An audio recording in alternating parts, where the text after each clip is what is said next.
Okay.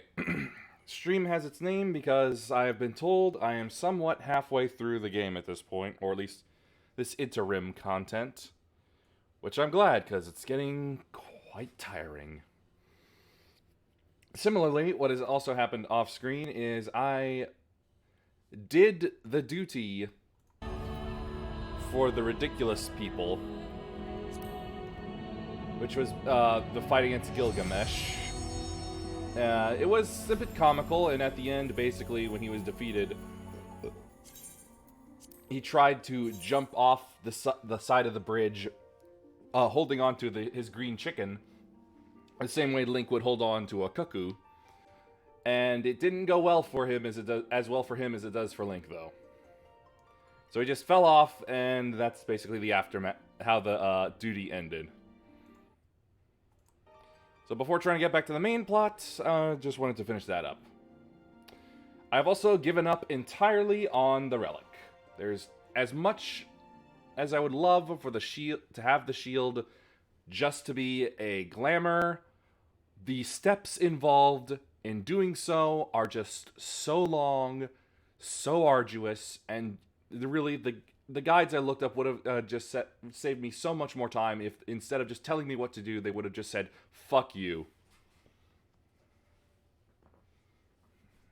That's really the extent of them. So I'm not going to be bothering with any of those relic nonsense missions ever again. There's just clearly not worth it, especially since currently it would only be like what 2-3 points stronger than my current sword.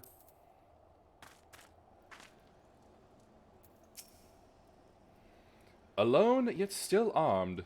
In any case, he seems dissatisfied with the halberd. We will proceed with the delivery. Great. Back to Vesper Base, which means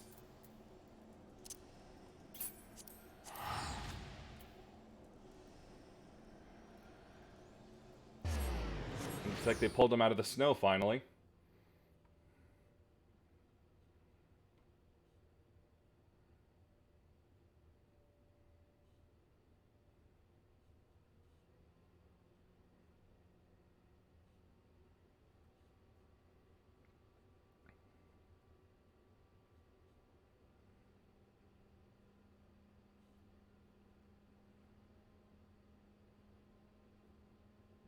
Alright, there's also been a recent thunderstorm that just happened.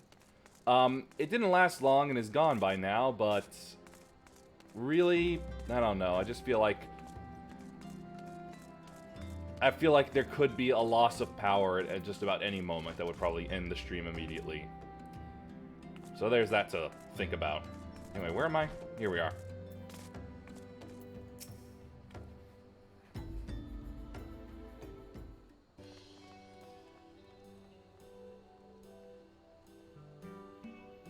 You know, it is a pretty good looking sword.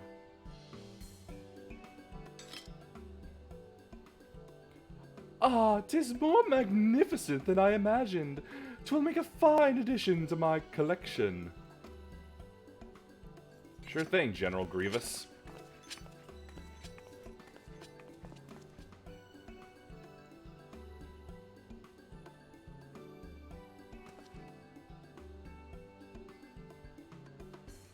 And with that, our business is concluded. Cheers! I genuinely mean that in your case, by the way. I'm glad I was the one positive experience you had. All's well that ends well, right, Inspector? Though it's a shame that Greg turned out to be the thief. It was obvious.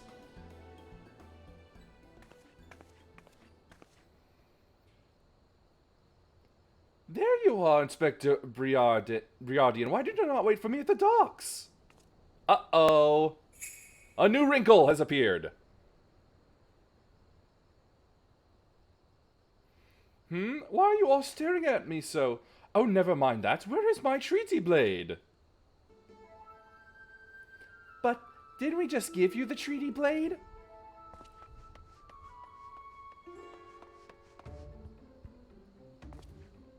She's long gone.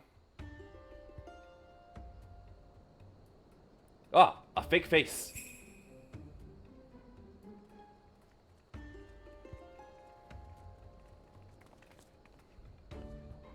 Disguise yourself as the client and let the treaty blade come to you. Take advantage of an existing situation to distract us from the real crime. Brilliant! The man in red never spoke of the treaty blade, only the halberd. Moreover, he always issued his challenges in person.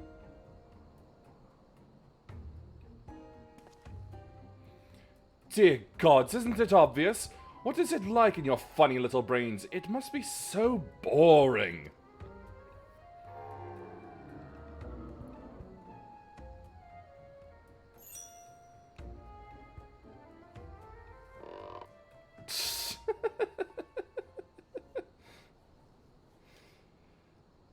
If the man in red did not send the challenge, then who did?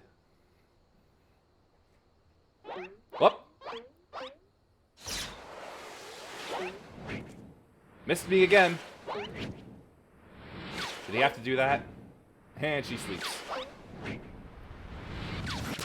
Oh! It hit the actual inspector this time.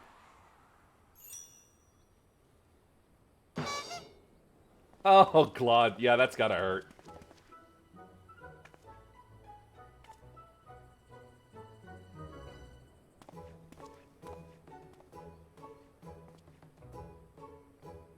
That's gotta be like the worst paper cut one can ever have.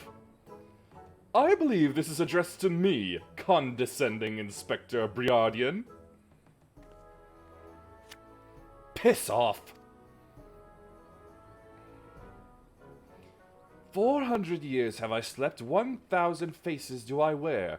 What is yours will be mine. I shall come to claim the Lapis Maiden's virtue. I'm sorry, they're talking about me? A many-faced phantom thief. Interesting. The design and the wording are the same as before. The thief who stole the treaty blade said this. He has no idea what's going on. I can tell.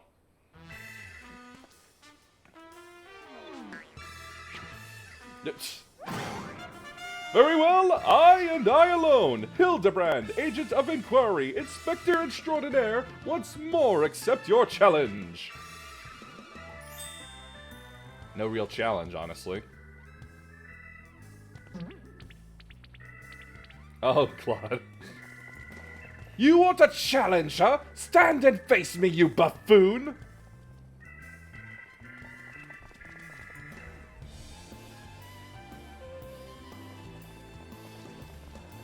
It's almost like Miles, it's almost like Edgeworth and Phoenix, only if they both hated each other. And one was significantly dumber than the other. Well, at least she's having fun.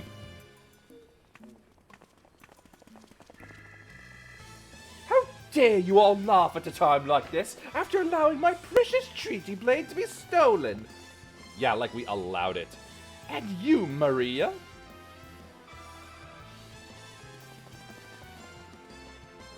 Well, I suppose it is a little funny, isn't it? The two of them dashing to and fro, a pair of gentlemen mummers. You know, it's been far too long since we've seen a show. We should head into the city later, just you and me. Not bad, Hildy, not bad at all. You are indeed a Mandeville man. Can you please put some pants on? Mock my face, O phantom of many faces, for it is the face of the...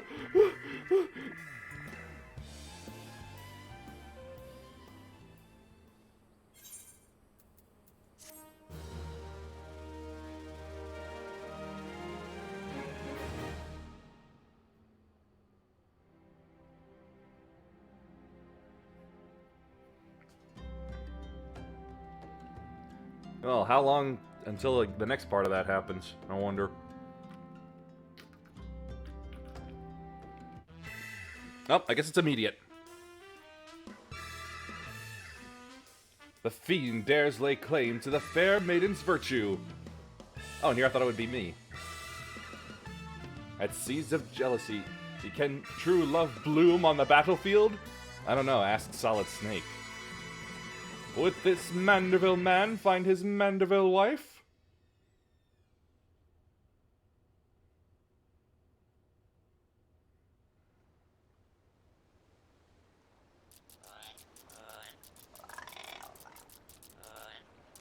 Go get him! Oh, you failed me, you Corbin. Hey, there's a shark. Hey, what's with the goggles those men are wearing? They look special. Oh, maybe if I ask nicely, they'll give me a pair? I guess we'll find out next time.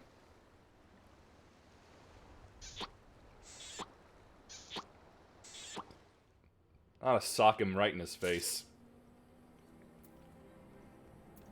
Anyway, I'll grab it for later. Ah, there you are. I've been doing some investigating of my own since we last parted. I believe I found our Lapis Maiden. The girl's name is Arabella, daughter of one Master Guguremu, a prominent member of the East Aldenar Trading Company. Her eyes and hair are a most exceptional shade of blue. Her beauty is the talk of the Sultanate. Her purported beauty, I should say. You see, none have actually seen the girl in the flesh. Apparently her father is the overprotective sort.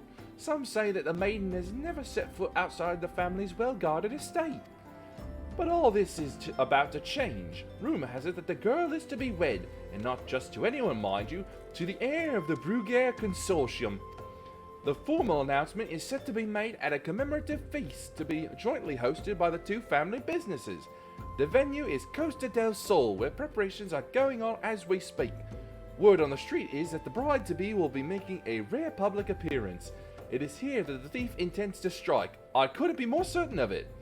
Piqued your interest, have I? My sources tell me that the bride's father is already in Costa del Sol, overseeing the preparations.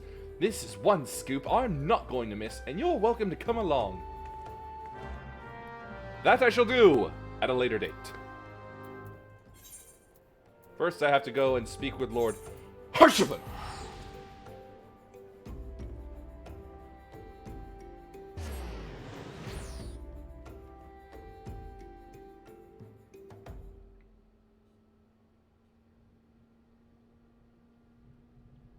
Yeah, there's that lingering thunder.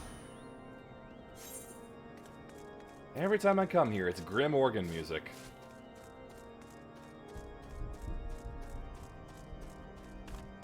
Oh, that was a rather long string.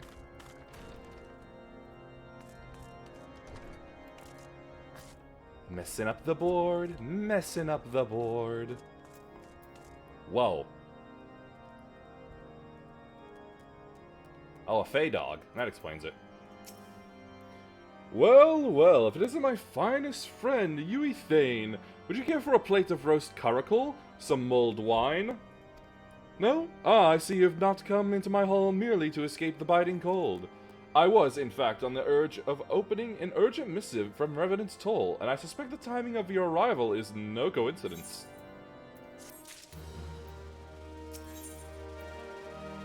Ooh.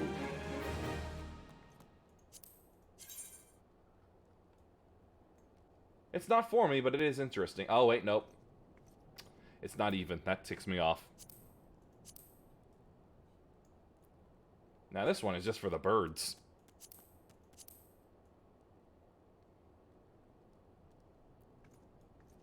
Makes my forehead look big.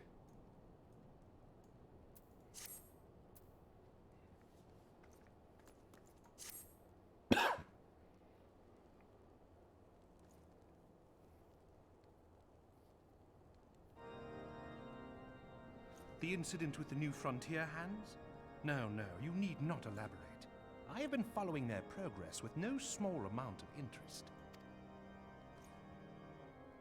Brave men and women all. They do our nation a great service. The existence of a fortified outpost in Mordona will do much to dissuade the Empire from trespassing. A little volume adjustment. Right glad am I that you have chosen to lend your support to this endeavor. Never let it be said that House Fortom does not acknowledge the efforts of her allies, or her debts. I thought it was 4 temps this entire time. Come on. 'Twas in the spirit of gratitude that I arranged for sundry supplies to be delivered to Revenant's Toll. That the shipment should chance to be waylaid by heretics is poor fortune indeed. Okay, no, that's meant to be the crackle of fire, not artifact pops from the recording. Poor fortune, I say, yet not without precedent. If you would know the truth of it, these incorrigible villains grow more organized with each passing day. Am I gonna have to strike them down again? This new unity of purpose we attribute to their leader, the Lady Iceheart. But though I have devoted significant resources to the task of identifying this woman, we have yet to learn so much as her birth name. Oh, that name sounds familiar, actually. What we do know is that the heretics speak of Iceheart in reverent tones, and would gladly embrace death rather than betray her. Such loyalty is rare indeed, and I fear to imagine what so committed a collective might achieve. The brigands have not yet been so brazen as to risk direct confrontation here in Dragonhead. Some few of their number have, however, been sighted not far to the west of here, and with ever-increasing regularity. A visit to Whitebrim Front may bring you the answers you seek. Will you brave the snows, knowing what implacable foes may lie in wait? I don't really have a choice, do I? By the way, your pickles are low texture. Hallone's blessings be upon you. Though I take no pride in the admission, many of mine own countrymen are not so well suited as you adventurers to dealing with such foes. Were they dragons? It might be otherwise. I am dragon. But truly, I could not wish for a finer ally. You have done much for my house in the past, and I have no doubt but that I shall have cause to celebrate your deeds again ere long. Should you learn aught of value, pray return to me forthwith. A warm hearth and a warmer welcome shall be waiting for you.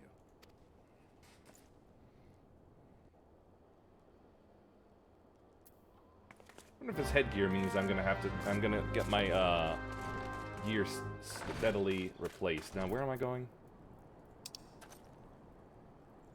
To the left, just as I thought. Oh yes, I had Sheila finished upgraded, so now I can do this. Just to show off.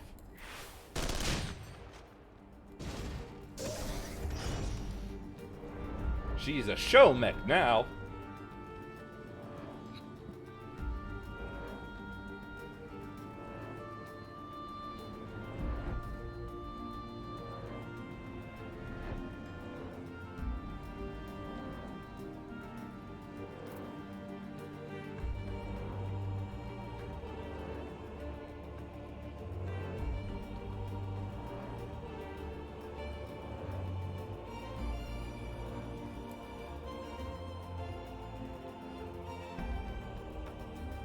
With how high we can fly, I sort of expected there to be more high flyers around, just on average, in general.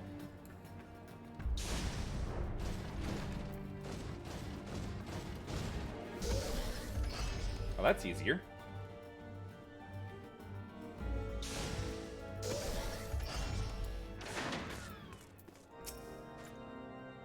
Is there aught you would ask of me?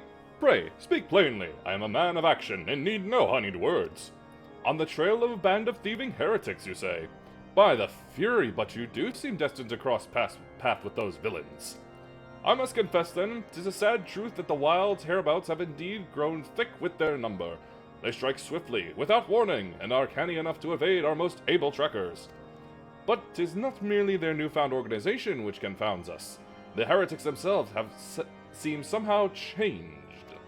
I know not what manner of influence this Iceheart wields, but the men we face seem utterly lost in the grip of righteous fervor.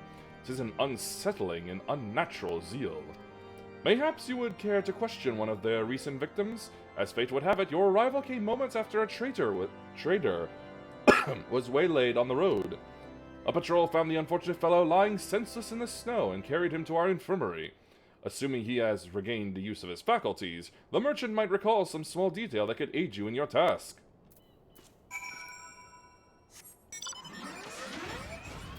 Wait, nope. You're actually not good for this, Sheila.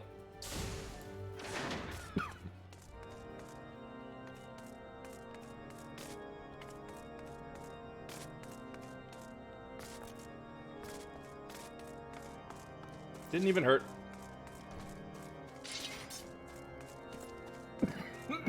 Oh boy. Yeah, there's something stuck in there. It's just decided to make a home, apparently.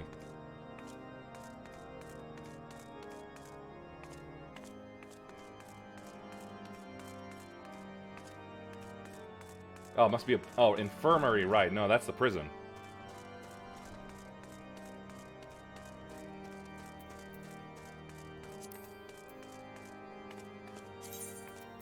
Yeah, I thought he might be on. The little Dickens.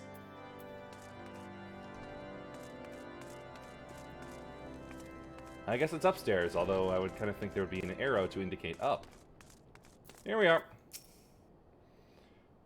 Tell you what happened? Why, yes, of course. I'm quite recovered enough for that. Anything to help catch those cowardly blackguards.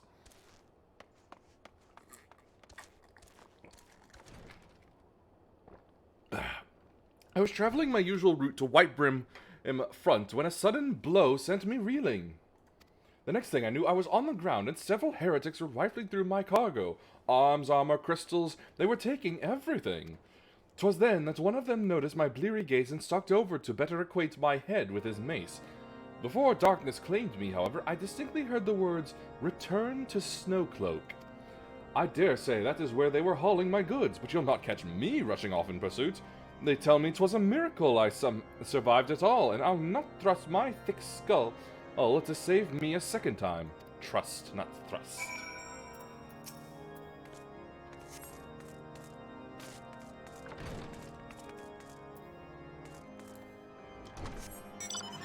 To the Cloak of Snow, which honestly just kind of describes this entire area.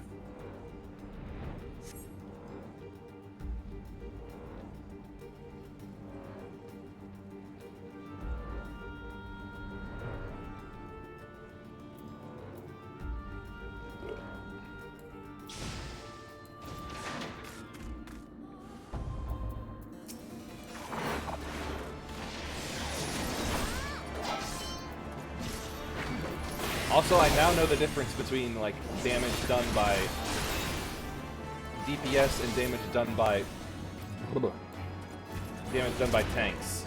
It's not exactly a flat reduction like the Old Republic. It's just this does a potency of 150, while my Pugilist has one that does a potency of 250. So really, it's just ability attack numbers. Ah, this place with the creepy crocs.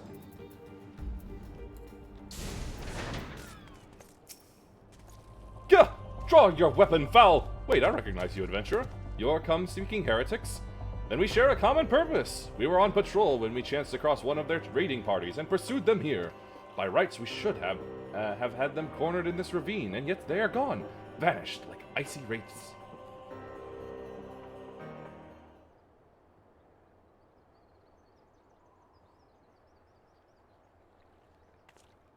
I hate being so short. I was trying to be tall.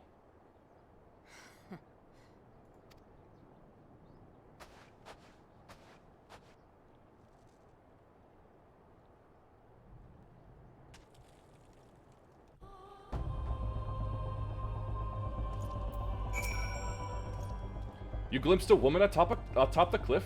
Could it be Iceheart herself come to sneer at our folly? And to where did she disappear? The heretics must have discovered a passage through the frozen wall, some hidden tunnel that escaped our notice. We have not the men to risk further investigation. It would be best were we to return to Whitebrim Font and lay our suspicions before Lord Drillamont. I don't know, I could just, follow them.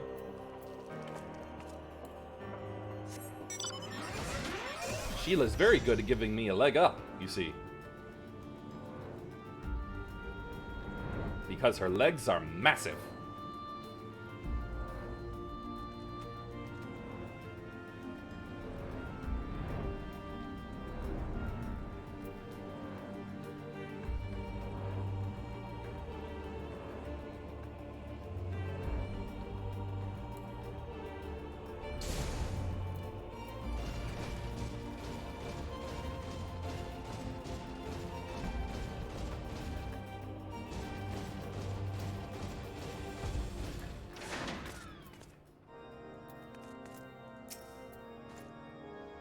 It appears I owe you my thanks once again. The surviving knights spared no detail in their report.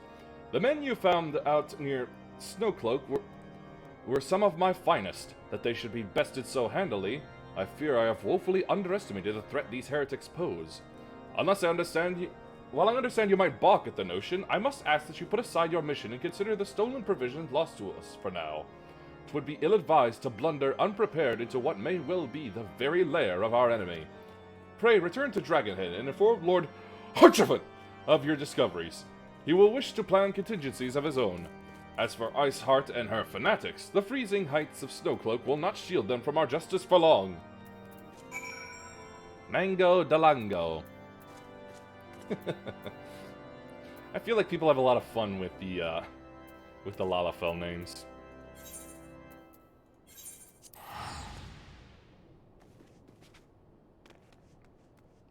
Whoosh.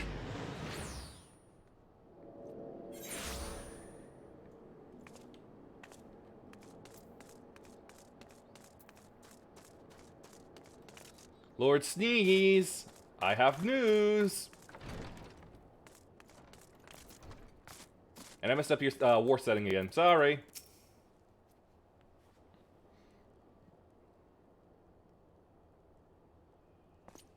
Your return is most timely. Of their own accord, my thoughts had turned to your task and the progress thereof. I confess, my imaginings tended toward the grim. Shirtless squatting.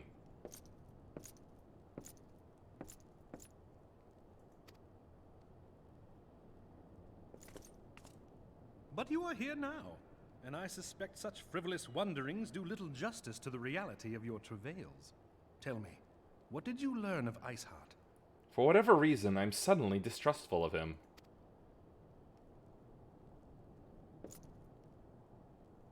Indeed, and this transpired at Snowcloak? Of all the highlands, that towering wall has borne the worst of the region's brutal shift in climate. You there, in the back! Stop squatting and put your armor back on! Don't you know it's cold out? So inhospitable has Snowcloak become that we have still to survey the area in its entirety. Could its frozen heights conceal the heretics' hideaway? Mayhap a more robust reconnaissance effort is in order.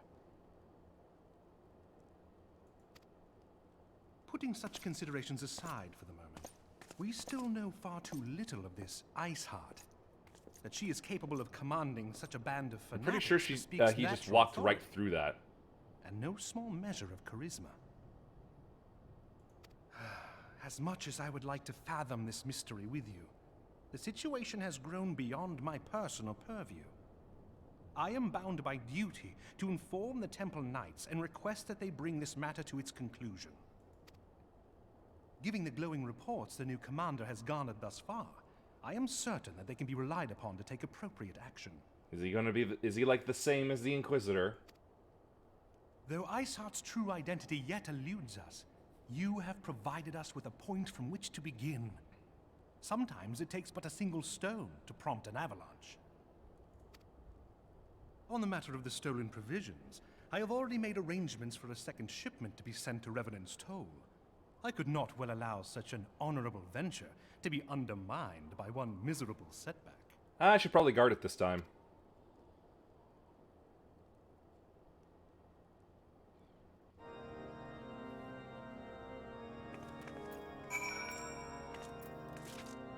Or not, just go right back.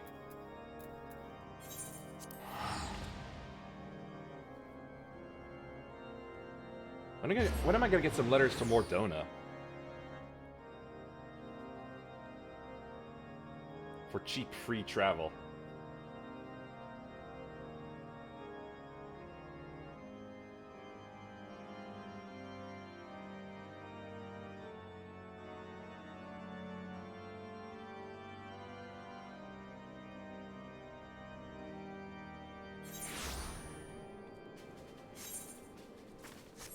Yo, Slaff!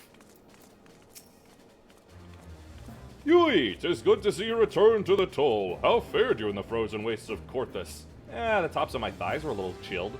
Not much, though. House Fortams is to send us a second shipment. I must send thanks to Lord Harchevin for his continued generosity. Yet even as our town grows in prosperity, I feel it will attract ever greater numbers of those who would do us harm in the name of greed or power. All of us, Alphanod's new recruits included, must remain vigilant against such threats.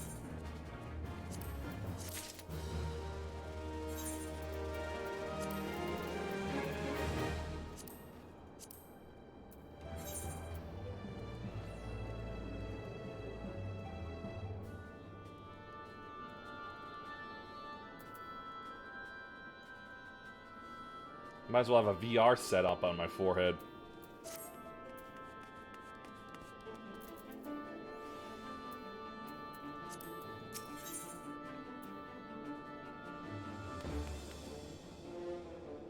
Oh, wait a minute. Aw, some of you magic classes gotta... Aw, that's a nice top hat. That's cool. Man. While you were away in Corthus, preparations for the inaugural ceremony were all but completed.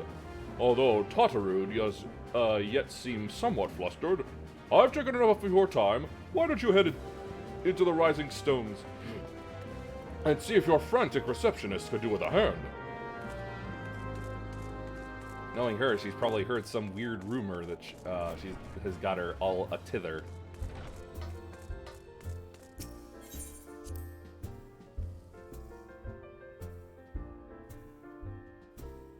She's not just receptionist, she's also rumor monger.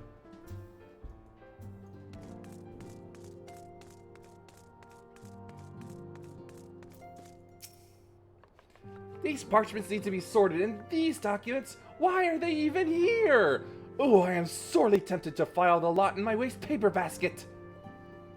Ah! Yui, you startled me. You wish to lend a hand? Splendid! Would you be a dear and hand these uniforms to the new recruits? They're scattered about Revenant's Toll, and I haven't the time to track them all down. The recruits know to don their garb immediately and assemble here in the Rising Stones. You'll want to report directly back to Alfie if you don't want to miss the ceremony. I wonder if the Scions will ever have matching uniforms. Like I'd ever wear it. A well-funded organization is a well-dressed organization, I suppose.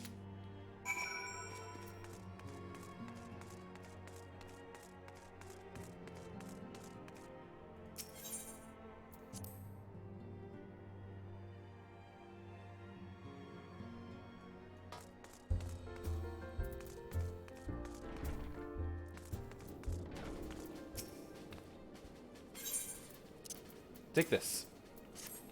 And make yourself presentable.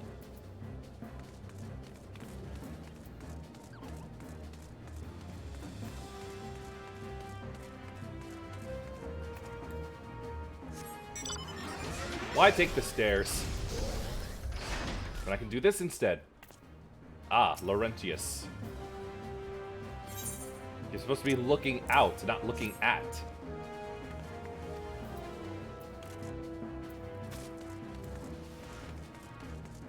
Smoky Fantastico. That's awful.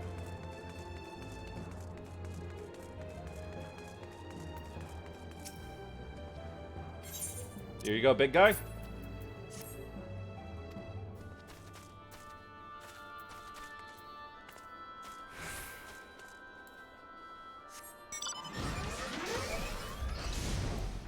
Stairs are for squares. Oh, Hillbird. I like your armor. Too bad you have to change out of it.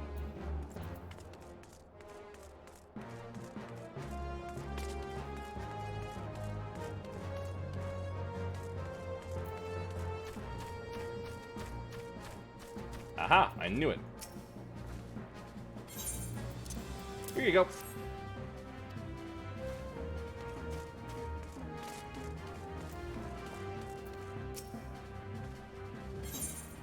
Here you go, Will Red. I like your shoulder plates.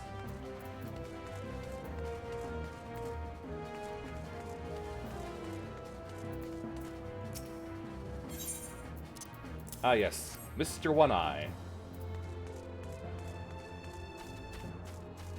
Or as we may call him in the future, Squint. Here you go, mystery lady.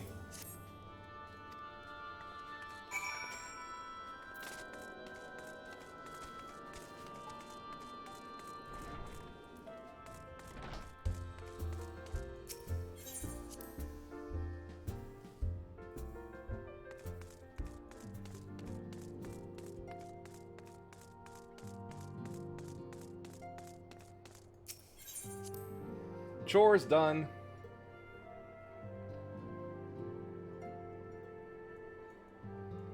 Done it all, Alfie. Yes? Ah, Tataru mentioned you were handing out the new uniforms. I assume you've now met with the rest of the recruits? Some few answered the call to arms I put forth through the established grand companies and such. We are not yet an army, but there is much a small corps of elite warriors can achieve. Did I mention I thought of a name for the company? 'Tis my hope that it shall soon be known across the breadth of Eorzea. The moment of truth draws near. Once the last of the recruits is gathered, I shall make the official announcement.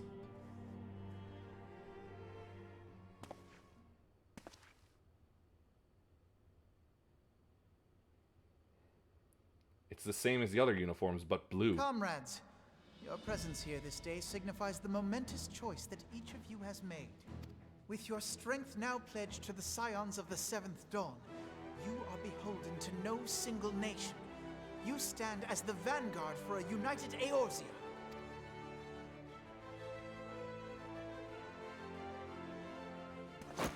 From this moment forth, I declare you Crystal Braves. Let us mend this fractured realm and face our enemies as one. Whether it be the Beastmen and their primals, or the conflict in Carteneau, it is plain that the nations of Eorzea cannot solve the problems which plague the realm. Thus does it fall to some few heroic souls to succeed where they have failed. Come, take your place at the Scion's side as guardians of Eorzea, and together we shall fight for the freedom of all! For the freedom of all! That is a goofy salute.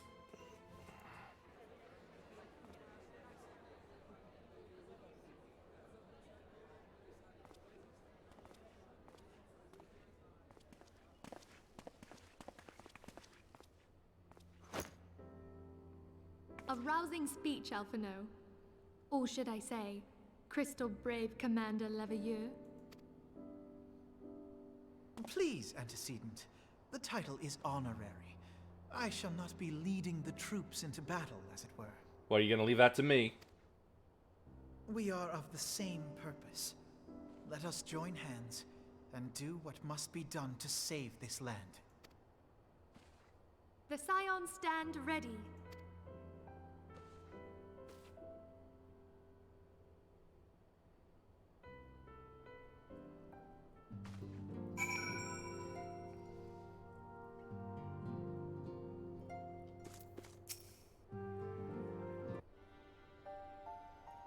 I'm eager to see what the Crystal Braves might accomplish. This shall prove an interesting time indeed for the Scions. Hopefully one that's worth experience points. Yes, I'm listening. I'm not. So our worst fears are confirmed. The entire Isle. Such power defies comprehension. Truly? Kryl is alive? Thank the 12. Krill! I see. Pray, inform me if her condition changes. Yes, I shall pass on your words to Urianger. And keep her away from any baleen whales. My thanks. I shall contact you anon. When I learned of the loss of the Isle of Val, I dared not hope that my friend had survived. Yet, by some miracle, it would seem she has. She's still to regain consciousness, it is true, but better that than death. Putting this happy news to one side, we must now endeavor to make sense of the readings taken by the survey party. That the island was It gone? appears the etheric disturbance which accompanied the Isle's destruction is of a magnitude alarmingly close to that of Ultima. Could the Ascians be responsible for this devastation as well? I'd be surprised if they weren't. I wonder. Have you heard aught from the Mother Crystal since the battle with the Garleans? No, we're not on speaking terms anymore. Then she speaks to neither one of us. Heidel's silence portends naught but ill, I fear. Maybe she just has nothing to say. I pray you yet watch over us.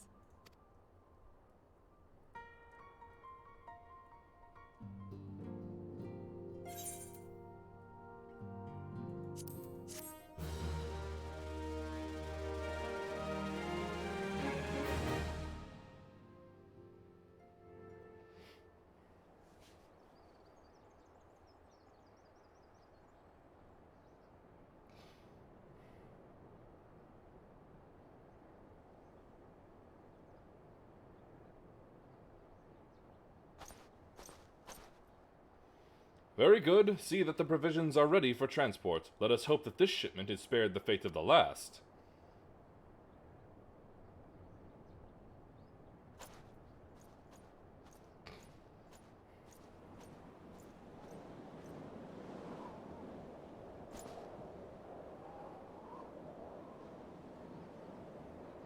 Winds be picking up.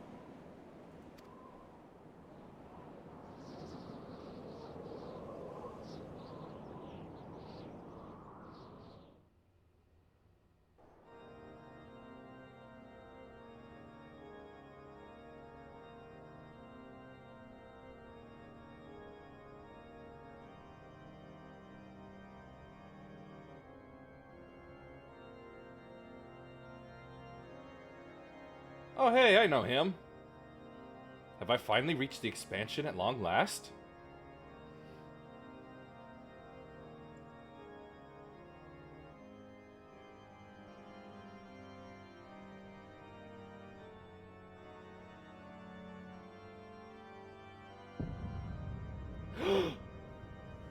Le gasp!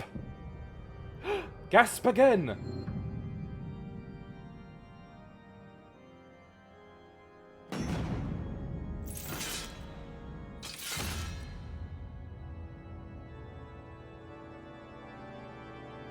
Nice salute, but what does it mean?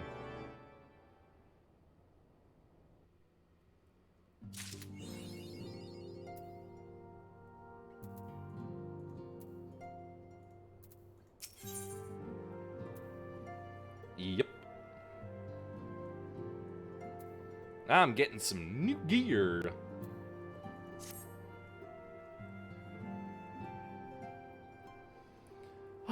Try as I might, I cannot shake a creeping sense of dark foreboding, but it avails us not to fret about the unknown. We must concentrate instead on the problems of the present. The primals have been relatively quiet of late, and the beast tribes who summon them are under constant surveillance by the grand companies. Should any suspicious activity be afoot, you may be certain that we will hear of it. And until such time as a permanent solution to the primal problem has been found, we can do little but wait and observe. As for the Ascians, Urianger is wholly dedicated to finding the means by which we may defeat the dark beings. Let us pray for good tidings on that front. But all of this you know already. Let us speak then of more current matters, in particular the state of the Crystal Braves. Do we have to? Alphinaud did well to found the organization, but ensuring its smooth operation is another matter entirely. I refuse to be middle manager. Though I doubt not that he is doing his best, I felt that a helping hand or two would not go astray. To this end, I offered to send one of the Archons to assist him, but he declined. You know how he can be independent to a fault, and singularly loath to accept help. Save, of course, when that help comes from you. Alphinaud has entrusted countless matters of import to your care in the past, and I believe he would not hesitate to do so again, were you to offer. I don't want to be a manager. I should be most grateful if you would go to him and support him in whatever manner you are able. You are twisting my arm, lady.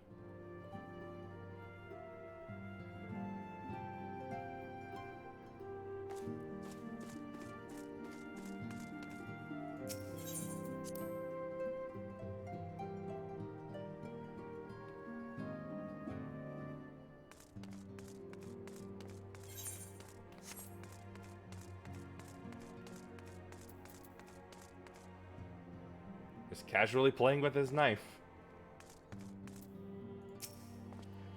What is it? And do be concise, I am rather busy. You would lend a hand, you say? I see. Well, now that you mention it, there is a matter that wants for attention. Given its sensitive nature, I was hesitant to entrust it to my braves, but the demands upon my time are such that I had little choice. Which is not to say that my men want for labor. Though we are but newly formed, there is already a great demand for our services, and we are hard-pressed to answer all petitions. But I digress. The fact is, I would sooner attend to this particular matter myself, but my presence is required elsewhere. That being the case, I have entrusted its resolution to my second-in-command, Captain Ilbird.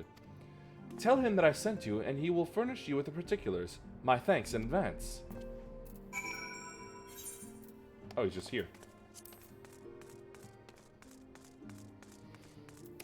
What is my head doing? It feels like part of it is trying to leave my skull. Oh boy, oh boy, oh boy, oh boy, oh boy. Is this because I took a shower before the stream? Oh boy, oh boy. You know what? I'm gonna try one of my drinks. I'll be back.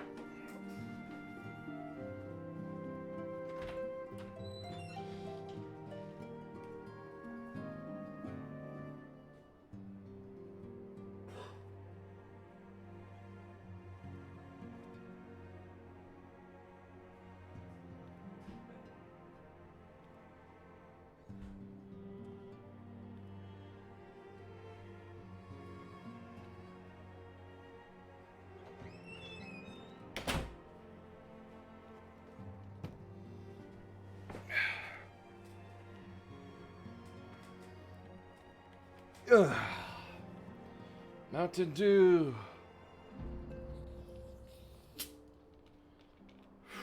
You know, for the strangest reason, I could have sworn I caught the scent of Parmesan cheese out there.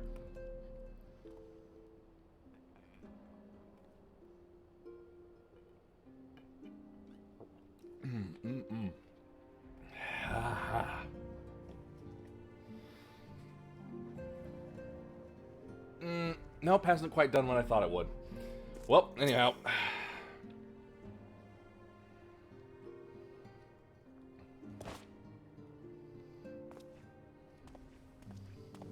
Hail to you, sire. How might we serve you? A foot rub.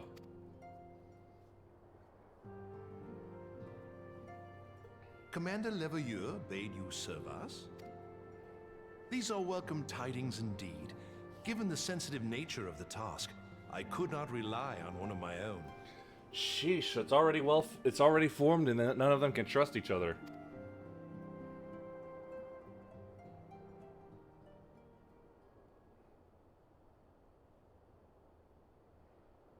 That which I'm about to tell you, I tell you in the strictest confidence. In the center of the room.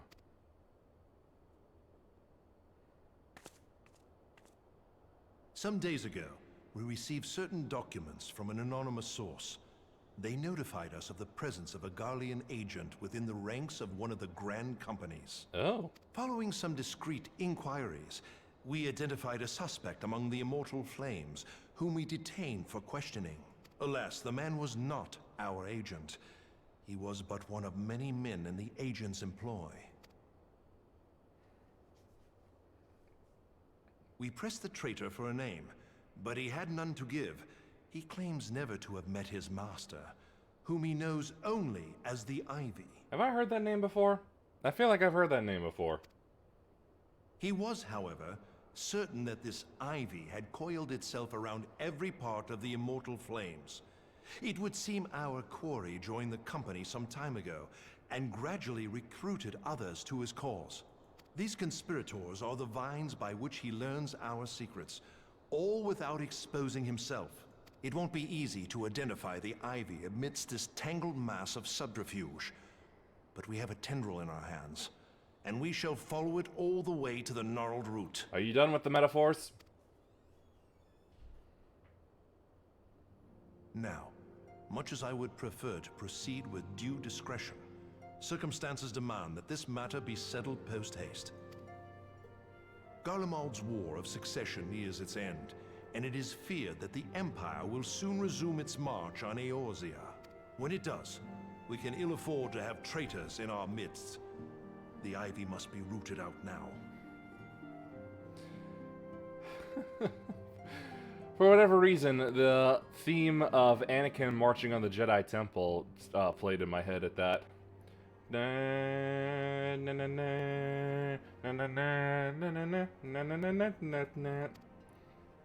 We must begin by apprising General Roban of our findings. I would ask that you accompany me to the Hall of Flames, and remain on hand to see that things go smoothly. Assuming the Ivy's tendrils are as widespread as we believe, he will be aware that an investigation is underway, and if that is the case, he may well move against us. We must be prepared for anything, while taking care not to betray our purposes by seeming prepared. A simple enough task for a one-woman army like you. Yep. And by the way, fix your haircut. I saw the back of that, and that was nasty.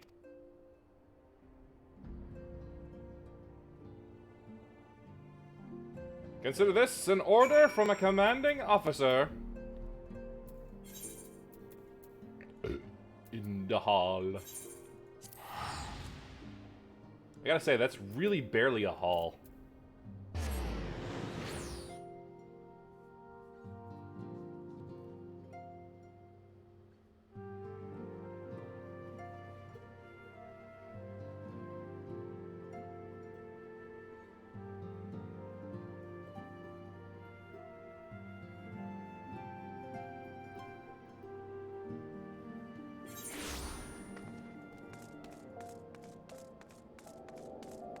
I think I may have an idea on what my body's trying to do. It's that after shower warmth. It's like, oh, it feels... We're the perfect temperature. Time for a nap. And I'm just trying to tell it no. It's not nap time. We have a job to do. We have this job to do. But I want a nap. I'm at the perfect warmth. Or could be once we get under the covers. No, no. Really? Someone's trying to be Azula?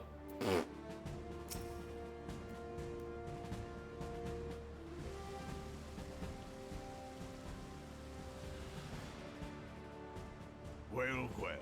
What brings you here, my friend? A red spy is in the base!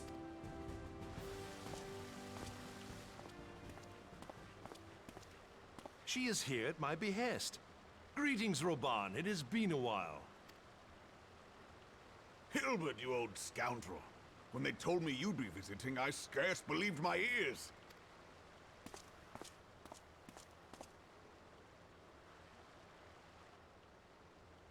But look at you, the honored captain of the Crystal Bloody Braves. Who'd have imagined, eh? He is a captain? Not many, but fewer still would have imagined your destiny lay in politics, old friend. Politics, how tiresome. Aye, we've both come far, have we not?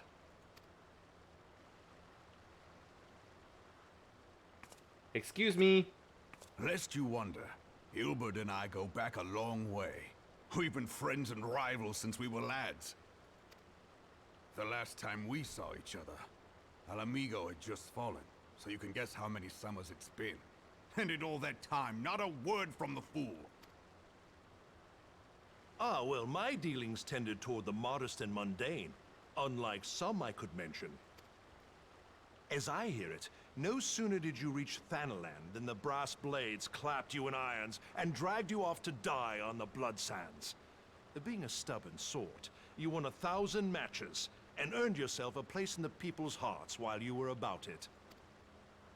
Then, with your mountain of prize money, you bought the Colosseum and secured a seat on the Syndicate. Those balls, brother! Rags to riches does not do it justice. You're a hero to the common man. I suddenly thought of Megatron for a moment. Ha! Spare me. I am no hero. If anyone is worthy of that title, it's our friend here. Next to her, I'm little more than a glorified butcher. But you, Hilbert, you sell yourself short. By all accounts, you are an adventurer of some standing. I like to think that I did my part for the greater good. But if you're no hero, then I'm no adventurer, not in this company. Anyway. How long is this going to keep going on for?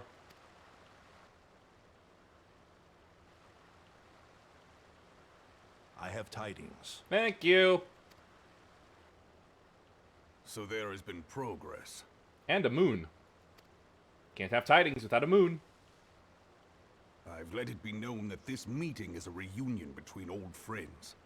None will give your visit a second thought. To convene elsewhere would only attract attention. Let us speak here, in plain view of all. In plain hearing of all.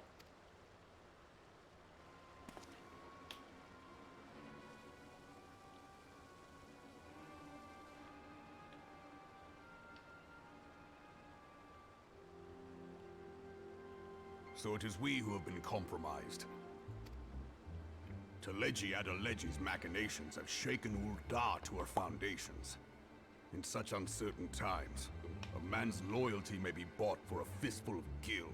But if this snake has truly been in our midst for as long as you say, we must needs consider a far graver possibility. Conspiracy. Could it be that the Monetarists have been in league with the Empire from the first? So long as they were promised profit, I wouldn't put it past them. Very well. I will have my most trusted men investigate the matter. Continue your inquiries in the meantime. It does me well to see you again, old friend. When next we meet, let it be over a flagon of ale. I look forward to it. Let us reminisce of bygone days, and drink to the future of our homeland.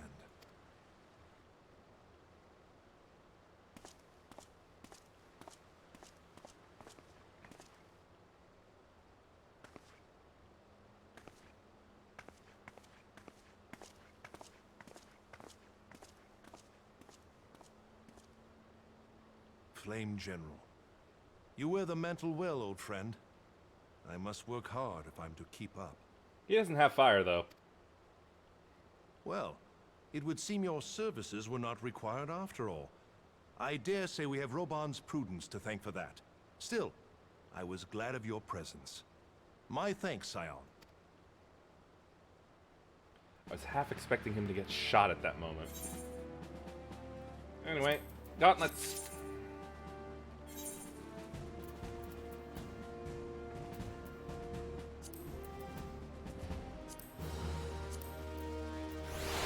Whoa!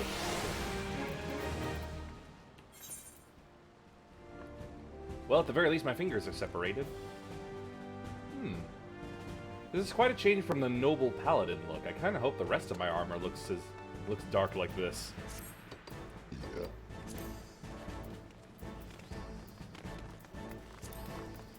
Anyway, what's next?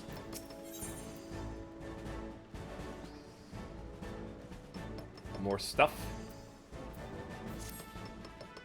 Our hunt for the ivy begins in earnest. Suffice it to say, we must tread warily, but one misstep may well cost us our lives. Or the investigation. Our business here is concluded for the time being.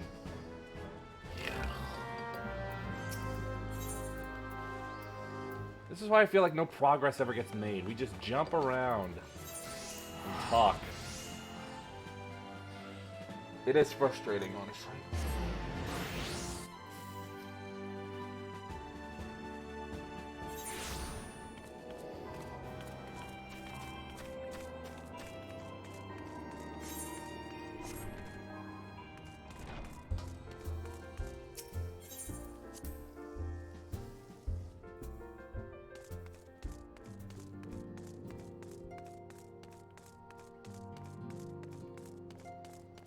Yo, Alfie! Oh, hold on. Oh, never mind.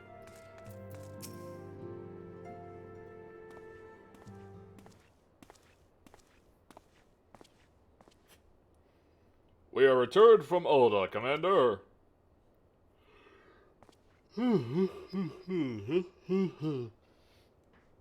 And not a moment too soon, something has happened. Trouble? You'll recall that the Fourth was tasked with reconnoitering the rendezvous site used by the Ivy's minion and his Imperial contacts. Soon after you left, we received word that the unit was ambushed en route to its destination. Uh-oh. God damn it! According to the report, one of ours has been taken captive. The Garleans are not wont to treat their foemen with dignity, and I have grave fears for her safety. We must dispatch a rescue party at once. Recall those braves who are afield. Begging your pardons, Commander, but we have not the time. I'm afraid I must ask for your aid once more, Scion, because I gotta do everything. Of course I'm the best chance we have. Captain Ilberd has the right of you. I trust you are willing, but of course you are. Now, Alian of the Fourth lies in wait in the tangle near the entrance to Castrum Sentry. Seek her out and she will apprise you of the situation.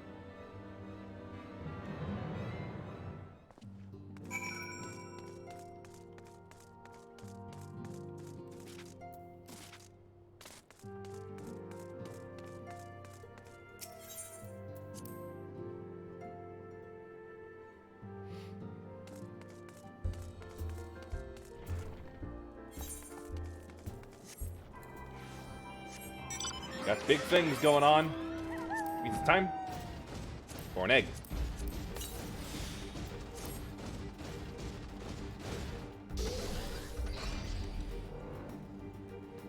I like being able to fly over the frogs now.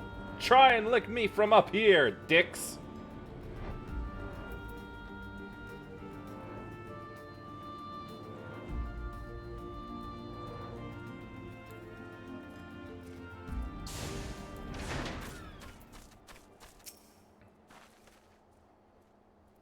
You would aid us in the rescue mission? We are in your debt, Warrior of Light. Now, time is against us, so allow me to brief you on the situation.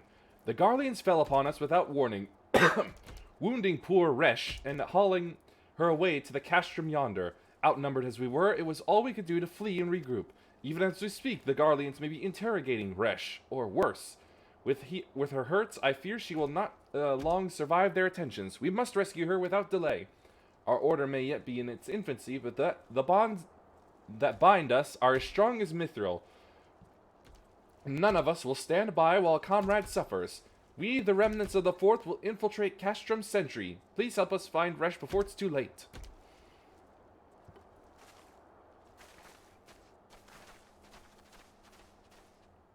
How we do that?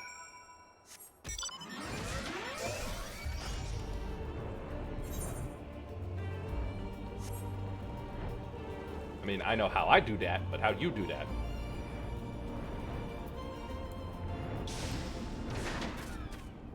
Find Resh Palali. Oh. That was easy. Haha! Come for the maiden fair, eh? That's creepy.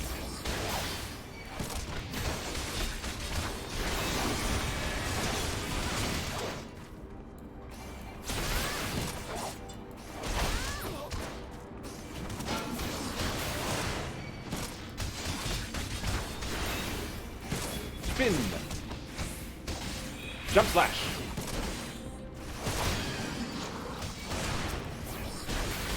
Ah, I must have walked back into it at the end. Whoops, I missed you. Didn't that time.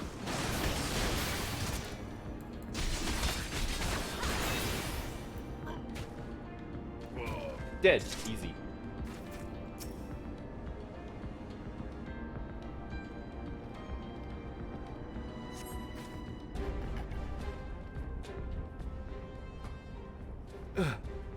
Where am I?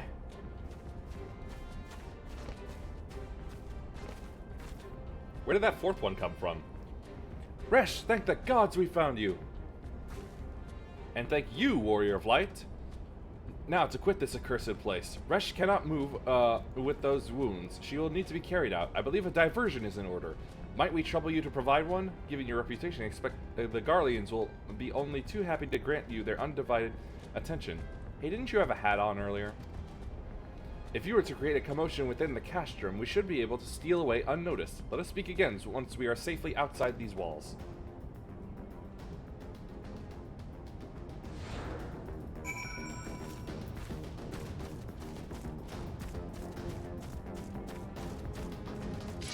Time to make some noise!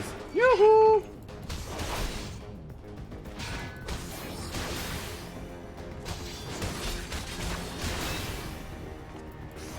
Oh, defeat troopers who appear at those locations. Oh, I see.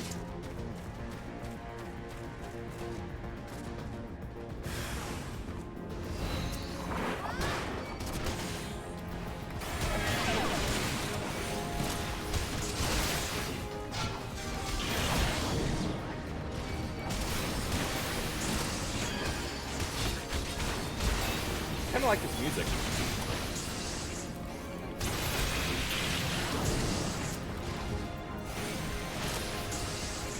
Oh, I couldn't move.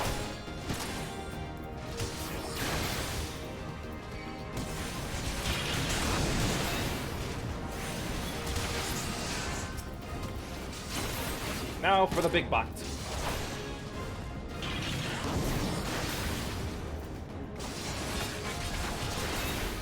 Bot down.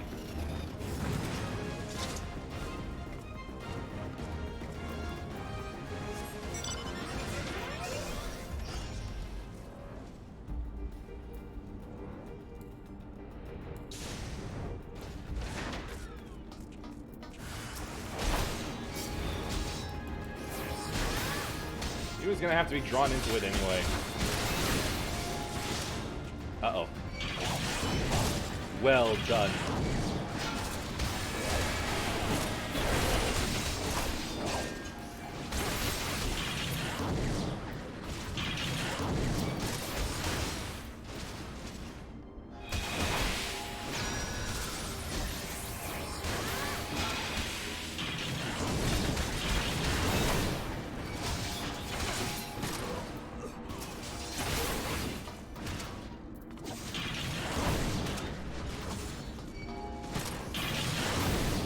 I like how they kind of give a whistle before they do their strike then.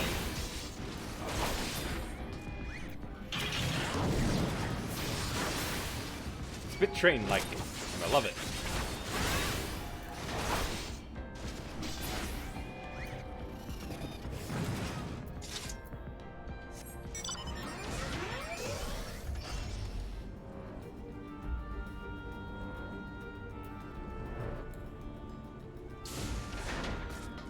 I just realized I am fighting on train tracks, technically.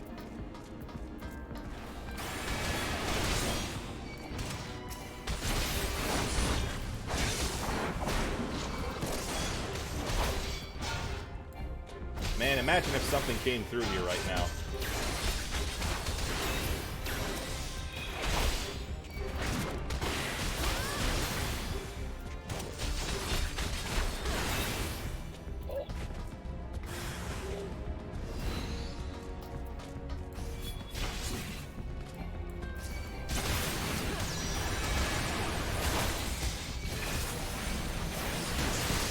Man, watching that thing walk through, I kind of got scared for a minute there.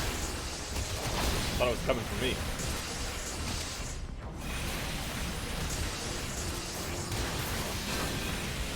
Ah! You dare stun me? Well, you know what? In a way, it has come for me.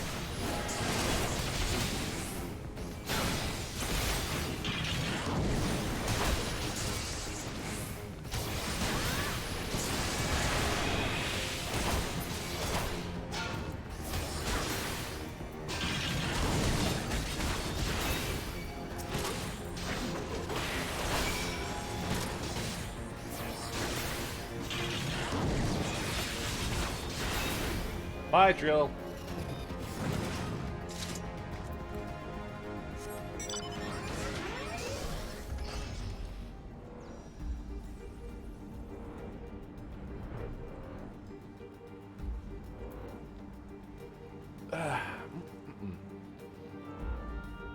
Oh, almost flew over. It's just you, without your hat. Let's see, report the mission success to Commander. Leave.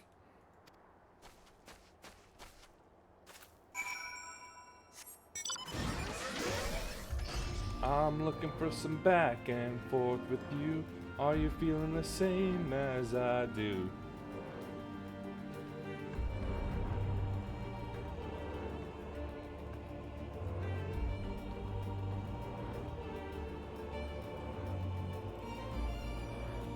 Pretty sure I was gonna hit my head.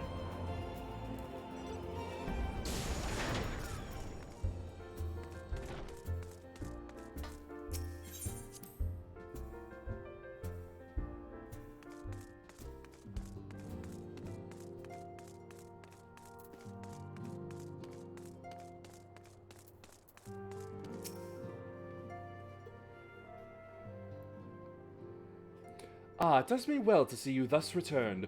Though I doubt not your prowess, entering an enemy stronghold is generally considered to be a risky venture, and I must confess to having been a trifle anxious. Oh please, it was only my second time there.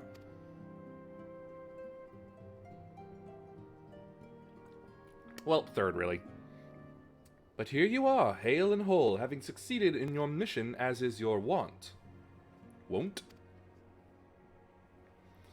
Lest you wonder, the woman you rescued is being cared for by the Domans. Thanks to their expert ministrations, the danger is past. You have my gratitude.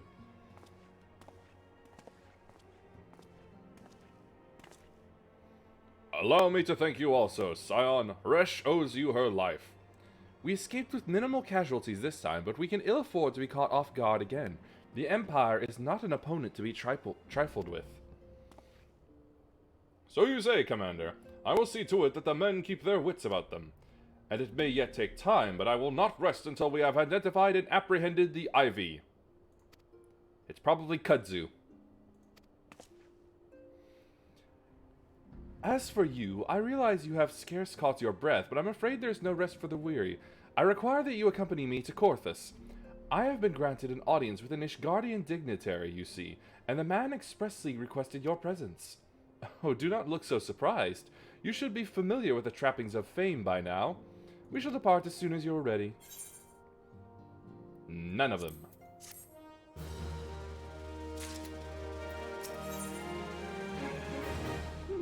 Pants. That's less cool than I thought, but they are good booty shorts.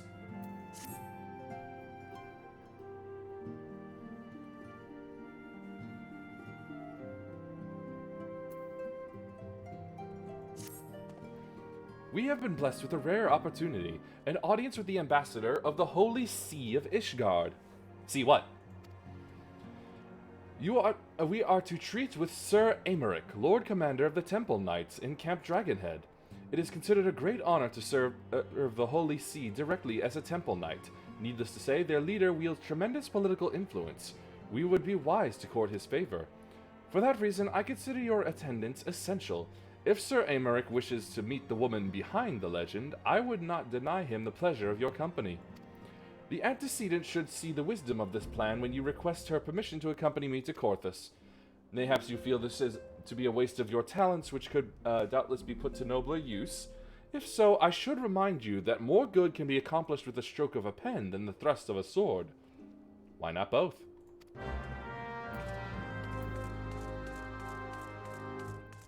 You do the signing, I do the thrusting.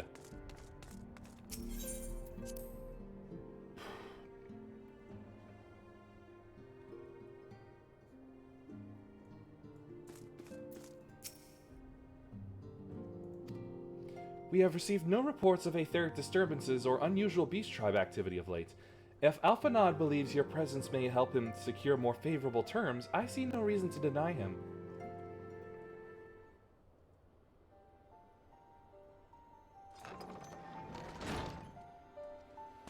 Antecedent, I take it Yui has explained the situation? She has, yet welcome though these overtures are, I cannot help but wonder what prompted them. The Ishgardians have spurned all contact with the other city-states for decades. Why reach out now? Would that I knew! The question of their motive is one that I have given no small amount of thought. Alas, I know no more than is generally known. The notoriously reclusive nation of Ishgard, situated at the center of Abalathia's spine, ruled by the Ishgardian Orthodox Church as the head of which presides the Archbishop. Members of the original Eorzean alliance formed in the wake of Alamigo's fall some 2 decades ago. Friends of convenience who withdrew from the alliance as soon as the Imperial fleet was routed at the Battle of Silver Tear Skies. Since which time, their borders have remained closed to all outsiders. They have rejected every one of their former allies' calls to reopen dialogue, turning a deaf ear to their neighbors' pleas even when the calamity loomed large. And on the fields of Cartanel, where brave men and women laid down their lives in defense of the realm, their banners were conspicuously absent.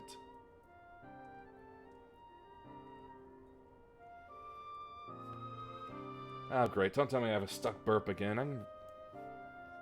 This is getting way more common with carbonated drinks. It's getting annoying. I have tried to convince Ishgard to rejoin the Alliance at every opportunity. I have explained over and over again that unless Eorzea stands united, we cannot hope to preserve our freedom. One by one, our nations will fall, as once fell Alamigo.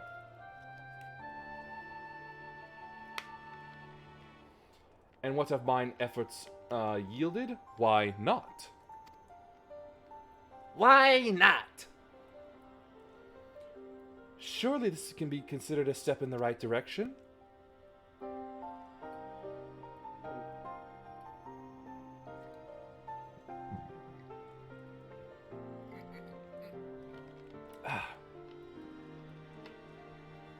I should hope so. Rather than the lowly messengers we have been fobbed off with in the past, this time we shall meet with a man of genuine influence.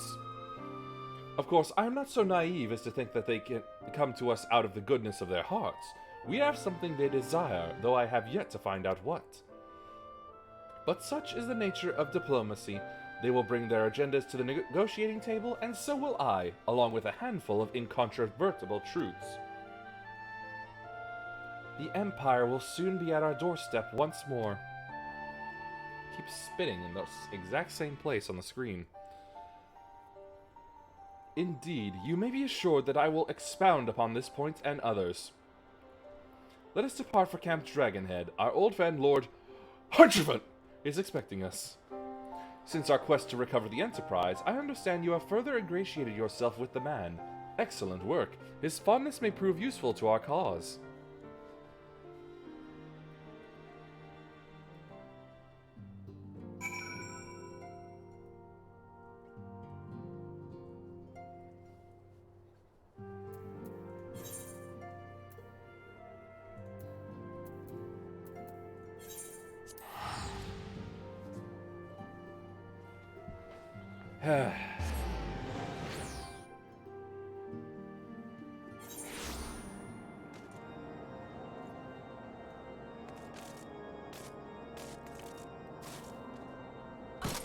Whoa, that's a cool looking thing. Okay, I didn't expect it to become, like... Dadgummit, what is it? Part Osprey. Yeah, that's it. What have they been doing this entire time? Ah, Yui, ever a welcome sight. Our hearts have been stoked to blazing in preparation for your arrival. It would not do for such a distinguished personage to catch cold whilst enjoying our hospitality. The gesture is much appreciated. I fear I shall ever struggle in cold climes. Ah, good Master Alphanod. An honor, as always. It's a little colder with him than he is with me. Likewise, Lord Hirschman. Forgive us yet another imposition. I fear we have relied overmuch on your aid since you generously assisted us in locating the Enterprise. Nonsense! Any debts incurred have long since been repaid. Besides, who can say what the future may bring?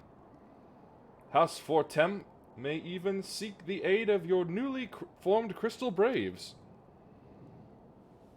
Oh, Jeebus. That's real discomfort. Odd discomfort this is bringing to me. In any case, I am simply delighted that the Holy See is at last willing to grant you an audience. No doubt your discoveries at Snowcloak helped to justify the decision.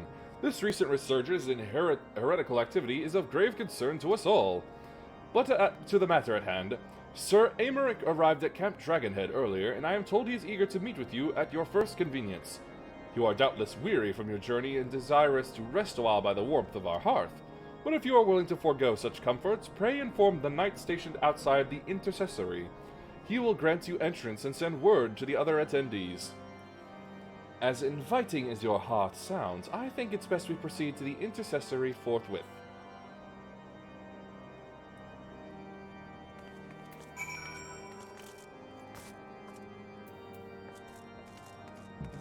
Ah, there it is.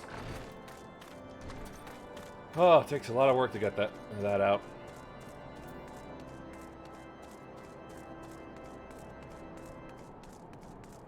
Shoot, am I not... There he is.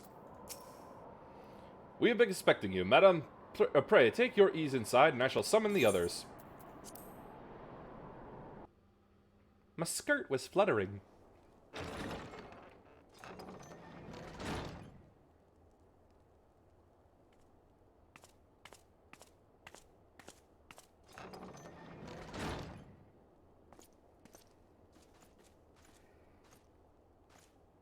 Have faith, my friend. You need only state your case with confidence and clarity.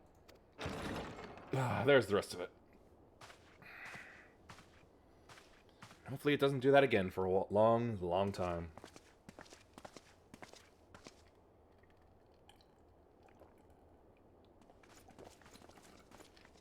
Now that's some sweet Commander armor. Leviathan, it is both an honor and a pleasure to meet you.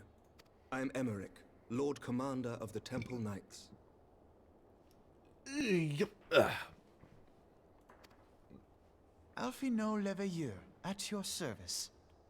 Your reputation precedes you, Sir Emmerich. I think we will find that we have much in common. Hello. Speaking of reputations, yours towers over us all. Does it not? I don't know. What have you killed lately? It does indeed, Lord Commander.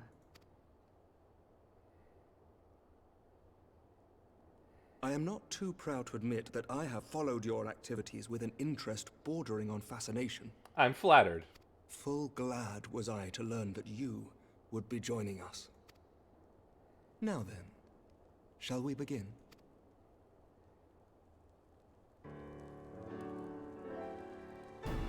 We know full well that the Garleans will return in force ere long.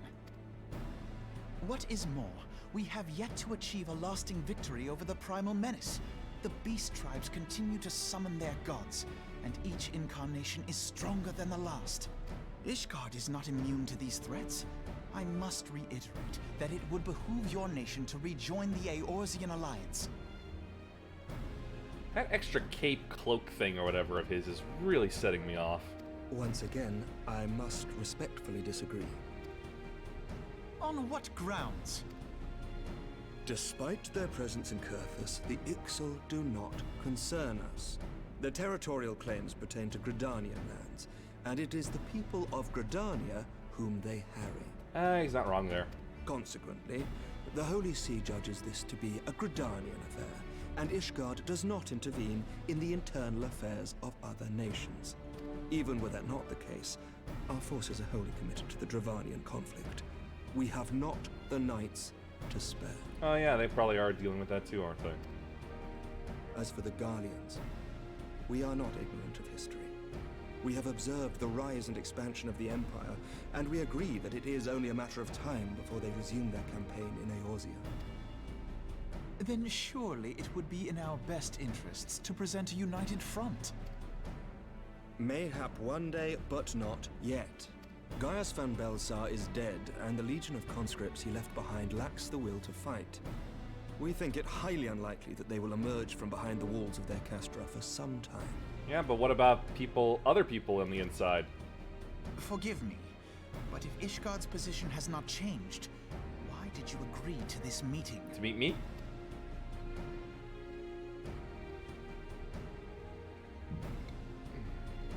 It was not only as a representative of Ishgard that I came here. Pardon? It is not within my power to change Ishgardian policy, regardless of my personal feelings. Well, this trip feels wasted There is, then. however, one area in which I may exert a measure of influence.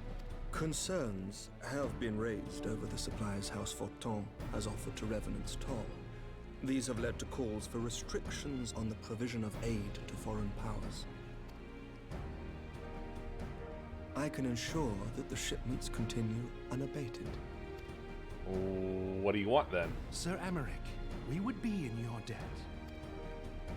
No, you would not. For I require something in exchange. I knew it. Of late, there has been a flurry of Dravanian activity, the purpose of which was not immediately clear. However, our astrologians have since observed alarming changes in the heavens. The dragon star waxes unnaturally bright, and there are whispers that it portends the resurrection of Midgard-Sorma. Oh, I know of him. The fallen guardian of Silvertear Falls? That's absurd. Full many times have I gazed upon the dragon's corpse still wound around the Agrius, and wondered how different our world might be if it yet lived to plague the skies. I do not know. And I do not wish to know, nor does any son of Ishgard. What about the daughters? Yet the mere presence of Dravanian forces is not sufficient grounds to send knights to Mordona, whatever our astrologians say. As I told you before, we have not the forces to spare. But we do. So you will intervene on our behalf if we agree to watch over the Keeper of the Lake. Do you accept these terms? I do. I will see that you are kept abreast of any developments. I regret that we could not come to a similar agreement on other matters, but I understand that you are not at liberty to make such decisions. Well, this feels like a waste then. Nevertheless, I hope that what we have accomplished here today will serve to demonstrate to your countrymen that we can work together towards a common goal. Mayhap one day we shall look back on this moment as the first step towards a united Eorzea. Mayhap we shall, Commander.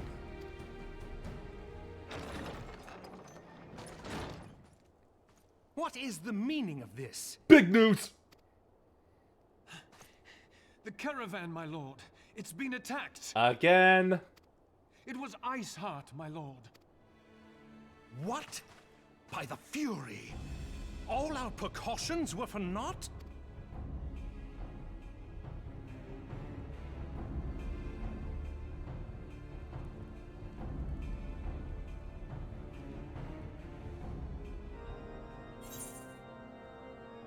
Pants.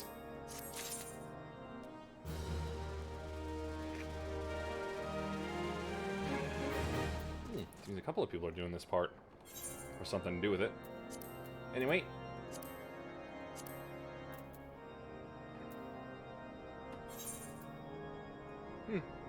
Can't even see much. Must be because of my shoes. Anyway, what am I doing?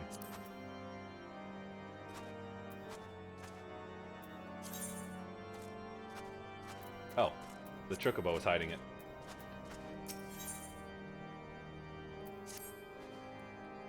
Just when we were starting to make progress. And to make matters worse, the caravan they spoke of was bound for Revenant's Toll of all places. Honestly, were I so inclined, I should think the gods were conspiring against us. Happily, however, I am not. I would know more of this attack. Let us speak with Lord Harchefant, then find out what he has learned.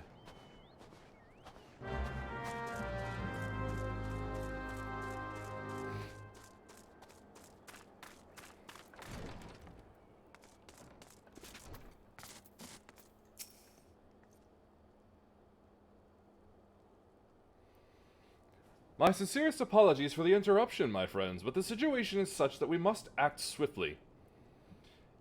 If you'd be so kind as to elaborate. Iceheart's heretics fell upon the caravan bound for Revenant's Toll as it was passing through Boulder Downs. 'Twas an ambush, swift and ruthless. In an instant, every knight was slain, every crate seized. Then, as quickly as they had appeared, they were gone. 'Twould be an impossible feat without knowledge of the route. Knowledge to which only a select few are privy, I presume.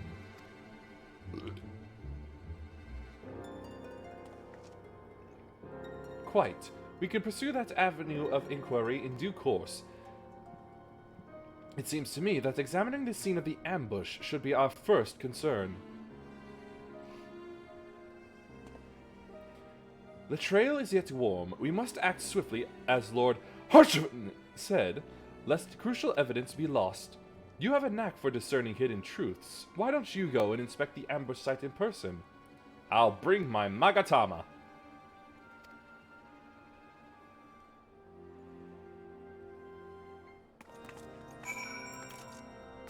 And a dowsing rod.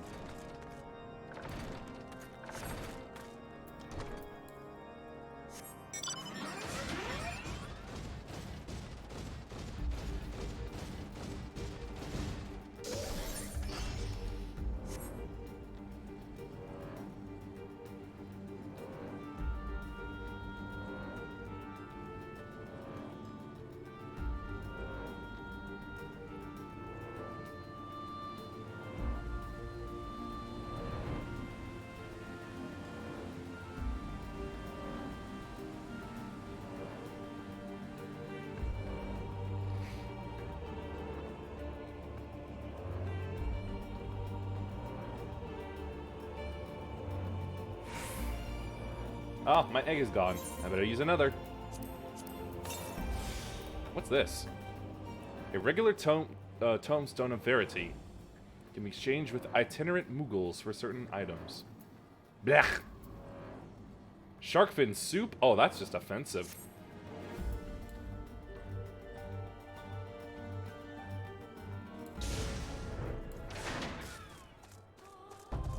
What up, knight? Move along, adventurer. There's nothing for... Lord Archivant! Bid you speak with us? Then you must be... I beg your pardon, scion. As you can see, they left nary a crate behind. Tipped the wagon for good measure, even. The whole thing's a bit odd, if you ask me. Would have been easier to just steal it, though a damn sight harder to conceal, I'll allow. Reckon they came prepared, probably with wagons of their own hidden away off. But pay no heed to my ramblings. Absence of proof 'tis not but a speculation. Mine might be as the squire receiving care at the observatorium could tell you something more factual, than is if he's awake. Unlike myself, he was there during the attack, not at his presence and not to much.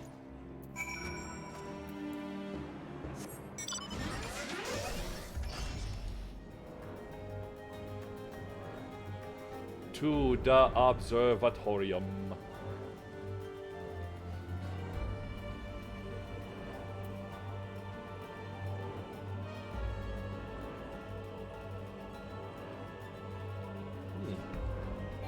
Looks like the local wolf population is getting angry.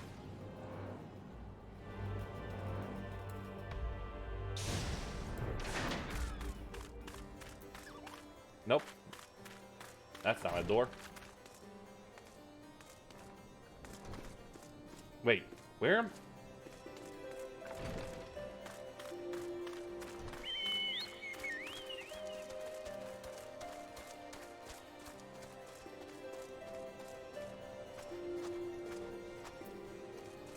Huh?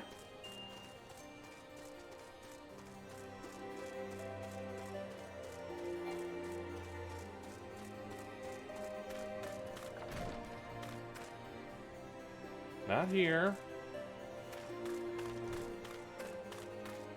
Oh, right. Stairs.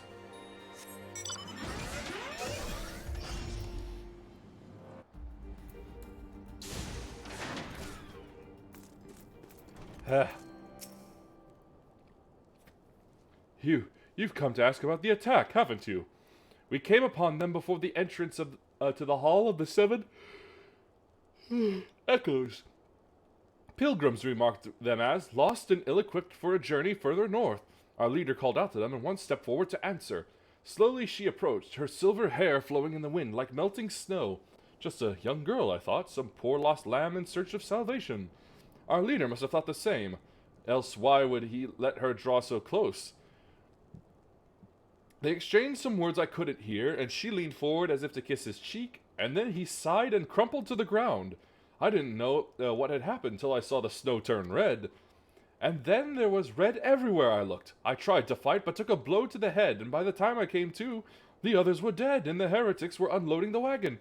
I couldn't, I mean, they'd have killed me, so I just lay still and listened. Iceheart's people spoke of deliverance and resurrection, and they spoke of Shiva. Mecha Shiva! Mecha Shiva! Mecha Shiva!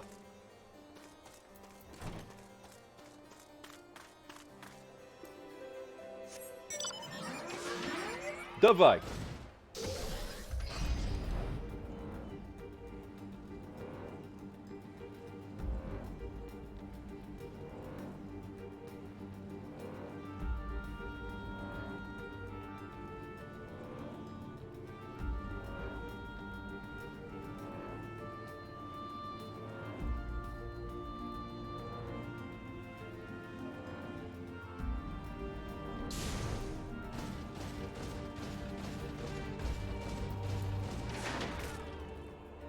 I'm back! My goodness, that is a very stupidly complicated bow.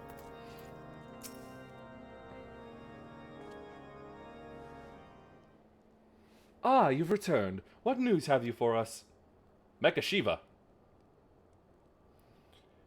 It seems the Lady Iceheart does not scruple to sully her hands with blood. Who is this Shiva the heretic spoke of? Have you not read a single line of the Enchiridion, Master Alphanod? Shiva was a traitor to kith and kin, an apostate who laid down with dragons. Daenerys Targaryen? Now, we cannot expect all foreigners to know Ishgardian scripture so well, particularly when it concerns the patron saint of heretics. Wait, you say she is their patron saint? Oh no, it all makes sense now. Lord Archibald, what was the caravan's cargo? Ah, if I recall correctly, the Diamond Forge had requested a rather large quantity of crystals. Do you not see it? Artsheart and her fellows intend to summon Shiva, as a beast tribe would a primal. Why else would they go to such lengths to secure crystals? I shall inform the Lord Commander at once. Lord Archibald, you would agree that discretion is paramount concern? Of course. I trust we can count on your continued support, Master Alphinaud. The Scions of the Seventh Dawn are sworn to combat the primal threat. Our support is a given. I will need to send word to my brethren in Reverend's Toll. Our entire order must turn its efforts to the prevention of the summoning. Naturally, that includes you, though I am sure you would not miss this for the world.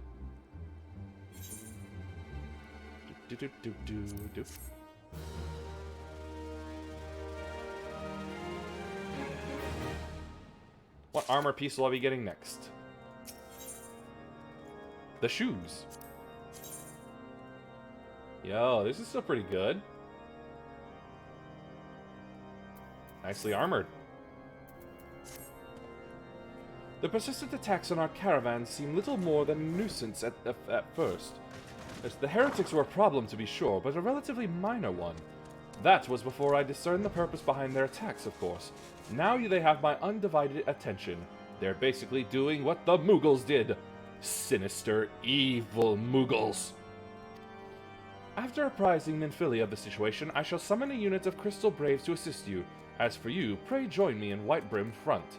Since the incident at Snowcloak, the Knights of House Durandare have redoubled their reconnaissance efforts in the region. It is my hope that they have information which may help us to determine precisely where the heretics are hiding. Given our mutual enemy, Lord Drillamont should be eager to oblige us. I shall see you there then. Good.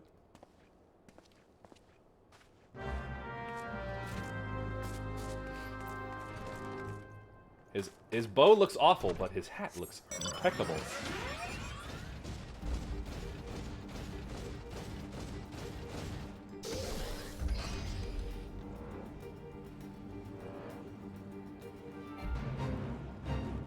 Rock!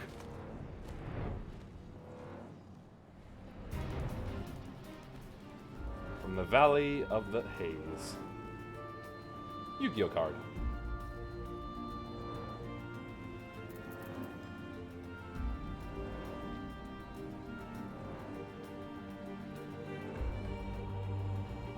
That one rider has just been here for forever.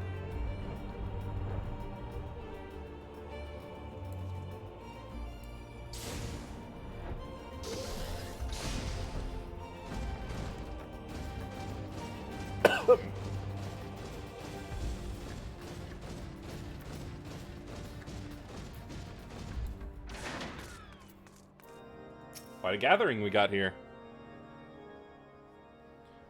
The Scions of the Seventh Dawn wish to join my hunt for Iceheart.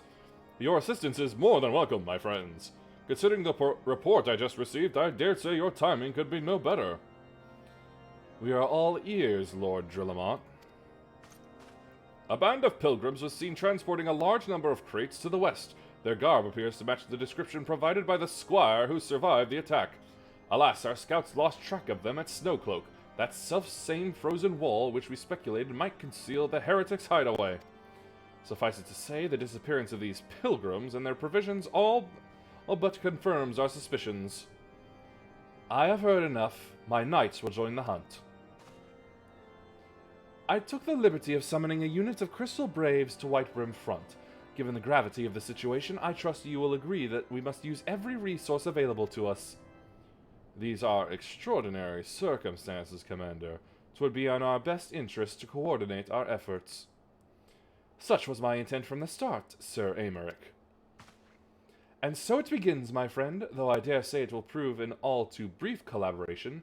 Iceheart will not elude the combined forces of the Crystal Braves and the Temple Knights for long. Nevertheless, a wise man does not wager all upon the success of a single solution. There may yet be subtler means by which we can locate the heretic's lair. Mayhaps Lord Drillamont has one in mind. Does he?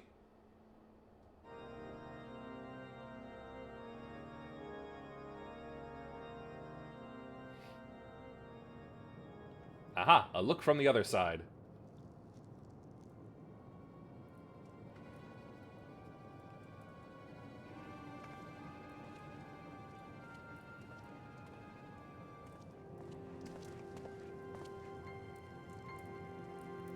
Yes, yes, excellent.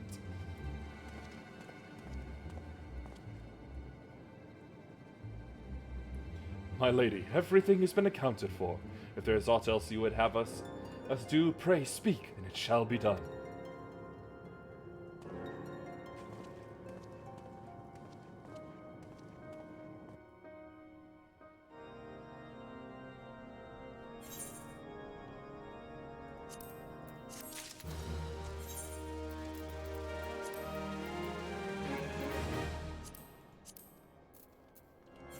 There they go. Now I'll just need to get a new top and I'll finally be able to see what my pants look like. Bacon bread? Strange. It seems as though we are always one step behind, our quarry ever just beyond our reach. Though I would like to believe that the tables are about to turn, I must confess to having certain doubts. A joint effort may succeed where others have failed, but it could yet yield the self-same result. Fortunately, we are not without other options. I trust you haven't forgotten Inquisitor Ghislaine. How could I forget him? We have not. The mystery of how the heretic remained undiscovered for so long has been much in our thoughts, as has the question of what steps might be taken to prevent a similar breach of security in future. Accordingly, we conducted an exhaustive and covert evaluation of everyone in White Brim Front. Though some were found to have committed certain minor transgressions, we identified only one possible heretic. If this man has pledged himself to Iceheart's cause, he will have taken note of the movements of the Temple Knights and the Crystal Braves, and upon recognizing their intent, he may attempt to warn the heretics. The man's watch is to end soon, at which point he must report to Sir Jontremont in the yard. I would have you keep an eye on him. If he ventures beyond the walls, follow him discreetly. Should he meet with a heretic, do not interfere. Simply watch and listen. I have seen to it that the suspect knows nothing of which could endanger our plans. Cool.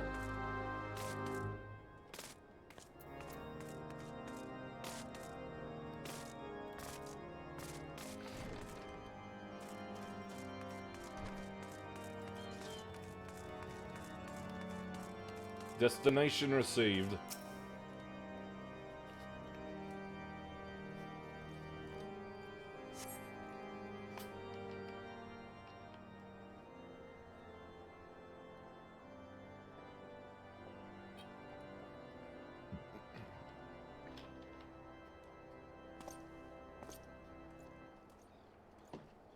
There he goes.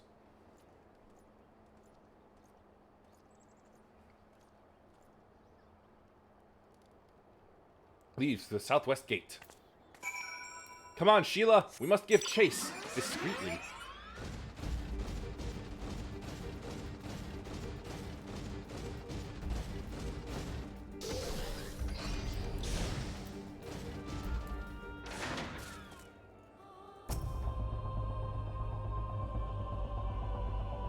It's a shame my armor is getting darker. I could have laid down in the snow and probably hidden myself.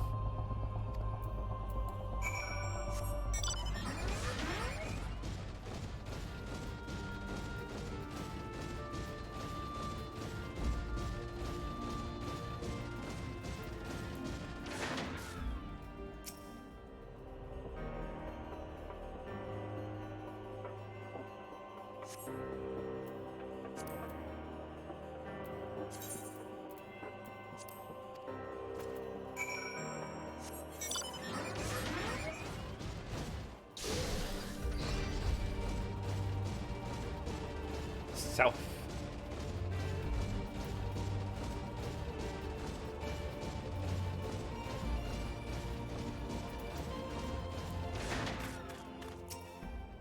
Well, now I don't see anything.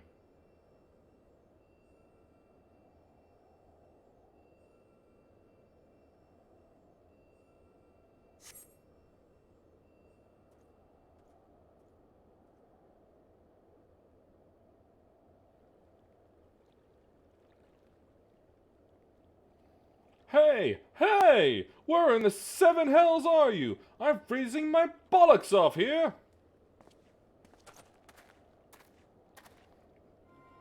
I'm here, you blundering oaf. Why are you late? Standing on the wall, why else? I have duties to fulfill, you know. Your sole duty is to the... Bloody echo, lower your voice so they'll hear us in White Brim Front. Yes, of course. The Temple Knights are in Snowcloak. This is what you bring to me? We already knew about. Our comrades in Boulder Downs will use the tunnels dead before they know what's happening. Nevertheless, if you waste my time again. Is that clear?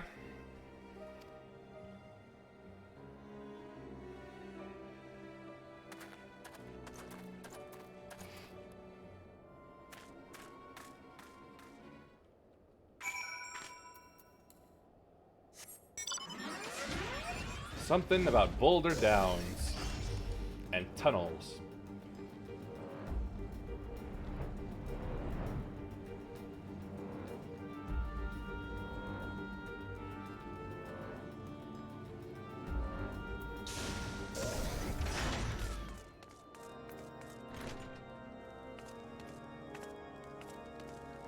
Nope, that's up, not down. This is down.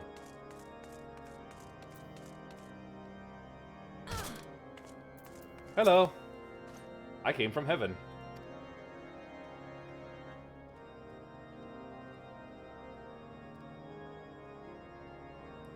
I see. I shall have the man detained at once. His guilt is plain. Would that you could have heard their words more clearly. Yet, the few snatches you were able to make out are nonetheless enlightening. It would seem the heretics are aware of our operation, and confident that they can thwart it. Their comrades in Boulder Downs are key to their plans, which means it is key to our plans that they be rooted out and put to the sword. Arr. Oh, why do you stop giving me armor now? We have long suspected that the heretics use a network of secret tunnels to traverse the highlands undetected. Given what you overheard, I fear that Snowcloak may be riddled with such passageways, and that the heretics in Boulder Downs are planning to use them to take our forces unawares. Needless to say, we cannot allow that to happen.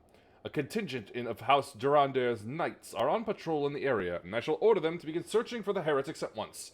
But knowing nothing of our enemy's numbers or readiness, I cannot say for sure that they will be sufficient. It would put my mind at ease if you would consent to assist my knights with the search. I know they would take courage from the presence of so storied a warrior. Pray, rendezvous with them at Boulder Downs. If Halon is kind, we may catch these heretics before their plans come to fruition. Show them no mercy. The lives of our allies are at stake. On it.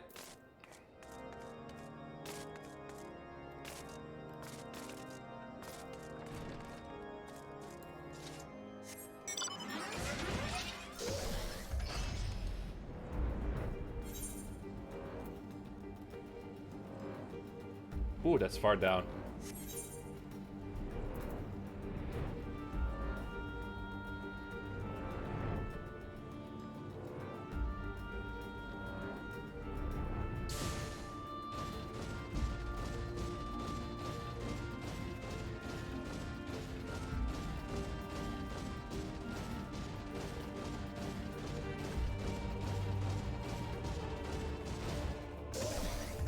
I forgot there was weird red around here.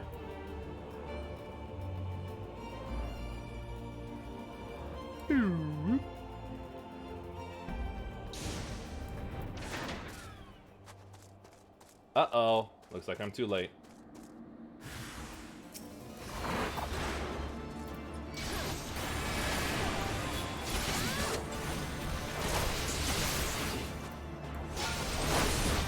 hateful Harrier.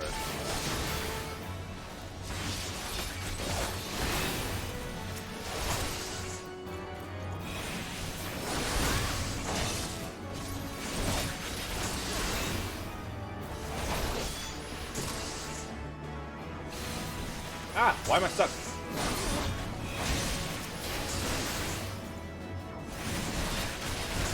Take this, magic man.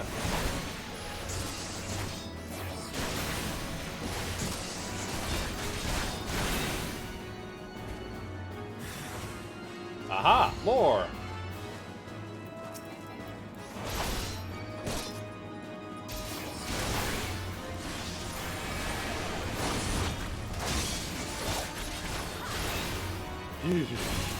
Feeling a bit chill in here now.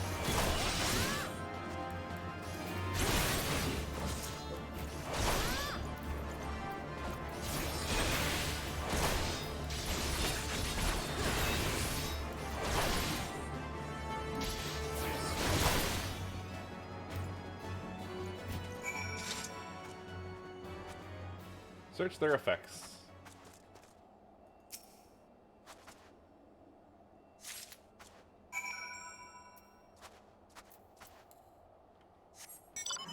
There really is no easy way back there, is there? Da da da da.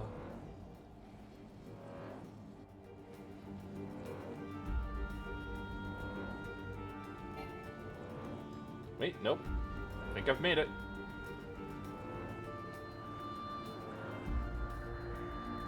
Ah, that's much better.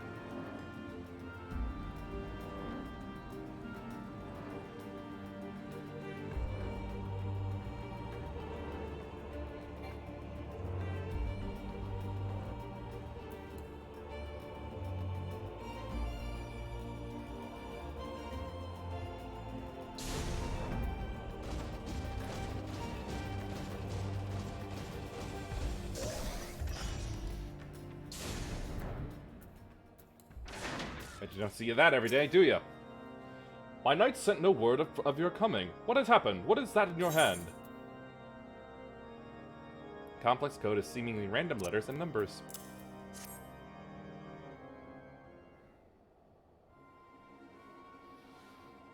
I think I popped the Mountain Dew too early. Feeling... coming of a crash. By the fury, those were veterans with years of service! And now they lie dead in the snow. Their bodies must be recovered and... No. No, we have not the men to spare. Not now. Not while Iceheart prepares to summon an abomination. The heretics you dispatched were not of sufficient number to contend with the combined strength of the Temple Knights and the Crystal Braves. There must be others, and I'll wager they are on their way to Snowcloak as we speak. To make matters worse, it seems the traitor you followed managed to pass the heretics something of value after all. The parchment you recovered is a timetable of the guardsman's watches at our outpost at Snowcloak. The traitor was stationed there long before he aroused our suspicion. Would that we had caught him sooner! With this information, the heretics would know when the watch was weakest. They could use their tunnels with impunity and prepare their ambush.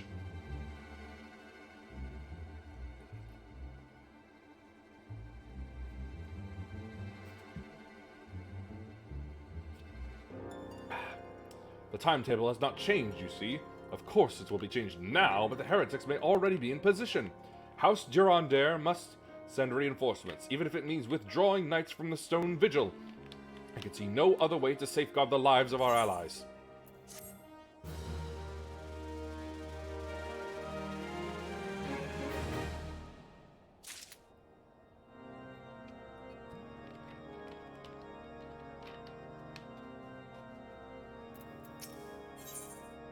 Still no new gear, come on. You still got the chest piece to get rid of.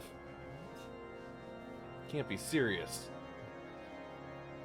Let's see. Time is of the essence. While my knights make ready to depart, the heretics may take our allies in Snowcloak unawares. Superior training and equipment will avail them not if they are cut down ere their swords are drawn, but all is not yet lost. If you leave now, there may still be time to warn them. Make haste, I beseech you. Fly to Snowcloak and tell Sir Amaric everything we have discovered. Ooh, that's far. Thankfully, I can fly.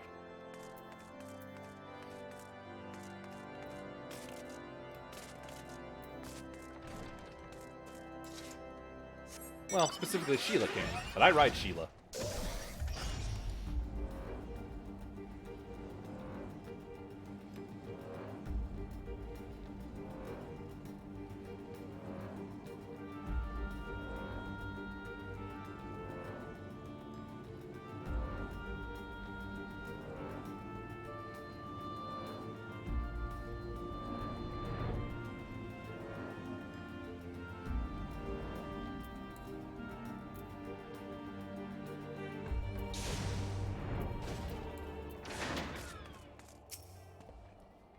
Yui, this is a welcome surprise, perhaps the only one thus far. As you can see, we have yet to uncover any hidden... You have my gratitude. Truth be told, we suspected the heretics might be plotting such an attack. Now that we have confirmation, I shall place my knights on high alert. Has Commander Lily-Livered been informed? The Braves must be made aware. Oh, that's a good point. Alfie!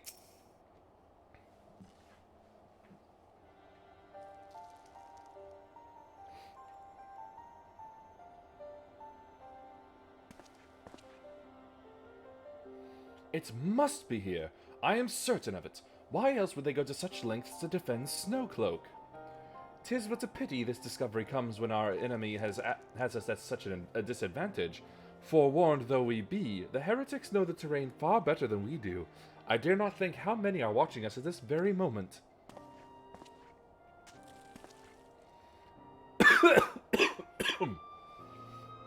Confound it, this is all wrong. Iceheart has us scrambling to save our own skins when we should rightly be straining every sinew to find her and stop this damnable summoning. There she is!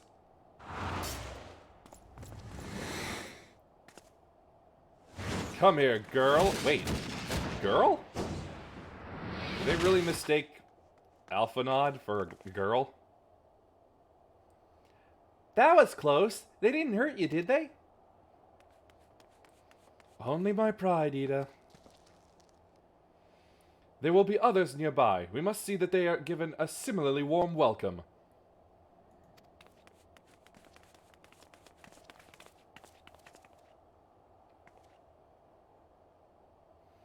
There's been a development, sir. Together with the Temple Knights, we have secured the entrance to some half-dozen tunnels, after spotting the enemy breaking the surface. But that is not all, sir. We think that one of them may be important. Certainly the heretics near flung themselves upon our swords to defend it. Aha! Just as I suspected. Amongst the warrens of tunnels lies the entrance to Iceheart's lair. Summon the others. We're going in. A moment, Alphanod. The tunnel in question is barely wide enough for 2 men abreast. We cannot say with any certainty where it leads, much less what is waiting for us there. Furthermore, we have no way of knowing how many heretics are still lurking here on the surface. What if they were to converge on this point after we enter the tunnel? For all we know, we could be funneling our forces into a trap.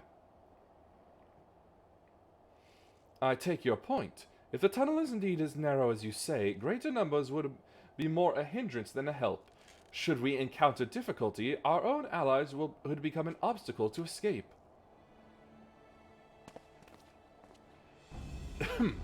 A change of plans. While we rendezvous with Sir Amaric and keep the heretics at bay here, you will go wherever that tunnel leads.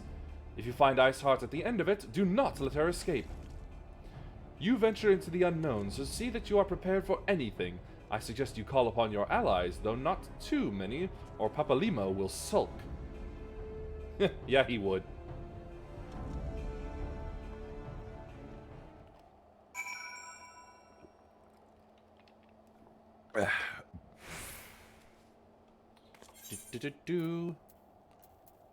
Have an egg.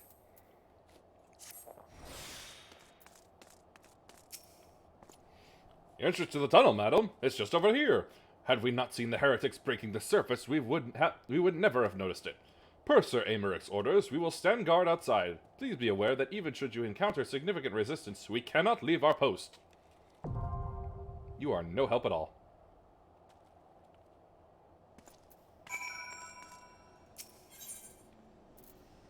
Snow Cloak, join.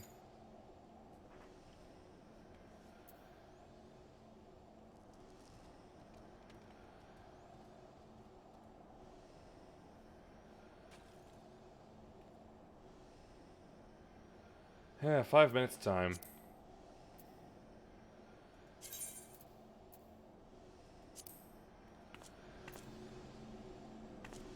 My elbows are getting cold.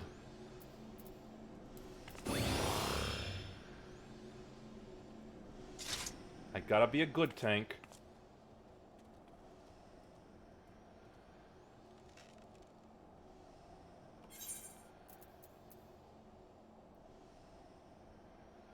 The equipment gains Spirit Bond. I'm willing to bet I don't have anything that needs that.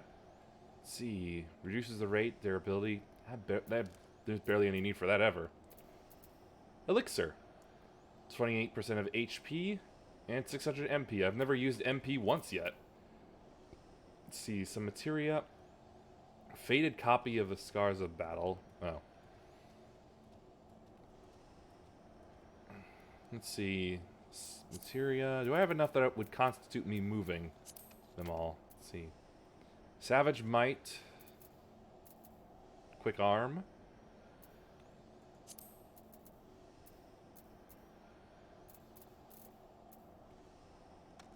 Nah, not really.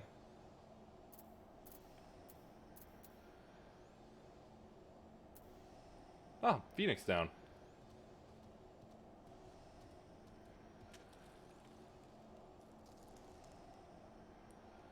When placed upon the body of one who is incapacitated, it will instantly revive the person. While some cultures insist that the tail feather's restorative properties trump those of down, these claims have yet to be proven in any sort of scientific capacity.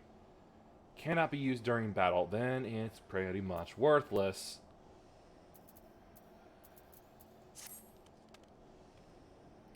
Two minutes. Almost halfway. Oh. I see something of like a reflection of me in there, like around here or something. It's weird.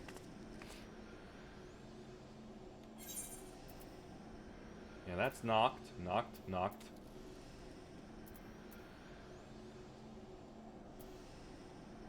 So why do I not have knocked here yet? Ah, ready.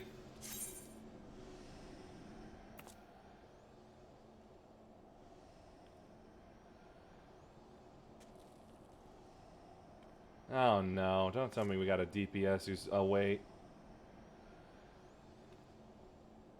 Good.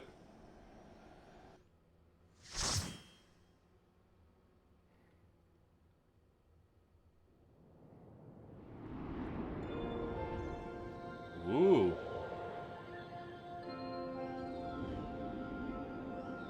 Kinda reminds me of a segment from 13.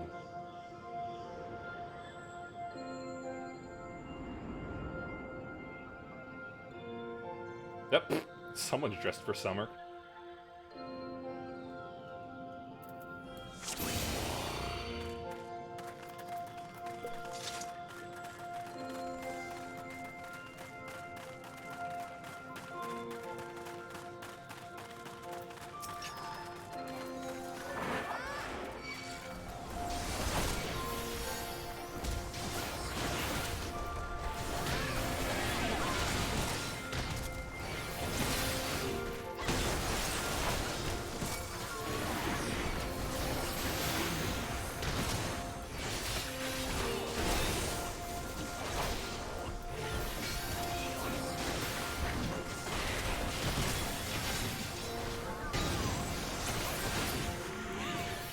Ugh, that shiver that goes up its body.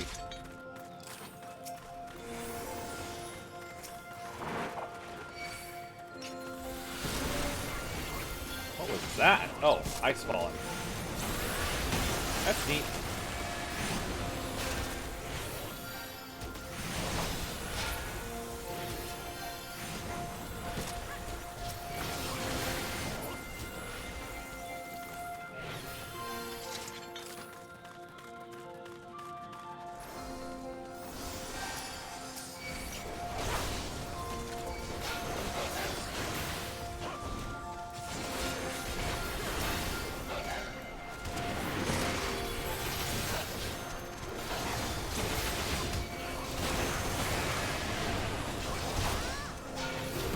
think I'm now getting what they mean by the tank could do bigger pulls.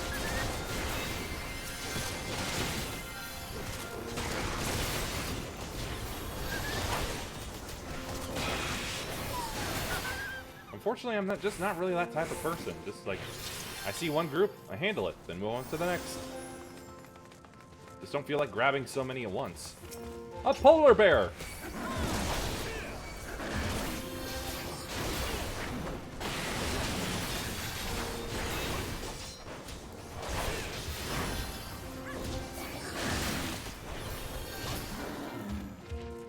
I feel like I just committed a crime of some sort. Door to silence.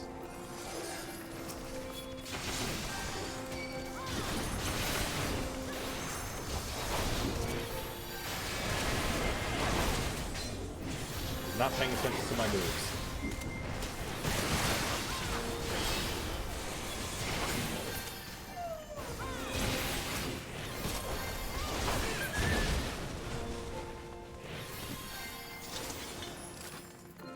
Wandil.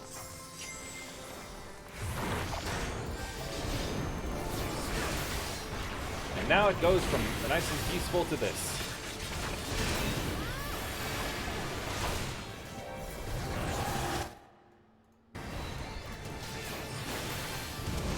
Another volume check, real quick.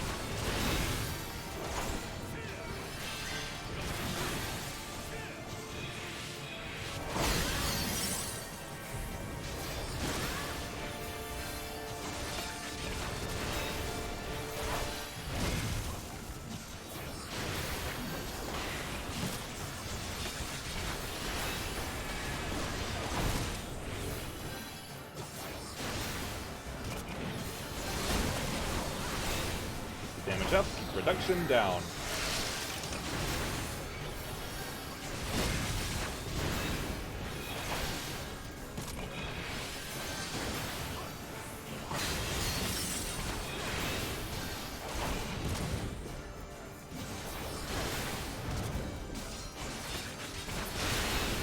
Dead.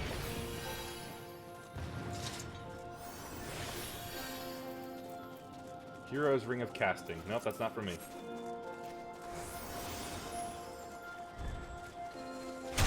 Whoa. That was surprising.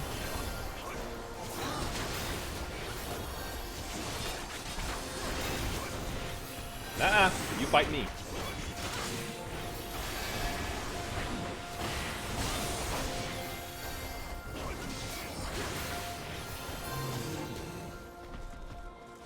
Oh, another one.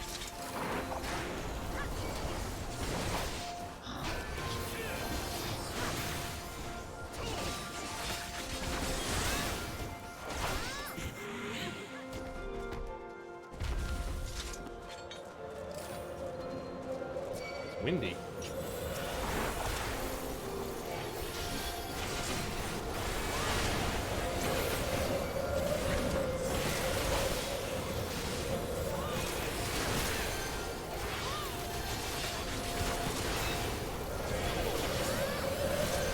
Should I be standing in this wind or not?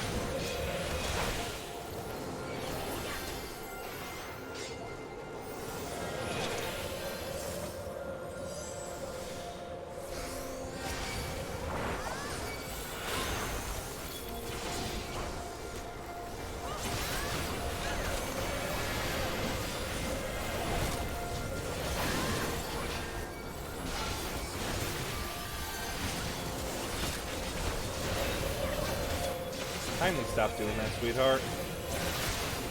I'm the one that's supposed to be taking the damage here, not you, dadgummit. I stood in stupid.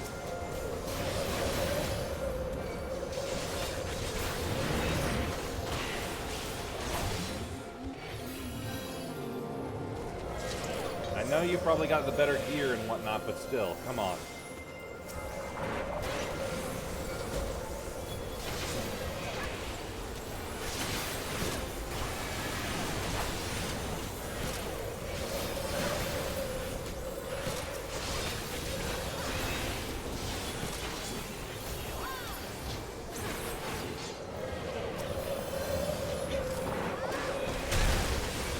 Oh, Jeebus. Not again.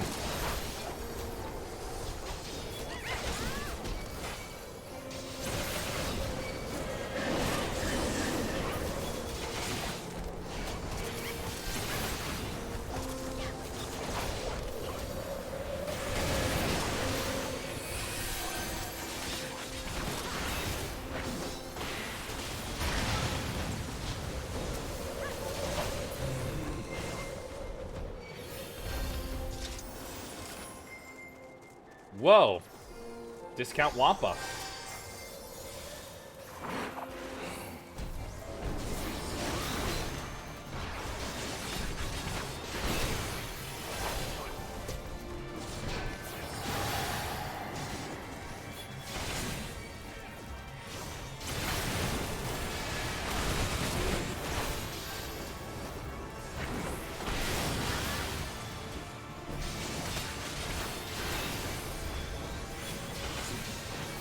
Stripes is a lot.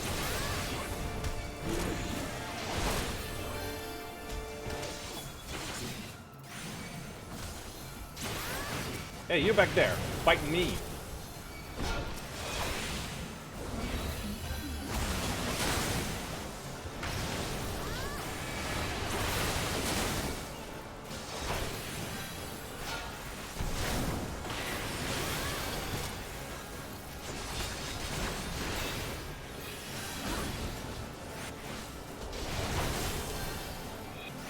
Uh-oh.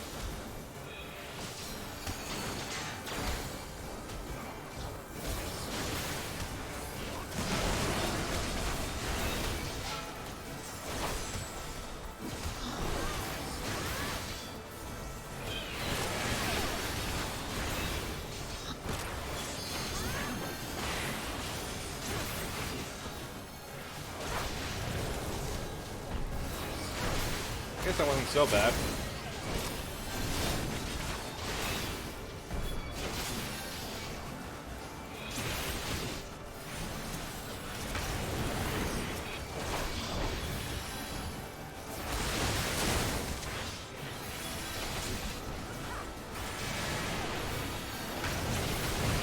Don't kill the Spriggans. Okay.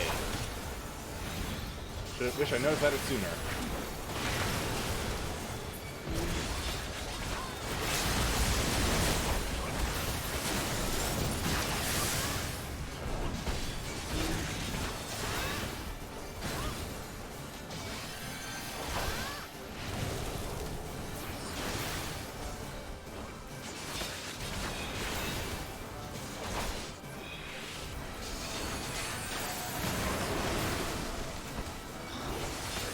I wonder how well that blocking is supposed to work.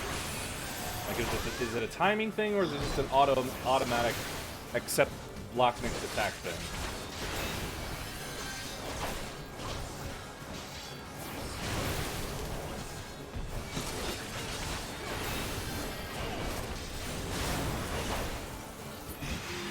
And dead. Let's see. Antique gauntlets. Antique helm.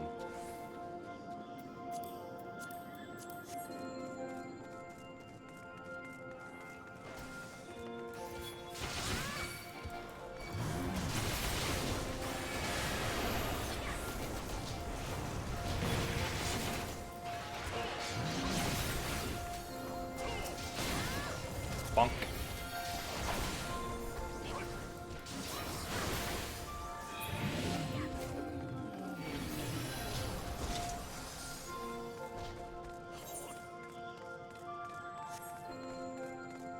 Finger of the Apostate is the next boss, eh? Uh-oh.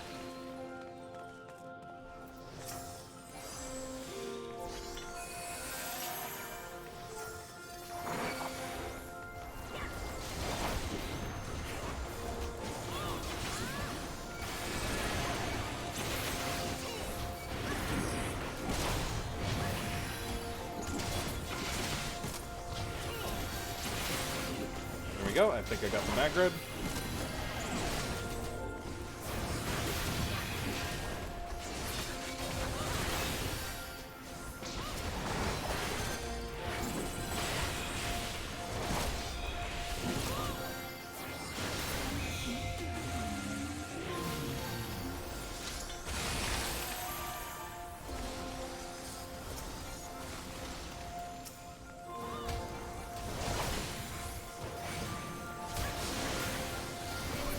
Oh, Glod, it's one of those freakish croc.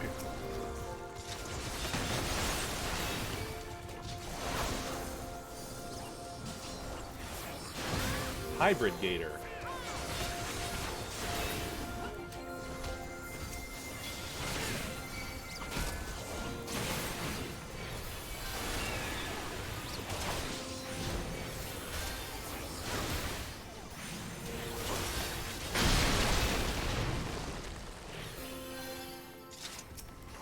Ooh. Oh, God, that thing's ugly.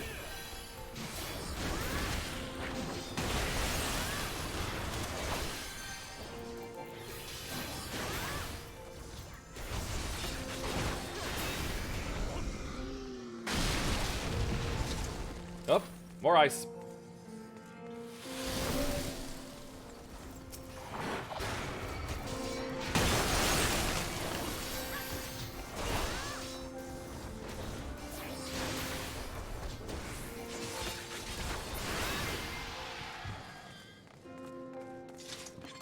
And now it gets spiky.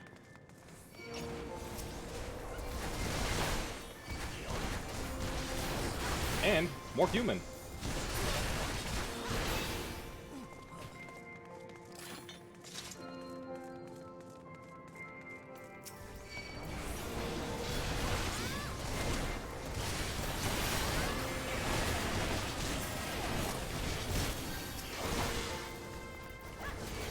Freakish ice dragons thingies. Rawr, rawr.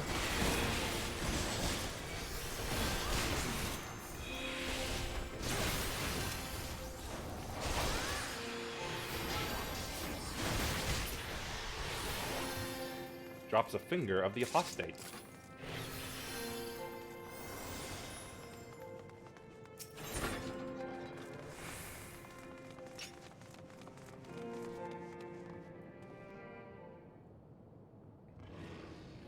Ah, I feel like I'm waking up now. Hello, Ice Wolf. Are you named Fenrir? Oh, who would have guessed, eh?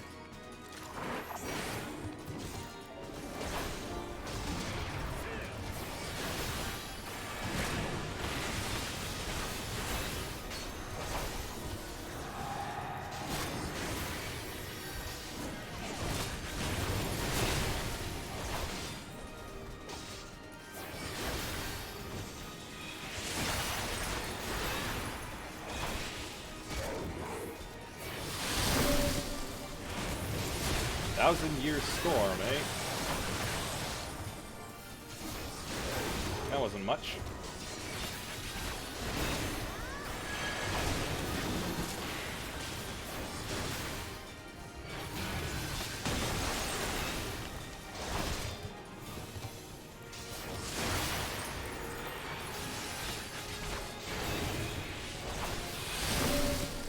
This mutt's pretty easy so far.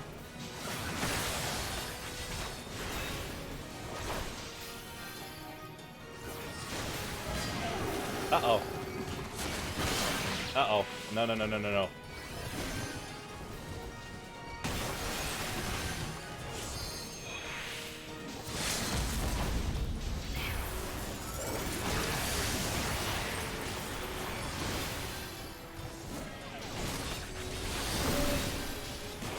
Oh, looks like someone else used the limit break. I see.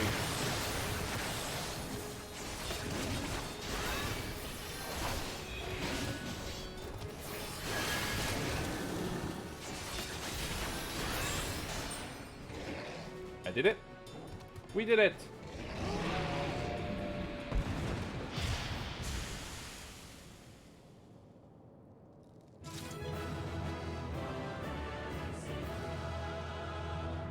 Looks like it's still windy. If my hair's anything can go by.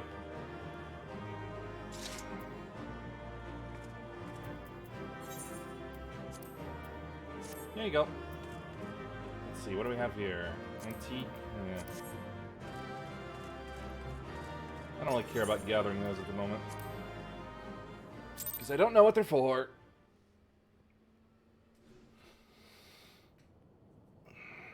The tales do not do you justice, warrior of light.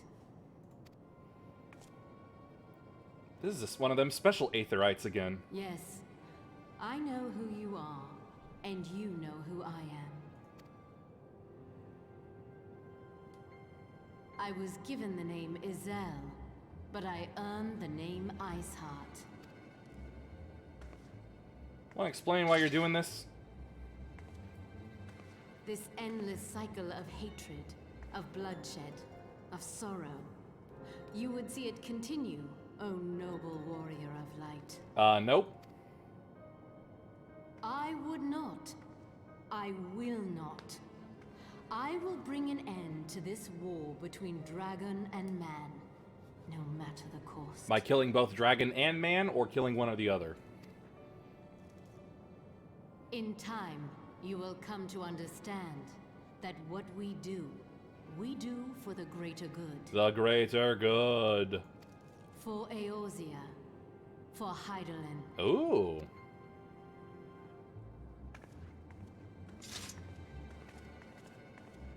I really probably should have apprehended her right then and there.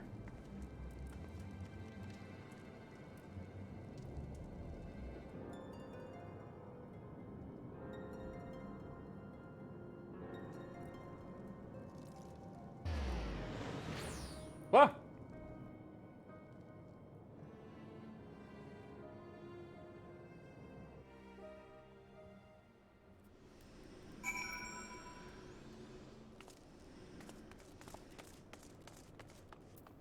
Aw, he's a cute jellyfish.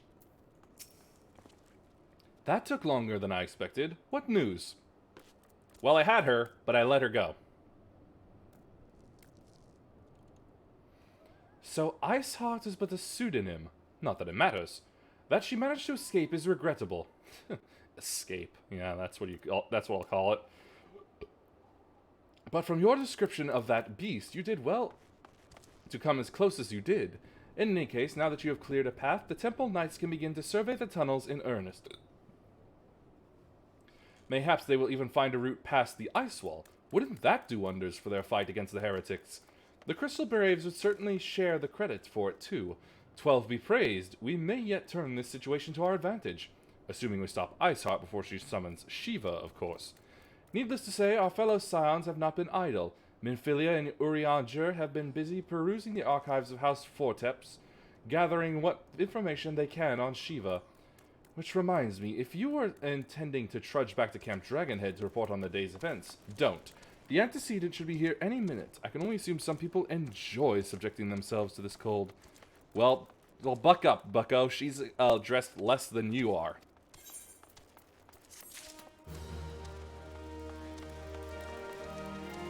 Turn that off. No, not the jellyfish.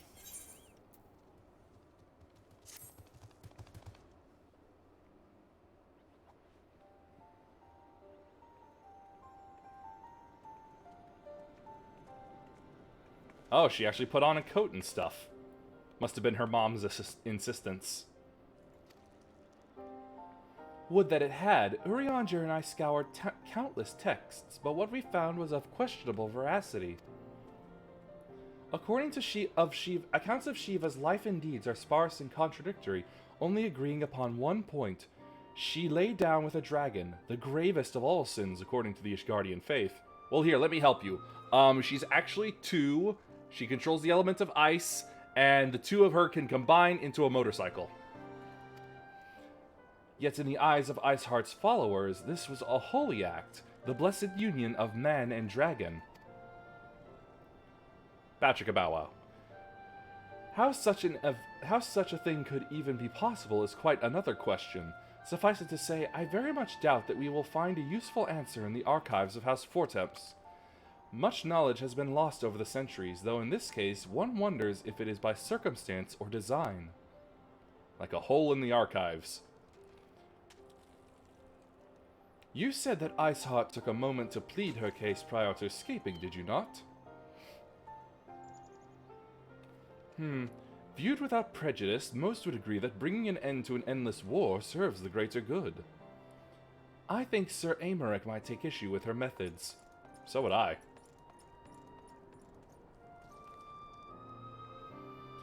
I do not care if a few stragglers manage to escape. Until the sappers confirm that a tunnel is safe, the men are not to search it. Yes, Lord Commander.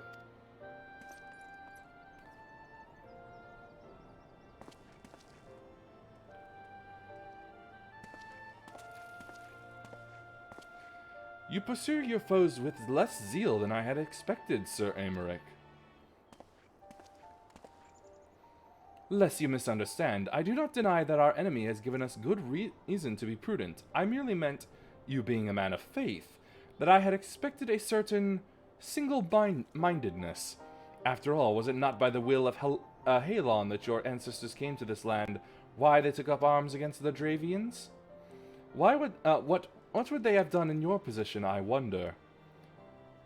There are those who believe that faith is a renunciation of free will, that unquestioning devotion is required of all who would live a life in service to the Fury. Such righteous fervor may well serve a knight on the front line, less so a leader of men. We are all at liberty to interpret the scriptures as we will. I choose to believe that the Fury would value the lives of her followers over the deaths of her enemies. But I would not presume to speak for the Knights of Eld. 'Twas a different time, nay, a different era, and Scripture tells us only so much. Would that it told us more.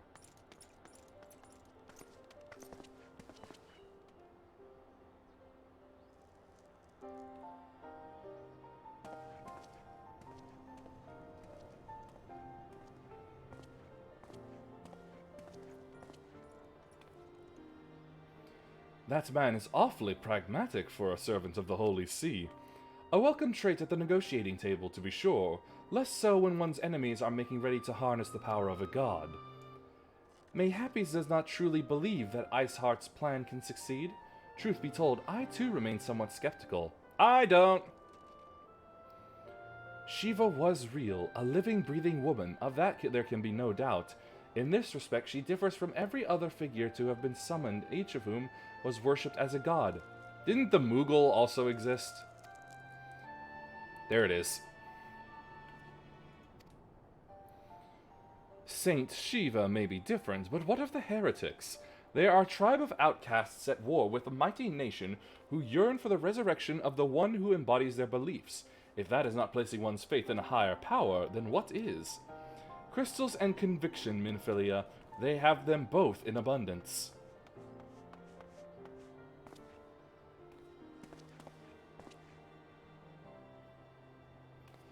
Can that truly be all that is required?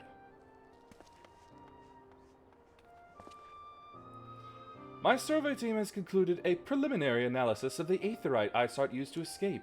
They believe that she teleported to another Aetherite, somewhere not far to the west. Despite the apparent proximity of this second Aetherite, however, they have been wholly unable to detect its presence directly. Unless Iceheart has some means to mask its signal, I can only presume she had it destroyed to prevent us from following her. Without the means to teleport as she did, we have no choice but to search for an alternate route, most likely a tunnel, assuming one exists. Let us not give up on teleportation just yet. One of our colleagues in Charlian may be able to assist us. I pray that you are right. I dare not think of how long it will take us to survey the entire tunnel system. Survey says, waste of time.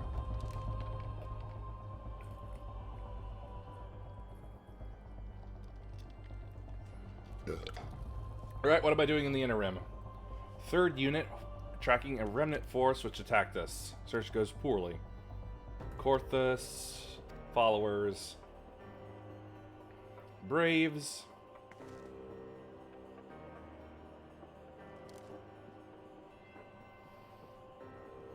Yu Hase, or Hasi. Hassan Chop!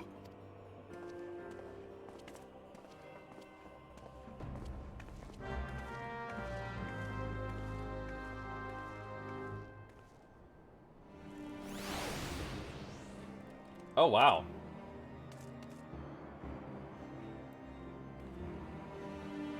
Could almost be sisters. Anyway. Nary a moment ago received word that the heretics we seek has been spotted making for Danathan Pass.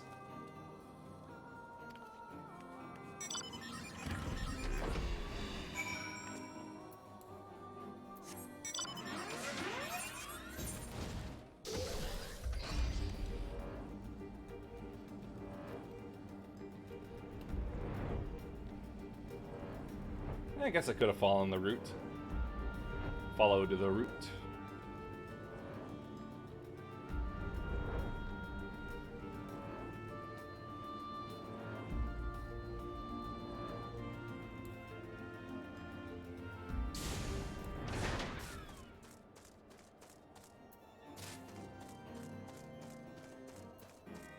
Third unit.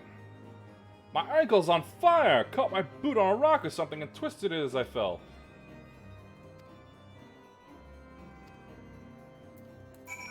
That's kind of pathetic, honestly. Up we go.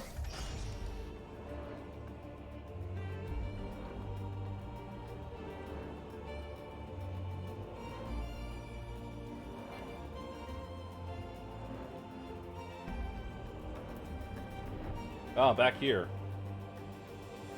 These weird blood ridges.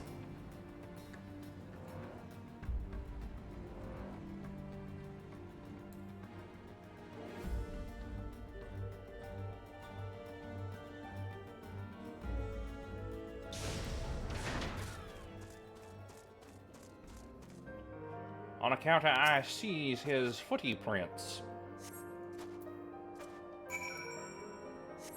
Trying to make some bigger footprints.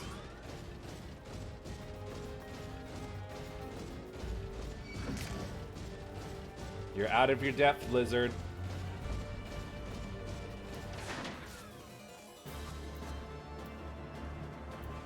Good. The heretics? I'm not sure. There was a great scale beast at Yu Hase. I think he went to the east on his own. I am not liking the sound of this.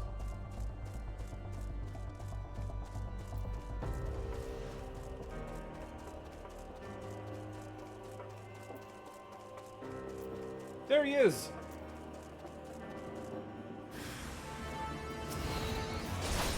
Sodding blue coats.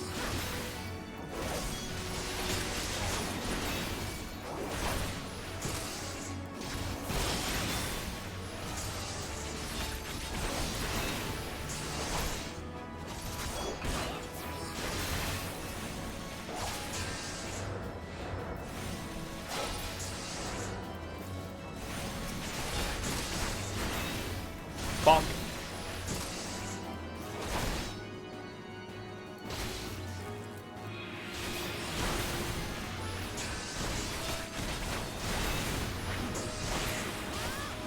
Dead. How you doing, short stuff? I'm following the heretics' track that I almost failed to notice they had doubled back. Almost, mind you. One tried to sneak up behind me and got a knife in the gut for his troubles. Wish I would stop moving this. I thought myself alone, so I started searching the dead man's knapsack for anything of interest, and lo and behold, before his friends found me, I came upon this. Withdraw in groups of 3 or less to the observatorium. Give the signal and wait. The merchant will be watching. Be late and be left for dead. Speaks for itself, does it not? They can't possibly mean to rendezvous outside the place, so we should restrict our search to the surrounding areas. Let me rephrase that. You should restrict your search to the wilderness around the observatorium. I will need more than a moment's rest to recover from these wounds.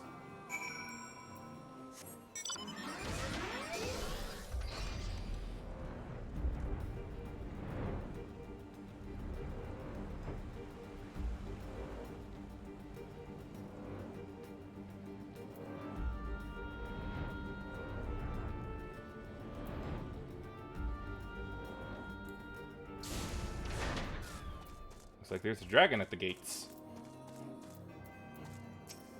Hello there. I am through with listening to your excuses. We leave now. How? The woods are crawling with those blue coats, and the knights are searching every wagon that passes through the gates. Hello! My coat is blue. Well, stay with her then, and if you think you'll fare any better. Now, there's no need for that.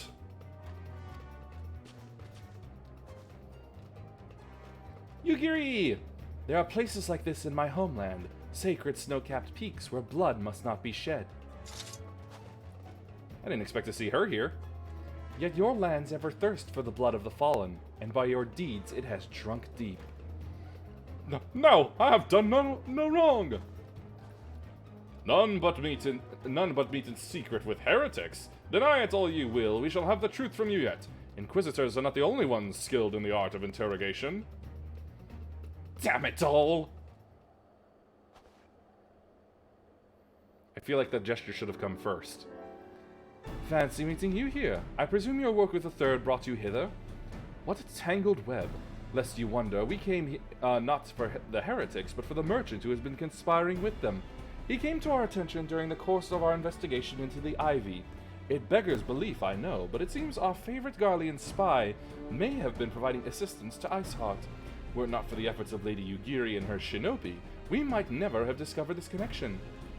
Master Alphanaud is too kind. I fear my people and I have done little to aid your search for this spy.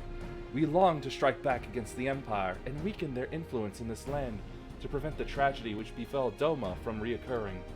The days ahead and the work they promise will require a very particular set of skills.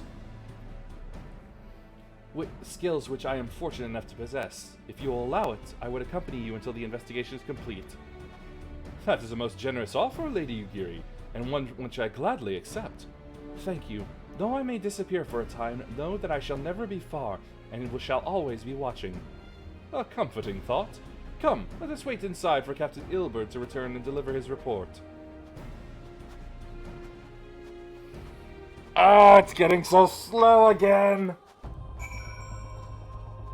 I'll be back.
Back to it.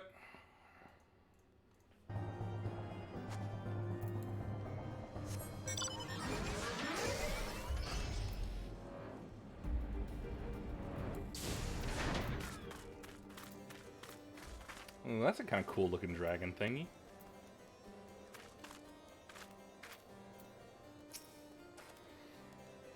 Captain Ilbert seemed confident the merchant's resolve would swiftly crumble when pressed. If so, we should have new information ere long. Close to the Ivy's identity, I'm... Ugh.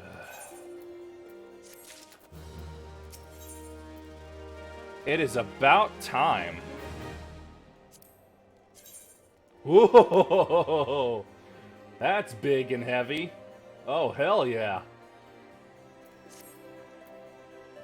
Haddock dip.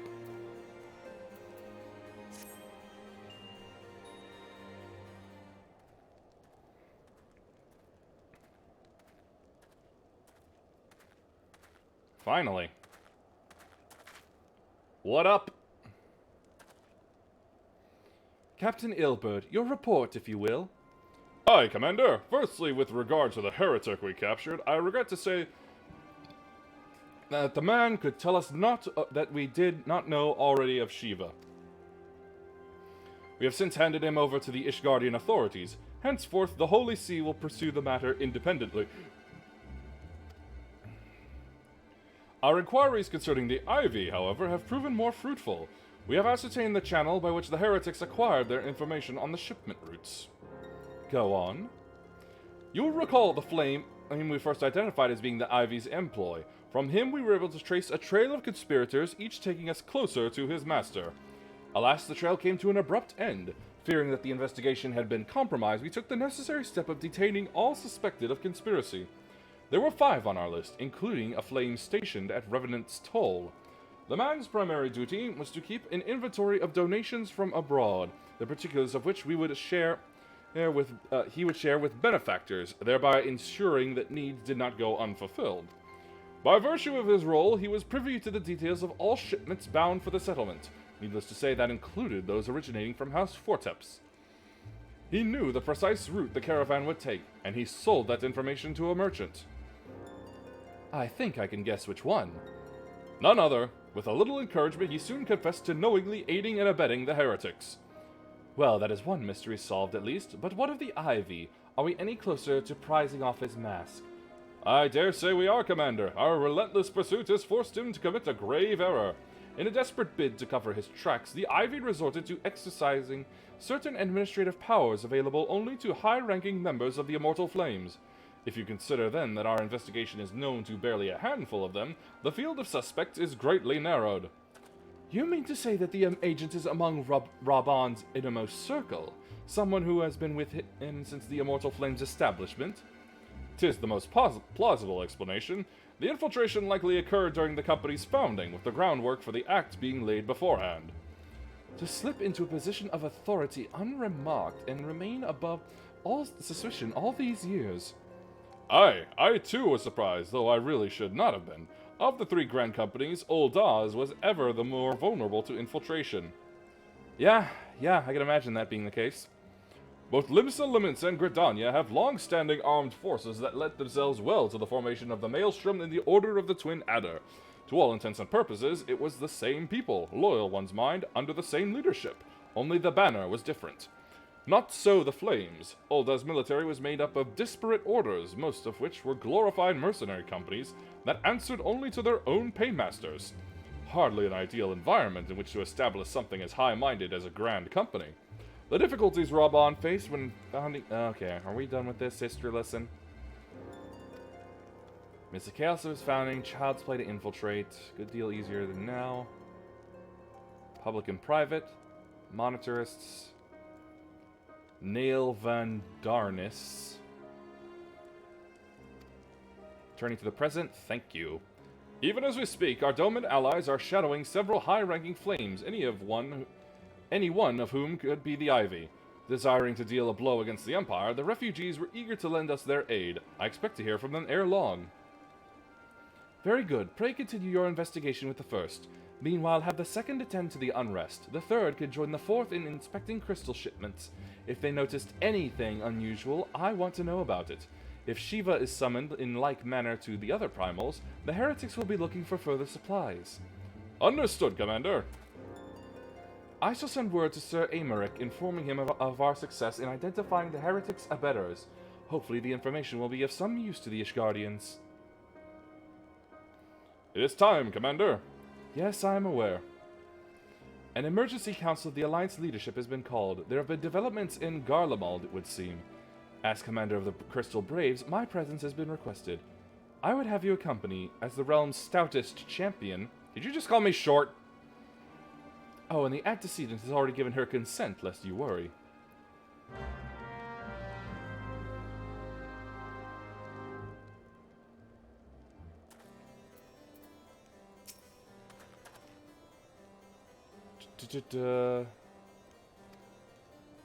Gridania, eh?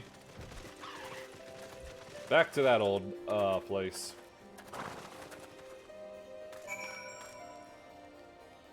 Kind of like that guy's gloves.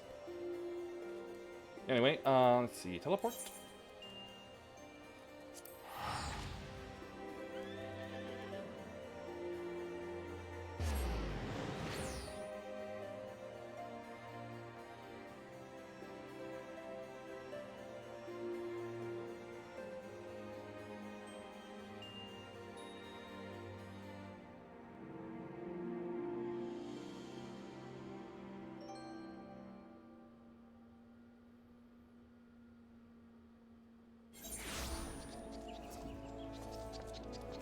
Means this way now. Ugh, someone doing Nico Robin cosplay. Gross.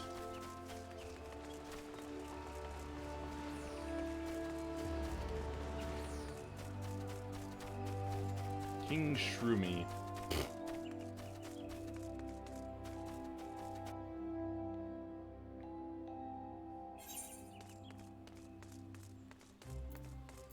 I really should have just used the Aethernet. Dadgummit. Yep. Let's get this going.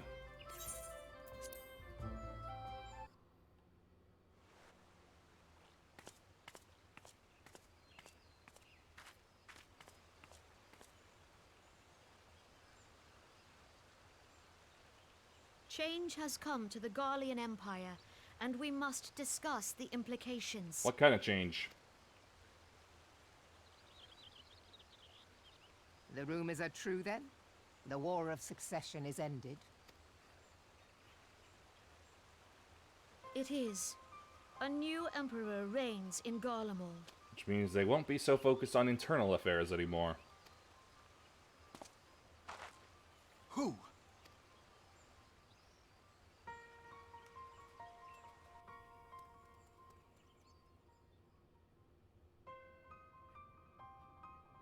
The birth and all too rapid expansion of the Garlean Empire is commonly attributed to the strategic brilliance of Solus Zosgalvis, yet he did not rule alone. Several members of the royal household also distinguished themselves during his reign. Lady, this is not answering the question in the slightest.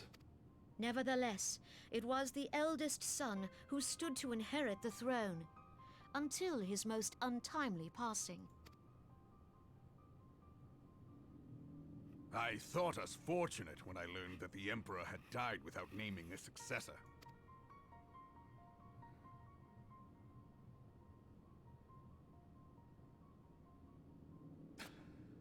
Ha!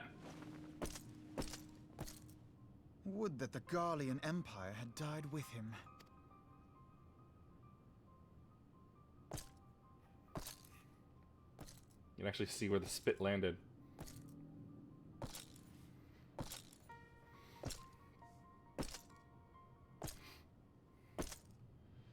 'Twas the grandson and his uncle who had the strongest claims, was it not?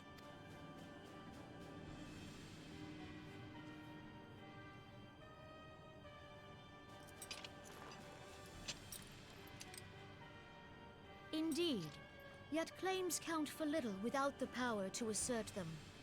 High Legatus Varus Ye Galvus is a respected military leader. Not so his uncle. Could that crown be taller, please? It's not quite the level of Gristle Malik young yet. Varus has torn the crown from his uncle's grasp and taken his place at the head of the Empire.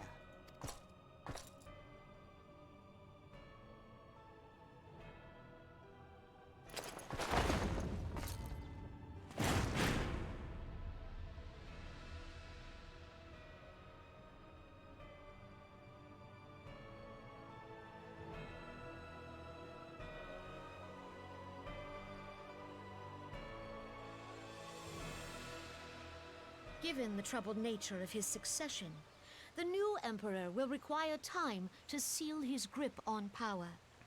Yet have no doubt but that he shall, for there are none left with strength enough to oppose him. Since the success of Operation Archon, the remnants of the 14th Legion and You said the forces number. occupying Alamigo have done naught but fortify their positions. But you can be sure they'll be ready to march on us again, if their Emperor gives the word. When, not if. They say this Varus was so set upon Eorzean annexation that he spoke out against the Meteor Project. Oh boy, that's a name that usually doesn't mean good things in Final Fantasy. Plainly, the new emperor's intentions are of great concern to us all.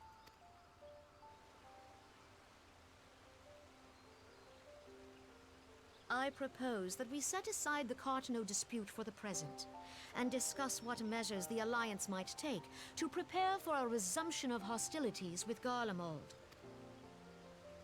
Moreover, I move that we re-examine the question of how our former allies in Ishgard might be persuaded to retake their place at our side. Could Eorzea but stand as one, 'twould deal a grave blow to our enemies' ambitions. Thought the rain started up again. It didn't.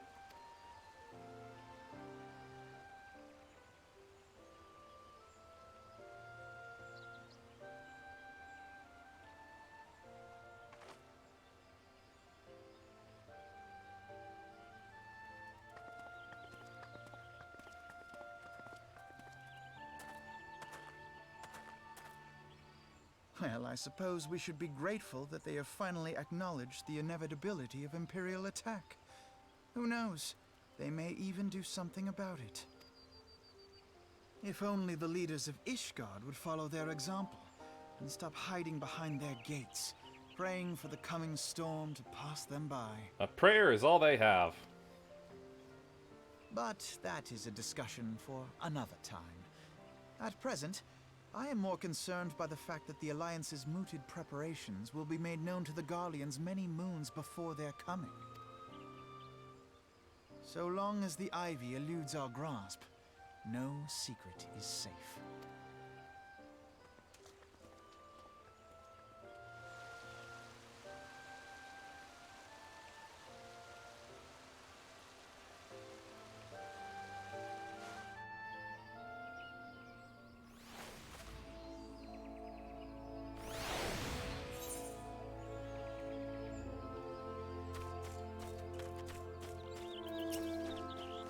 It will not have escaped your notice that the nations of Eorzea are no nearer to being of one purpose, despite their protestations to the contrary. Plainly, the threat of resurgent Garlemald is not enough to stir them. And the reason for this? Deep-rooted mistrust among the citizenry. The nation's leaders can come to all the understandings they like, but their unity means little and less to the common folk. Take the Leminses, for example. Although Admiral Mirwib outlawed piracy over a decade ago, foreigners still picture the nation as a haven for grog-swilling, wooden-legged cutthroats. Yeah, why do you think I joined them? In likewise, the Gridanians are mocked as hermits who talk to trees, and the Aldans scorned as swindlers who worship coin. Oh, come on, that last one is real true, actually. Not that such sentiments are entirely without grounds, of course. Take that pillar of Alda society, Teleji Adeleji, for example. But that is beside the point. The fact is that people are wary of outsiders, whether they have cause to be or not. That's just human nature. On that basis, one could argue that the conflict at Cartanau is a necessary evil. Each nation has its own warmongering faction that advocates the acquisition of Omega. In order to placate them, we present them something resembling warfare and thereby curb their appetite for full-scale conflict. But enough idle musings, let us speak of a more pressing matter, the Ivy. Yes, please, let's! Since we spoke at the observatorium, Captain Ilbert has further shortened his list of suspects, and by happy coincidence, the one he deems the most likely candidate is lately come to Gridania. The hunt nears its end. All that remains is to quarter our quarry. Seek out Ilbert near the Adder's Nest. He will give you the particulars. Should there be any developments in Corthus, you may be sure that I will send word without delay. In the meantime, I wish you success in apprehending the Ivy. Good. Yep. Just as I thought it would be. Hold up. Nah, it's close enough.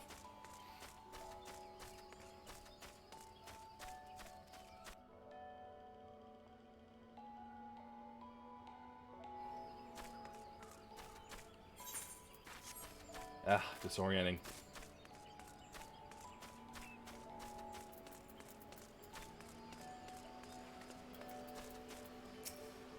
I'll grab this for later. Oh, it looks like it's just hard mode. Well, whatever, I'll get a little cash for it.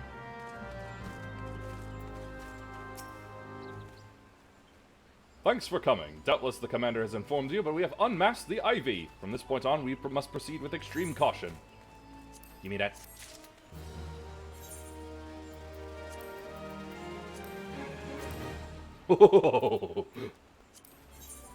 Yes. And you can still get a peek of my luscious thighs. Mmm, big and heavy.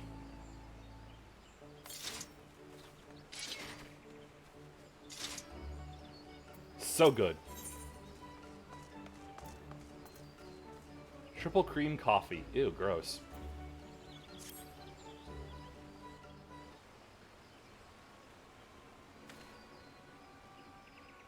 Listen well. The spy we have been seeking all the time is none other than Flame Marshal Eileen Royale, Raban's second in command.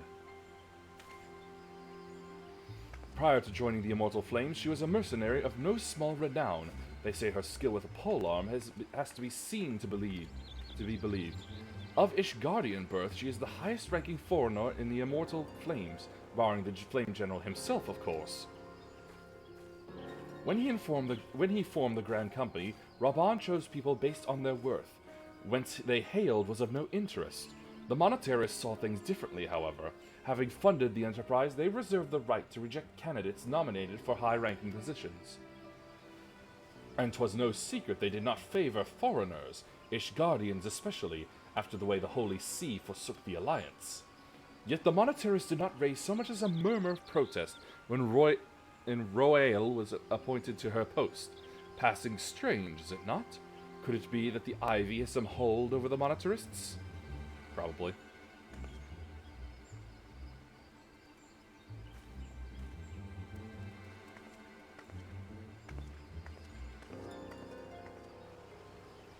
But these revelations are secondary to our current mission. Of foremost interest to us is Royale's presence here now.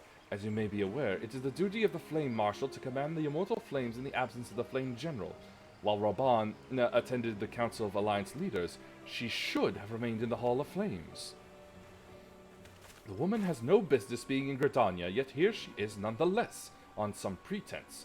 She is up to something, mark my words.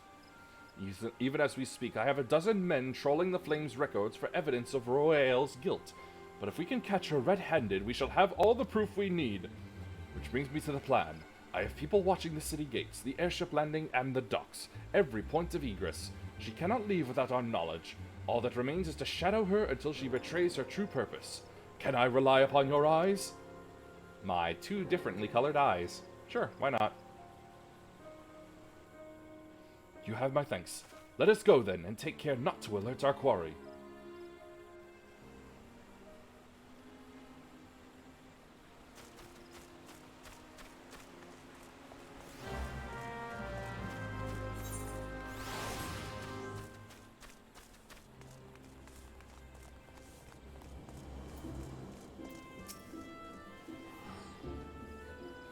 Blue Badger Gate.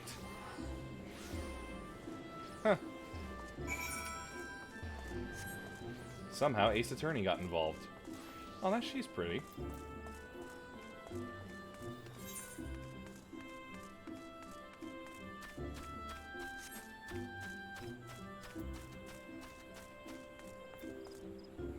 Lord Mofu Mofu. Entered Carline Canopy.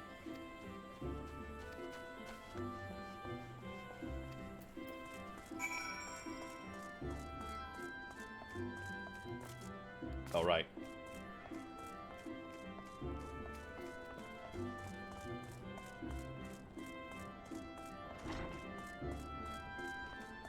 This armor is just the perfect level of chunk. You could just have a random tentacle with you. Oh! It has a ray gun. Okay then.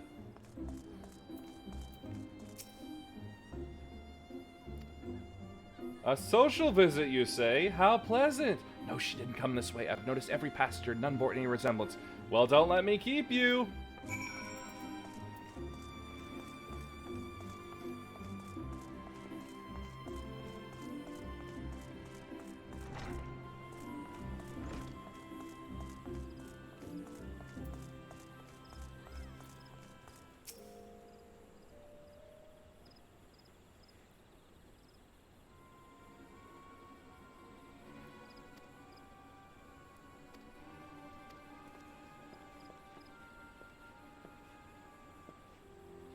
Greetings, good sir. Might I interest you in some Muntoy tonic? A cup a day imbues a man with great vigor, if you take my meaning. Perhaps another time, friend. Wait, that necklace. You are a shinobi of Doma. That woman you seek has left Gridania by way of West Shore Pier. She was attired as a merchant, but these eyes are not so easily deceived. You may wish to take your search to the East Shroud. Rest assured that we shall continue to support you from the shadows. You gotta love ninjas.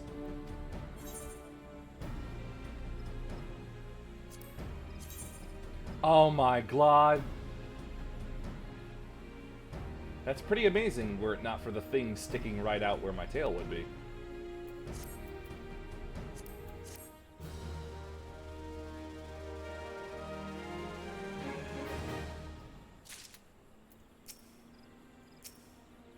Come on. Thank you.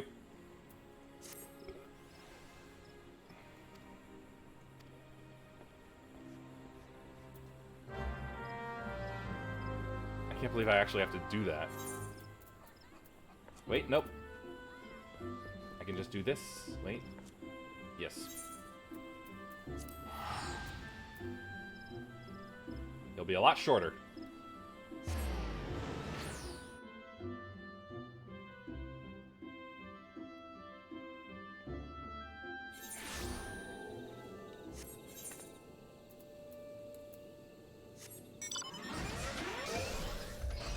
Up I go.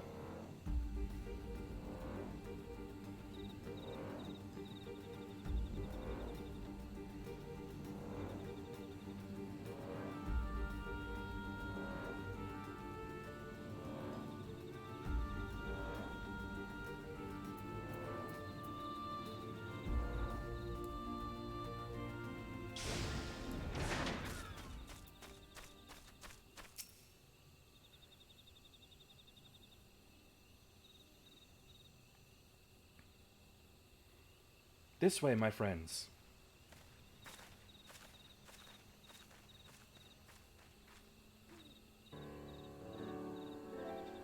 Your quarry makes for the Hawthorne Hut.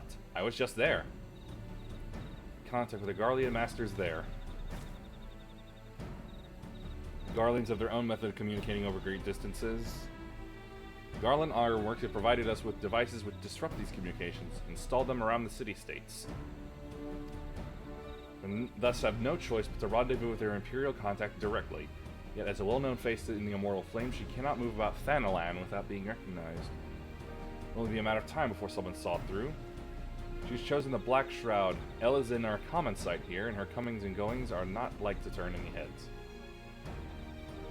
sent agents with a mind to destroy the devices and render such direct contact unnecessary. Shinobi are blocking them.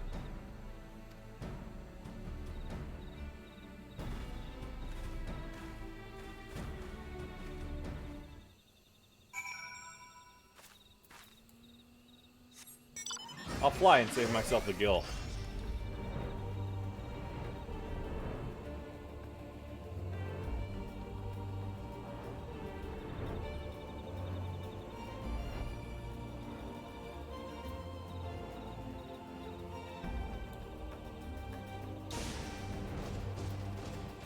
I'm being stealthy! Bramble patch. Ah, this is getting so annoying.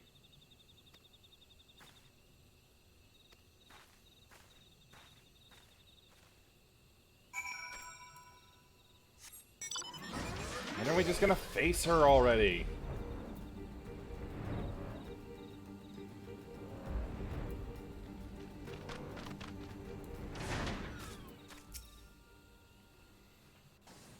Is it time? Please tell me it's time. Just beyond Royale is a conversation with an individual clad in the manner of an adventurer, an Imperial intermediary, no doubt. This is it! With me! Whoops.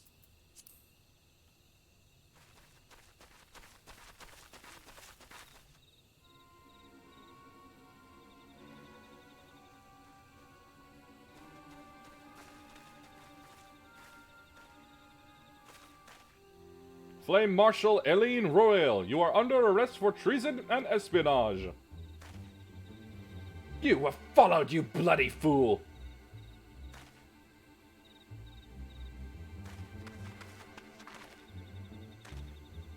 Damnation!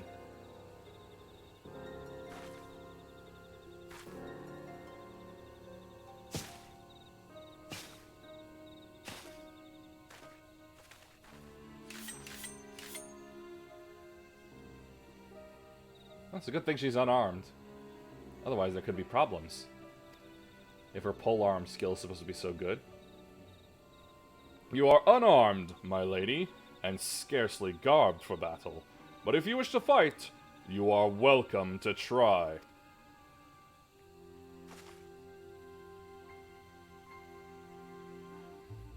What is the meaning of this, Captain? Would you arrest me for strolling in the Twelves Woods? When last I looked, that was no crime, and neither was conversing with passing strangers. You would feign ignorance, then? Very well. If you do think of something to say, there will be plenty of time to say it later. Now come quietly, or I shall make you wish you had.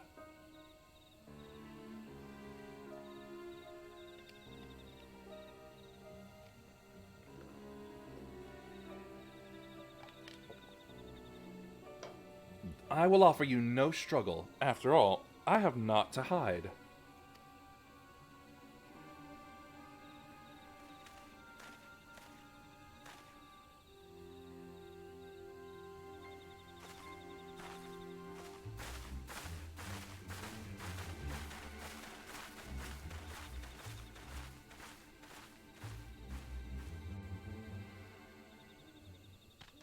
Well, that's done then.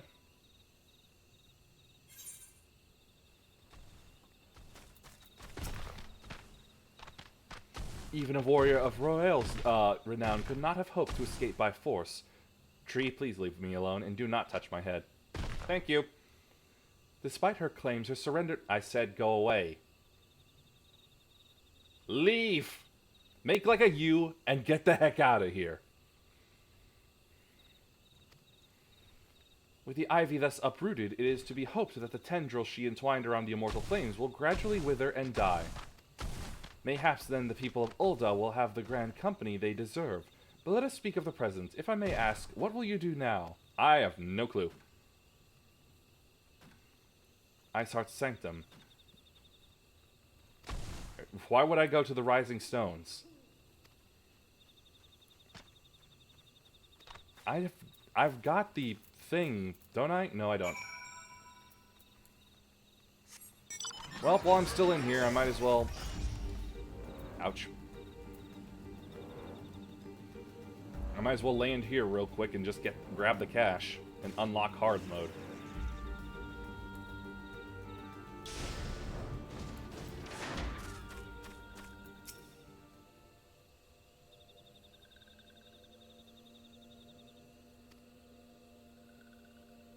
Yeah, Rama's coming back.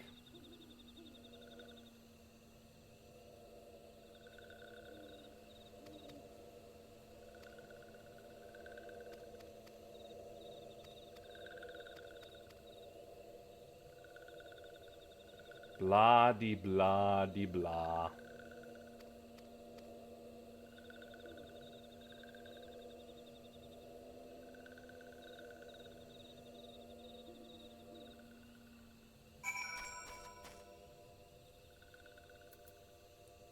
Well, if it's gonna be like that, I might as well turn it off for now.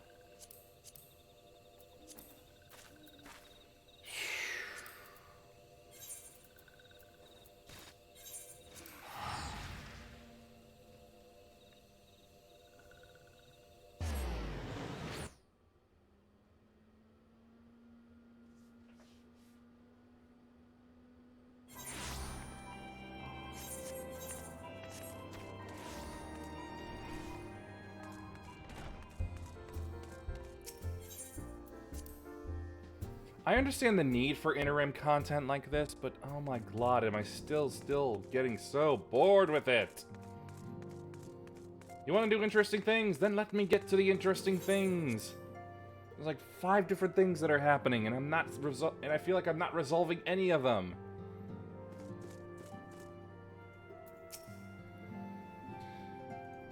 Yeah, I did a thing for Alfie.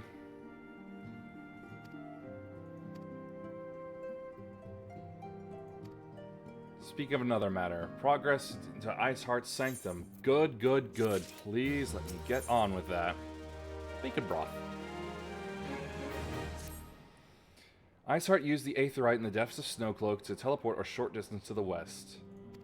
Heretics believe that they are bringing about the second coming of their patron saint. They mean to hold a summoning ritual, something more akin to a primal. Must be stopped. Simple matter to tap into the established Aethernet and thereby follow. However, despite our best efforts, we have been unable to ascertain the position of the Aetheryte to which she teleported. Prevailing theory is that she destroyed the second one upon arrival. We concluded that we lack the expertise to develop a solution. This is why we called upon the aid of one who does possess such expertise. Currently en route to Revenant's Toll from Sherlion. Should be arriving within the hour. Since you are here, welcome her. We could welcome her together. Together, she says as she walks off without me.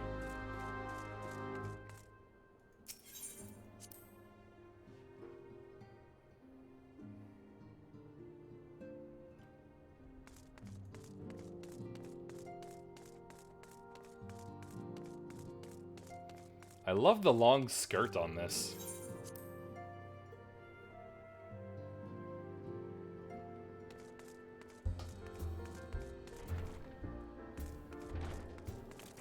Okay, that's a pretty cool neck thingy.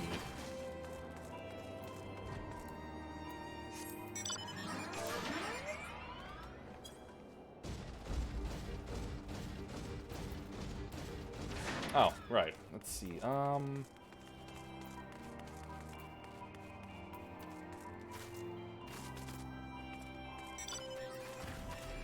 I think I can just sell anything. Never mind. Can I speak to one of you?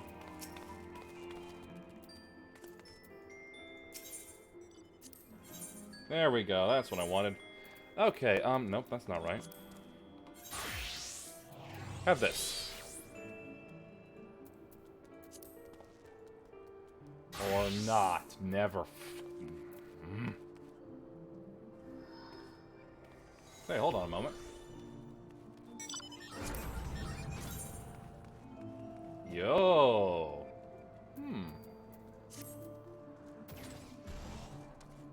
But I did just get this. And that is kind of expensive.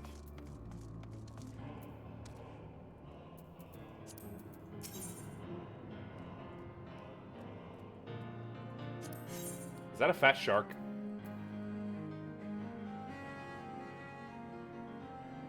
It's a fat shark.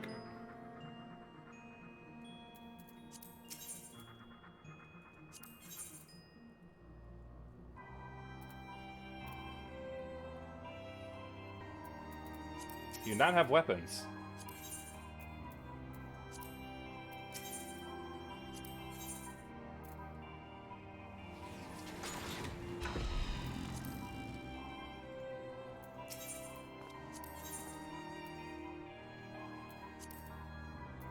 Really? Only armor?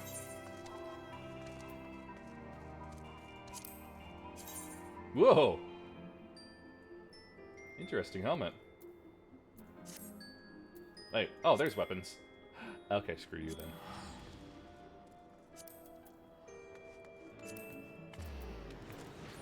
Not like I would have enough to get a full set anyway.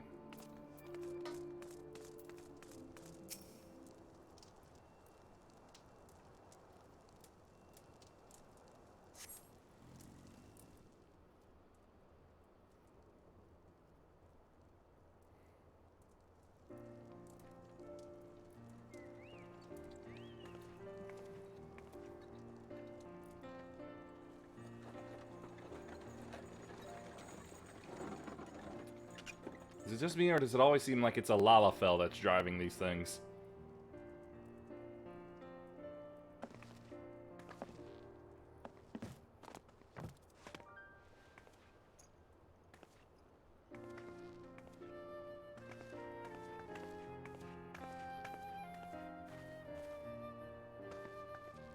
That's quite a hairstyle. Ophelia, am I right? None other. I bid you welcome to Revenant's Toll, and thank you for traveling so far on such short notice. As if I could ever say no to Urianger. Moonbreeder is an accomplished Charlian scholar and an authority on aetherite technologies. She has played an invaluable role in our search for a means to capture Ascian souls. Charmed, I'm sure.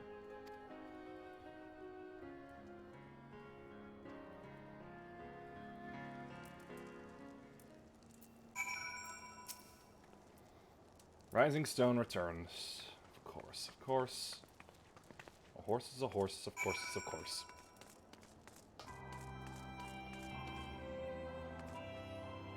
Yo. That's pretty good. Anyway, when I do open up shop, right?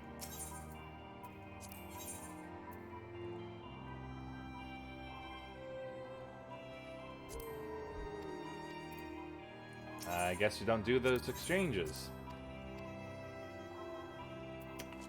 Alright then.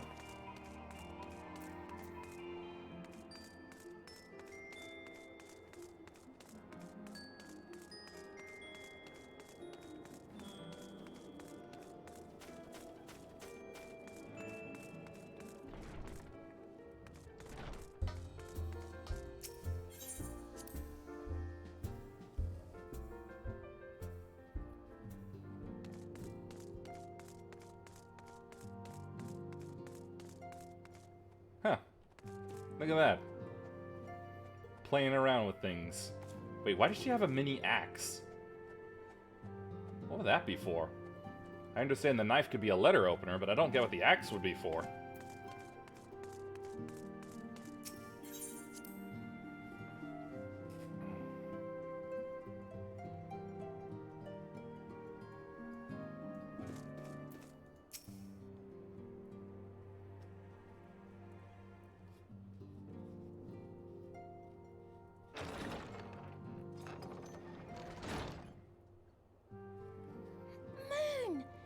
It's been ages! Oh, longer, sister. Oh. Wait. Joyous reunion indeed. Well, of course it is. Moon and I are like twin sisters. Except for the height difference. Save in appearance and aptitude. You know, she can kick you.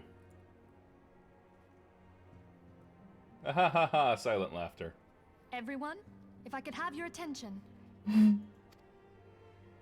We have with us an esteemed guest who has come from Sharlayan to assist us.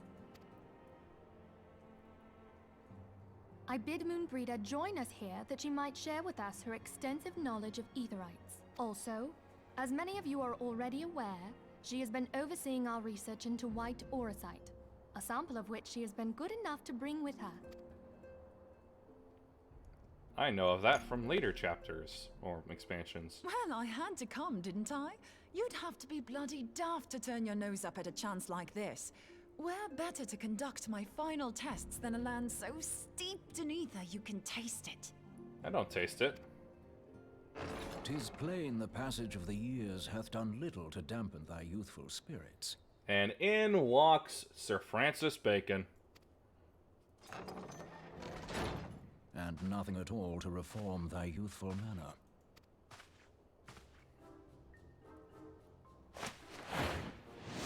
Big hug. Oriange, where in the hells have you been hiding? I don't know, if he told you, you would find him. I think he doesn't want you to know. Unhand me. Lift. I come all this way, and that's what you have to say to me. Yep. I much preferred when you were pleading with me to drop everything and hurry to your side. What was it you said? None save thee can satisfy this need. Oh ho ho. Go on. Oh, you shush.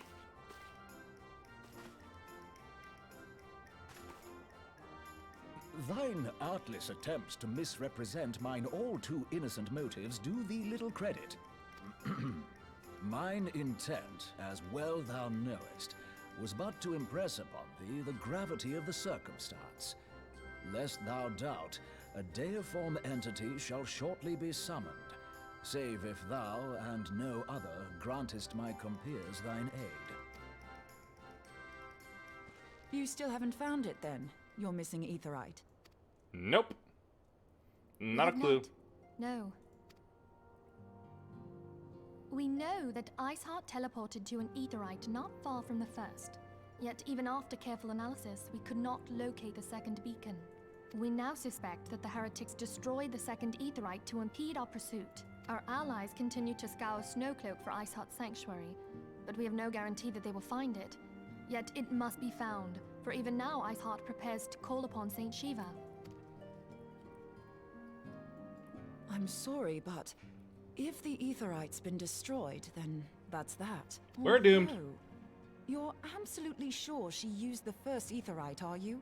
She didn't just use teleportation magics? You know what? That's a good point.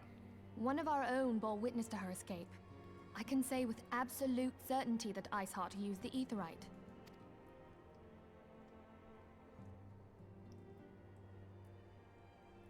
In that case, there might be a way, so long as the ethereal current is still flowing.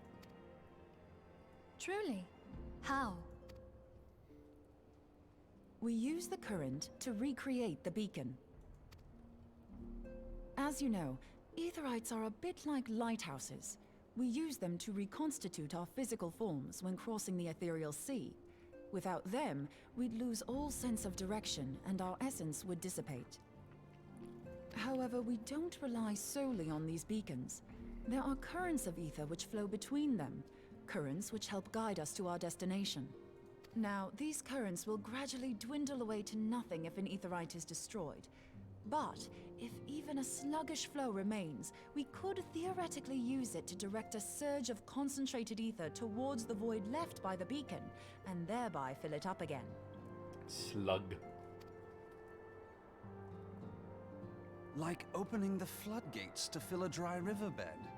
Though, correct me if I'm wrong, but would we not need a veritable reservoir of ether? In concert, we might manage to channel a sufficient volume, yet that is not my chief concern. To direct the flow of so great a volume of ether with the requisite precision would be a nigh impossible task in itself. I barely succeeded in facilitating travel to an unattuned beacon.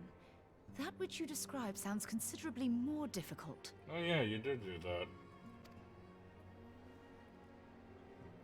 In case you can't tell, I'm getting pretty bored. And dangerous. Every person who has attempted to teleport in this fashion has died in the process. They, however, did not have white aura sight at their disposal. Oh, how handy. I'm sure their sacrifices meant so much. I can use it to channel all the ether you can give me into the etherite.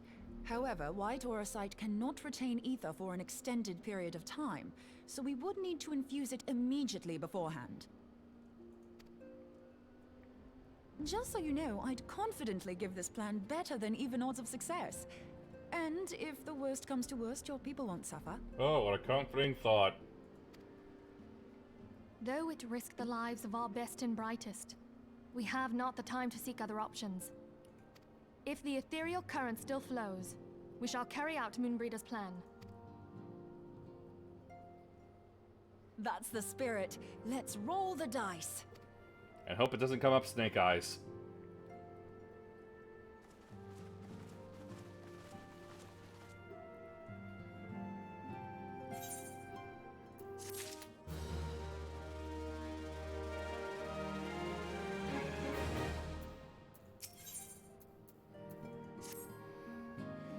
Let's see, beacon, inherent danger, snowcloak.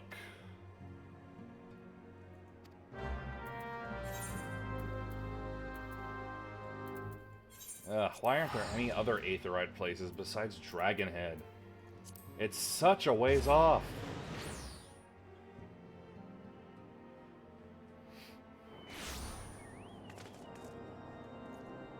Now I'm always looking the wrong way.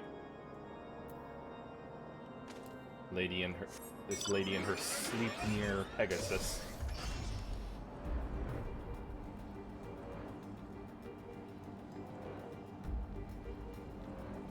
I can brave the blizzard. My armor is chunky. And thick.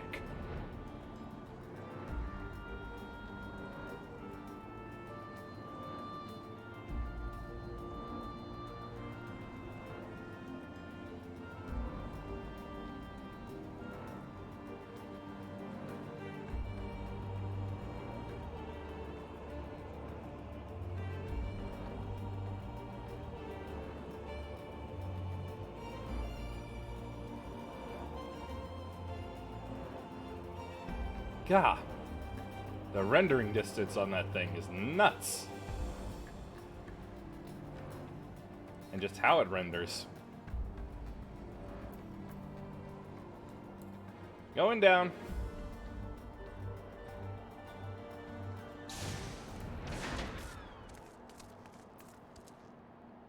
Numbnut. Oh, Jeebus Cripes. Let's get this over with quickly. I don't want to see that guy's name anymore.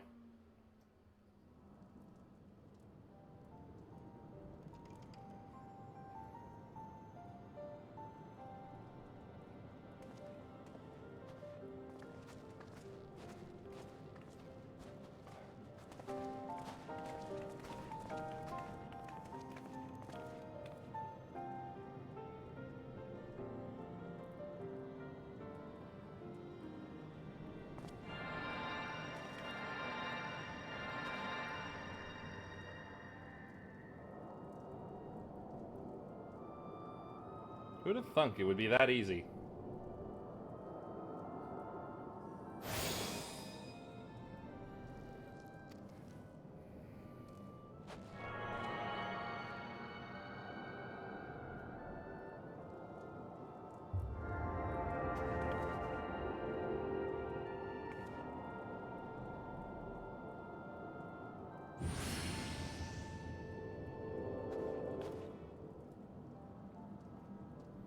That do it, or do we need to go again?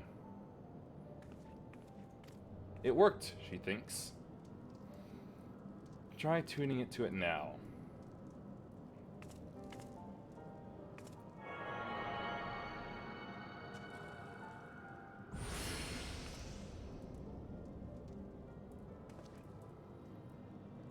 Oh, come on.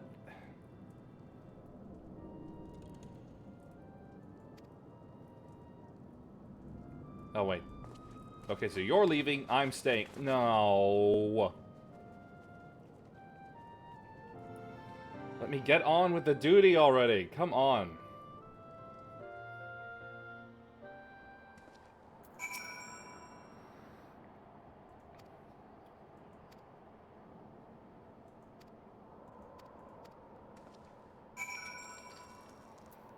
I think I'm almost there. Let's talk to you. Akafa.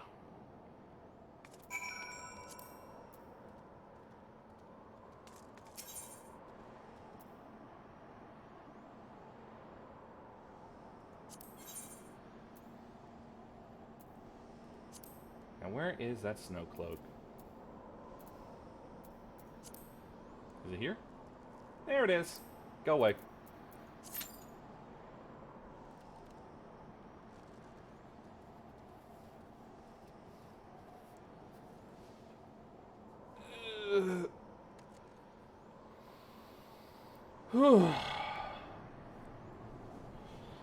Damn, I was really hoping to get to finally starting Heaven's Ward and finally getting some decent experience and levels and just more skills, because oh boy have I felt stagnant for the longest time here.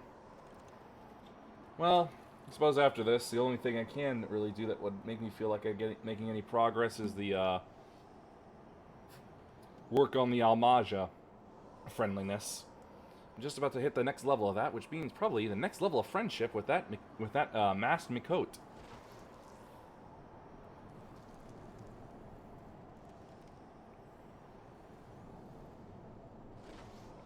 Because I'm certainly not feeling like I'm making progress here. And while I know there is a 7.1 update coming to the Old Republic, I'm sure it's still going to take a very long time before it's released.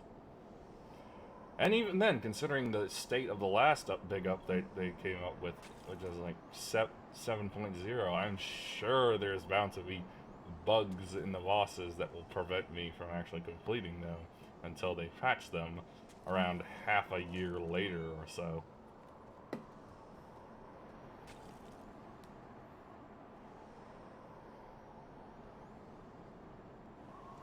Yeah, how'd I figure Gray would be going online around now?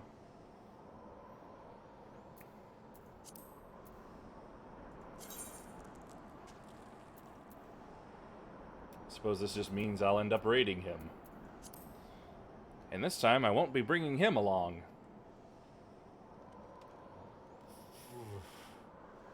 And yes, I am just playing with my empty Mountain Dew bottle. Almost had it.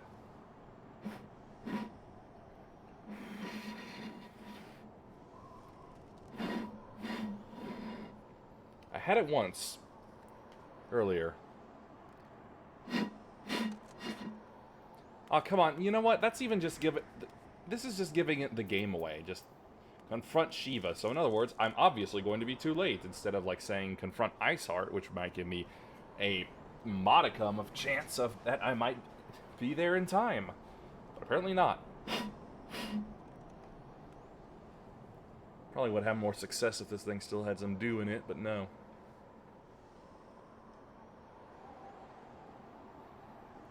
I done drunk it all. Oh, found the other tank and 3 DPS. We're just missing one more of them, and then the healers.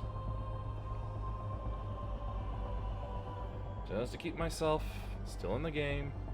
I don't know if there's any auto kick. I kind of highly doubt it, but there was something like that in the Old Republic where it's like, hey, it's like 15 minutes since you did something.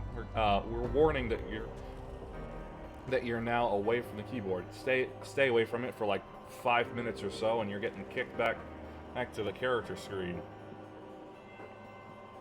Which I suppose is fine. I think it was to prevent some sort of like cheating or exploit thing. Or it's just good business in general, like with the world full thing. Probably keeps the player count at a manageable level.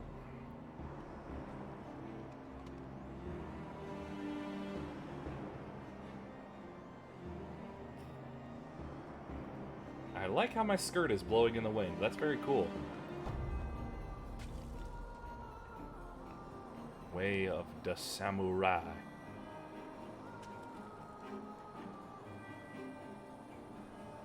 Spineless Basin. Is that even anywhere I can go?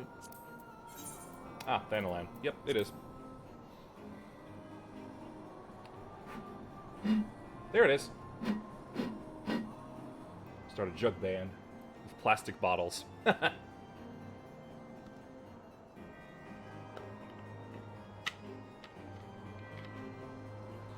4.5. The average wait time is 5, so... I wonder if this is just going to be a thing where, like, we're just like last stream, I'm not going to be able to find the people I need for it. But then the next day, when I do it on my own, yeah, nice and easy.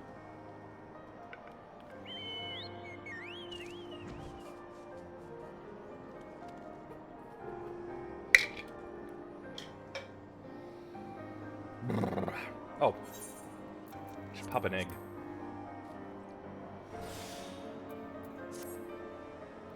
Have myself an eats to get that 3% more experience points, please. God, do I need it.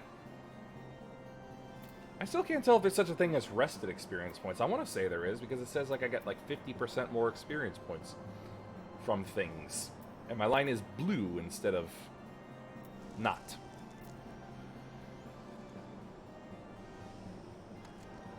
The Old Republic is something like that, where you get like 20% or so extra experience points or something. Maybe even 50 for how much time, up to a certain degree of time, you are left logged out in a safe space, like your own home and the Imperial / Republic fleets, and just in cantinas in general. So I'm wondering if there's something like this here, like I know there's like the countdown timer of 20 seconds if you're not in a supposedly safe place. 6 minutes! Oh, great, it's gone up to 8. Fantastic. I guess the healers have all gone away.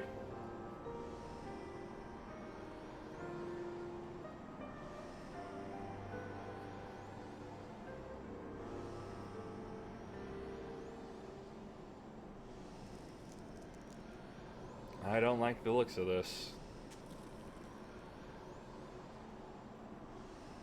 Nobody really up to fighting Mecha Shiva today?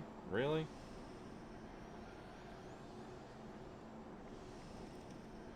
No healers, no one more DPS.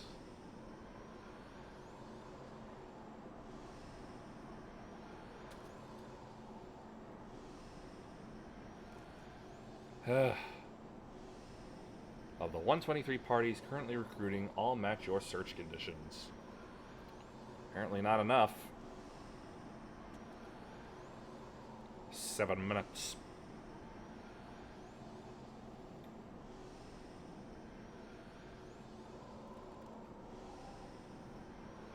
I have all this knocked gear now. I wonder if that means I'm due for knocked sword and knocked shield.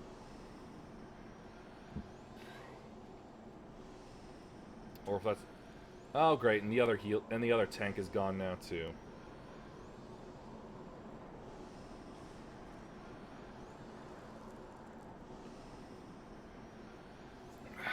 Son of a bitch. Aha!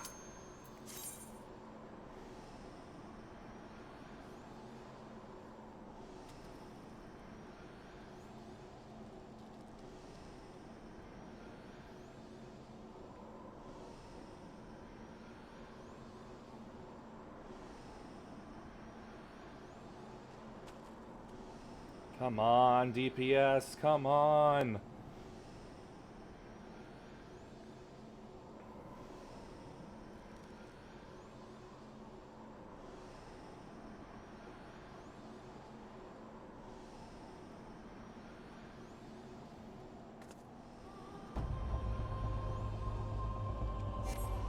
Ah.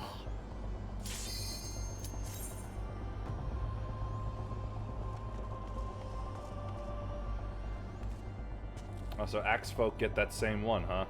Sheesh. Oh no, not on another single friggin'...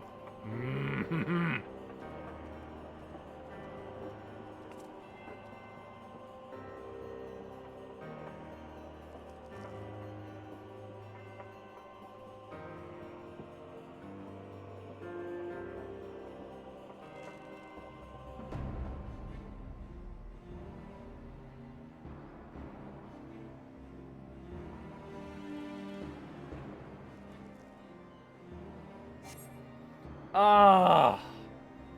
I hate these people. I really do. There are jackasses like this in the Old Republic as well. Finally.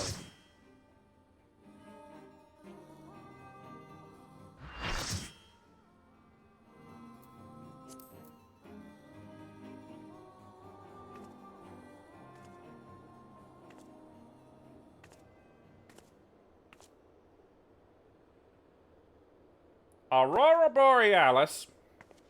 You should never have come here, warrior of light. I labor only to forge a lasting peace. On the blood and bones of everyone else. A peace you would deny us out of ignorance and blind faith. No matter. If it is our fate to be at odds, then it is mine to strike you down. Ah. We whom gods and men have forsaken shall be the instruments of our own deliverance. Partake of my flesh. Fill this vessel with your light. Walk amongst your brothers and sisters once more. Oh, Saint Shiva, still the hatred within our hearts and bless us with eternal grace.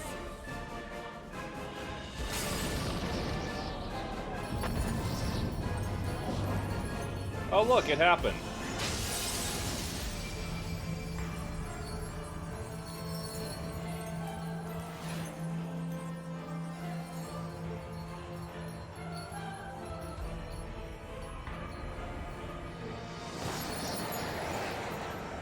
Can her horns be longer, please?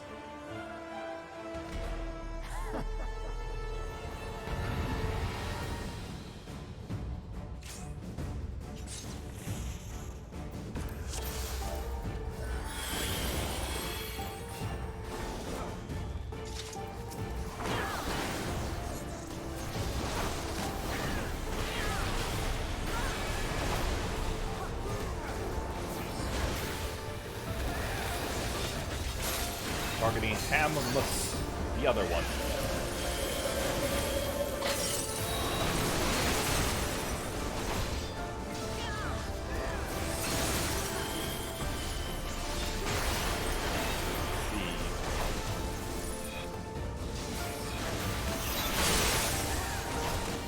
Don't know what that was about. Couldn't see anything.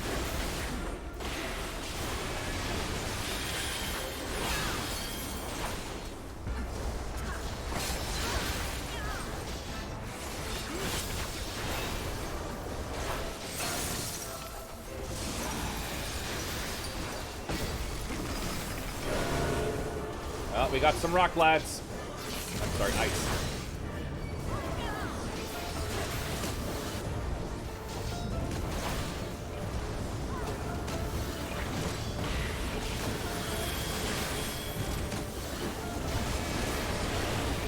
Shoot, wrong move.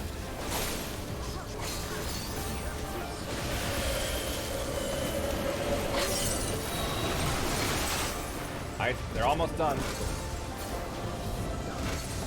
Okay, now they're done. Retarget, please. Thank you.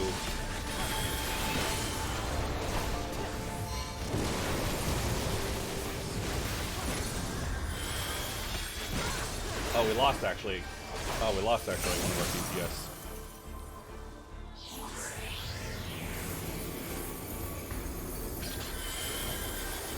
What do we do? Ah!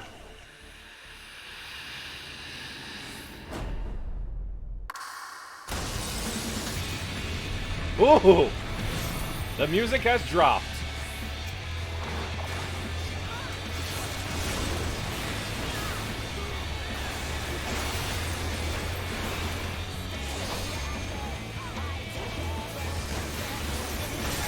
Why does it sound more like something that I would hear out of The World Ends With You?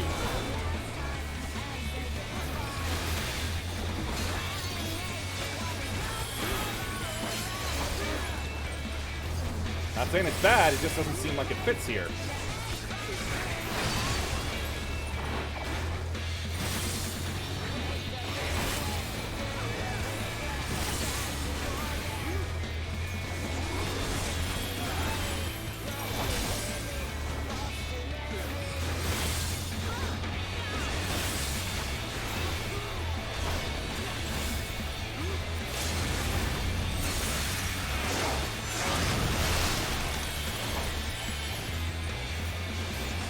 Whoa, slippery! That was weird. Who, her beloved?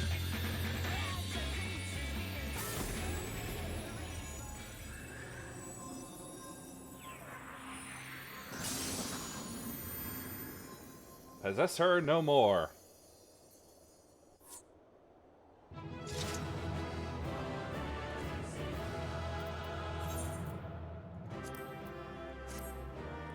I'm not giving that other guy. Yeah, he's not getting a commendation just because of his name. Anyway.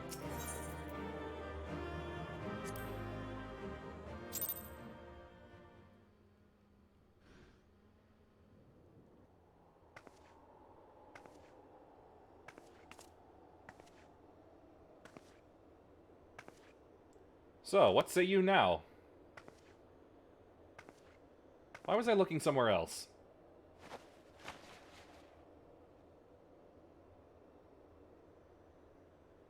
Fool. Blind, bloody fool.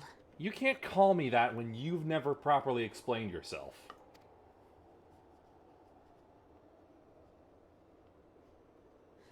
You, of all people, should understand the suffering war begets. That no sacrifice is too great if it brings an end to the violence. If the sacrifice is all of both sides, then it's not worth it. Mine is the righteous cause. You fight in a war you do not understand. A pawn of liars and schemers. And they are no less ignorant than you. Following the creed of their fathers without question, never thinking to ask why. Then explain your side. Oops.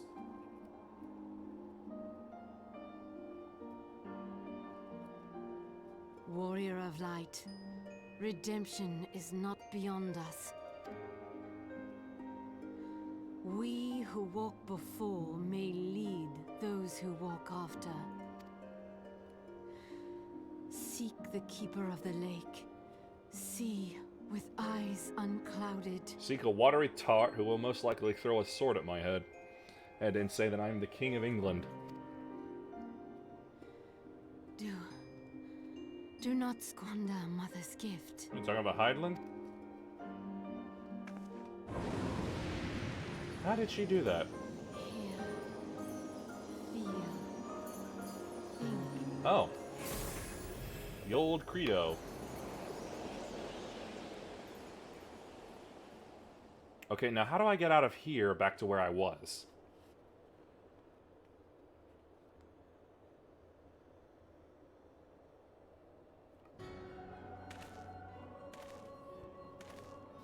Oh boy, Organization 13 returns.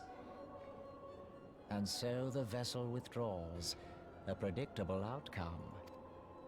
Nevertheless, La Habrea will be pleased. How unfortunate.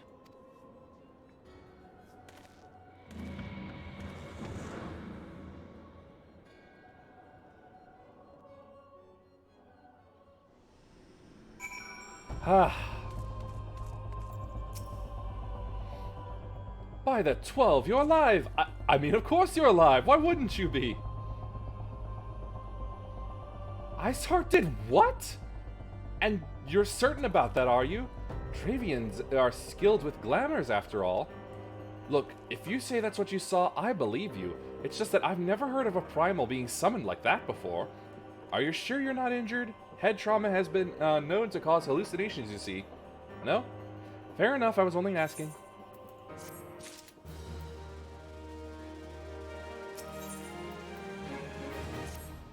If you ask me, there's naught to be gained from mulling over the implications of your story in the freezing cold.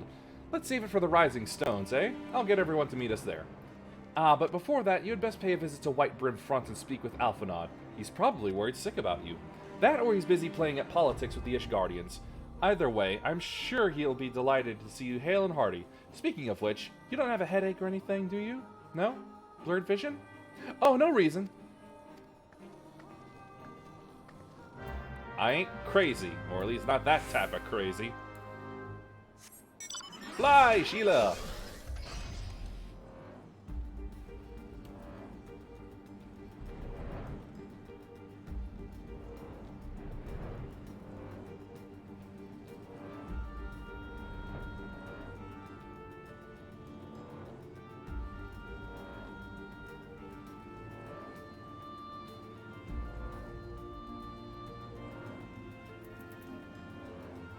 Ah, up in the tower once again.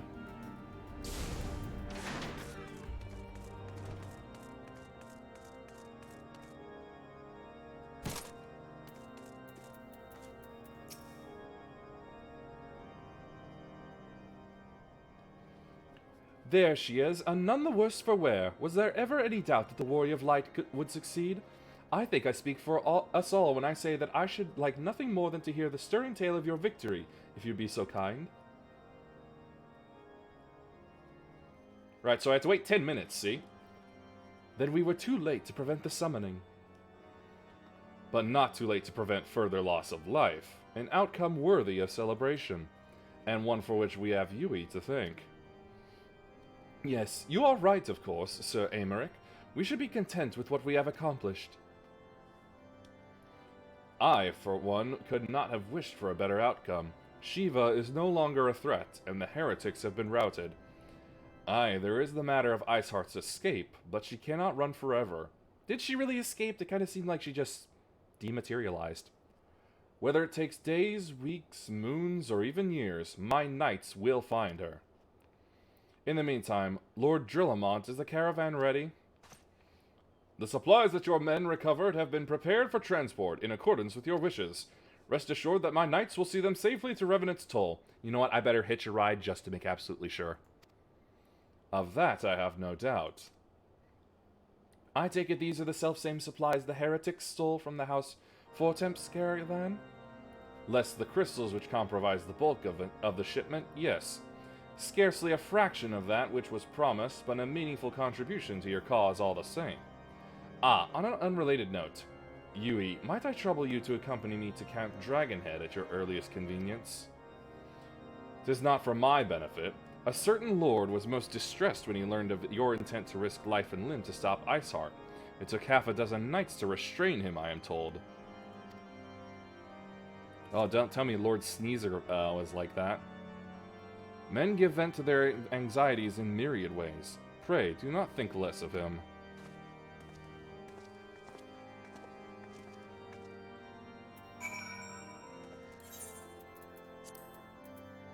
Yep, as I thought.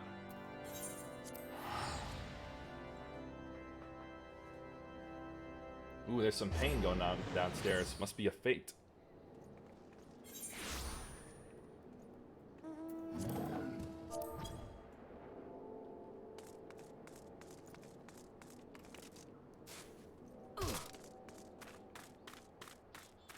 Oofda!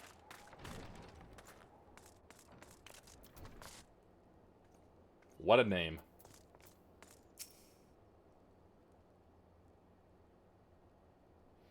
What were you thinking? Wagering your very being on a dubious theory which might allow you to enter Iceheart's lair, knowing full well that she could have sufficient forewarning to complete her ritual to summon Shiva anyway? Why, if I didn't know any better, I'd say you had feelings for me. And then, engaging the abomination in mortal combat? By the fury to the stuff of ballads! A battle for the ages! Would that I had been there to fight by your side! You would have died. Yet here I was, forced to wait, condemned to wonder at the fate of a dear friend for a veritable eternity! I would not wish such torture on my most hated enemy! But you are here now, and that is what truly matters. Let us move on. Sir Aymeric wished to have words with you and Master Alphinaud in private. He awaits us in the intercessory.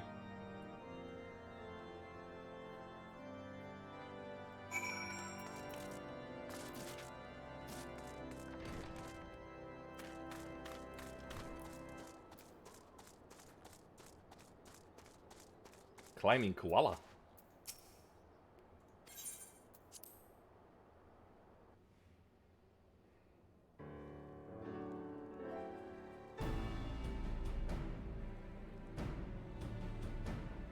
On behalf of the Holy See of Ishgard, allow me to express my deepest thanks. Never before have we been required to contend with a primal. Indeed, there were fears in some quarters that our knights might not be equal to the task. I don't think they were. From what we have now learned of these beings, I can say with certainty that we would have lost a great many men had the Scions not intervened. Yep, they'd been tempered. Then the argument for preemptive action should be self-evident. Perchance now you will reconsider my proposal that Ishgard move against Nautalon. Didn't he say he had no power, really, for that? Ere we first met, a similar proposal was tabled, but the Holy See decreed that we were to observe, and that military action should be taken only in self-defense. How very chiss of you. All things considered, it was not an unreasonable decision. Since the calamity, 2 vigils have fallen to the Horde, while Garuda has never shown any inclination to storm the gates of judgment. She would have eventually. Which is why this unprecedented crisis and its resolution may prompt a change in policy. You who have faced these primals know well the threat they pose. Ishgard did not. Not until now. And there is naught like a brush with death to change a man's outlook. At the very least, this should silence any lingering objections to our arrangement with Revenant's Toll. The Holy See may even feel moved to grant us its formal endorsement. So far as it is possible, the Scions shall be compensated for their service. I take heaps of experience points. We should be grateful for any aid you can provide. As a gesture of good faith, I shall withdraw my previous request. Your people are doubtless needed elsewhere. That will not be necessary. We too have a vested interest in watching Dravania's movements. I see. Once more, I must thank you. Sir Emmerich, if I may, do you truly believe that Midgard-Zoma could return? I know the answer to that question. The heavens are a window unto truth, but those who interpret their movements are not infallible. That sounded very I Voss. requested your involvement as a precautionary measure. But of course, you sought an excuse to compensate us from the first, mindful of what would happen if Revenant's Toll were taken by your enemies. What? Ishgard is not wont to aid its neighbors, but that does not preclude it from manipulating them to serve its own interests. Oh, now I get you. Choose your next words carefully. Really? You want to fight me? Do you know what sort of man becomes Lord Commander of the Temple Knights? One who comes from good stock. I did not. Yet here I am now. Why do you suppose that is? You fought harder than anyone else? Because I swiftly learned to tell the difference between words, deeds, and beliefs. Oh, that'll work too. You are correct, Master Leviathan. Ishgard desires to see Revenant's Toll flourish, as it would present a troublesome obstacle to our enemies from the south. We are so glad to be of use to you. Shush now. As we are to you. Ours is a mutually beneficial arrangement, lest we forget. One born of necessity. And that makes for strange bedfellows. The dragons grow more restless by the day, and the heretics harry us nigh without cease. We have contended with such troubles for centuries, but there are limits to even our endurance. Yet as a pauper is loath to part with his meager possessions, the leaders of Ishgard are not wont to render up their trust to outsiders. More like a rich man to his riches. But with perseverance on our part, they may yet be made to see the light. Spinning around the world at night. Nevertheless, one must take care when walking the road less traveled. Strange time to see the light. Wise words, Sir Emmerich. I shall make a point to remember them. I must apologize for my earlier outburst. I hope it will not sour our good relations. You were right. Not at all. You but spoke from the heart. I trust you understand that at times my duties may prevent me from meeting with you. On such occasions, my second-in-command will speak for me. And she seems to have a short temper. Lucia, at your service. Pray excuse our reticence. We are but wary of speaking too freely, lest our sentiments be made known to our enemies.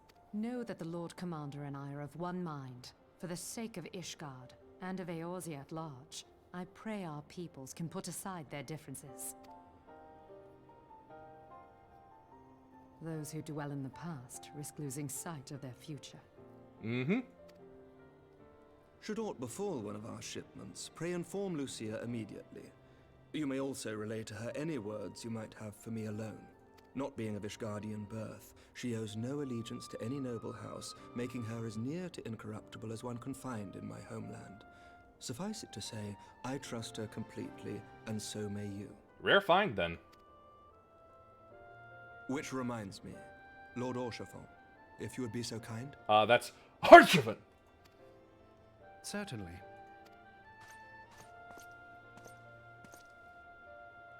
In times such as these, trust is ever in short supply. Mayhap this will go some way to rectify the problem.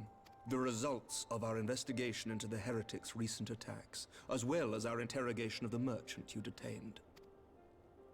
Sir Emmerich, I cannot thank you enough. Think nothing of it. Ishgard may be many things, but it is no friend to Garlemald. Did I not tell you to have faith, my friend? I don't recall.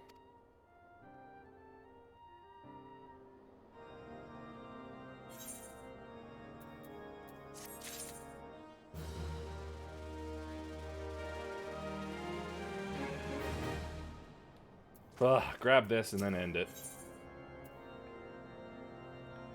From the experience points, it looks like I'm still stuck! Much to discuss with our friends at the Rising Stones. If what you say is true, Iceheart's method of summoning Shiva defies all precedent. Early in Empire, it became known that not only the beast tribes of Eorzea could summon primals, but her civilized peoples as well. Entering objection to the Exor... Oh boy. Before we had to contend with a single Imperial Legion, we could well find ourselves facing a combined mind of all of Garlemald. Yep.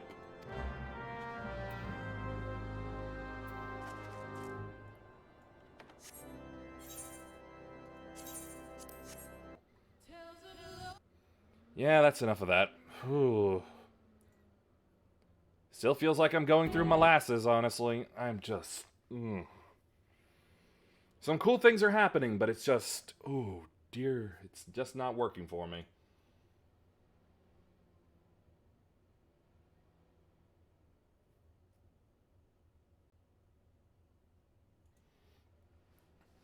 Anyway, I suppose it means it'll be time to raid Grey.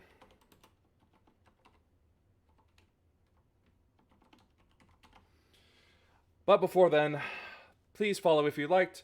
Thanks for watching, peace be with you, and may the forces of evil be confused on the way to your home. Bye!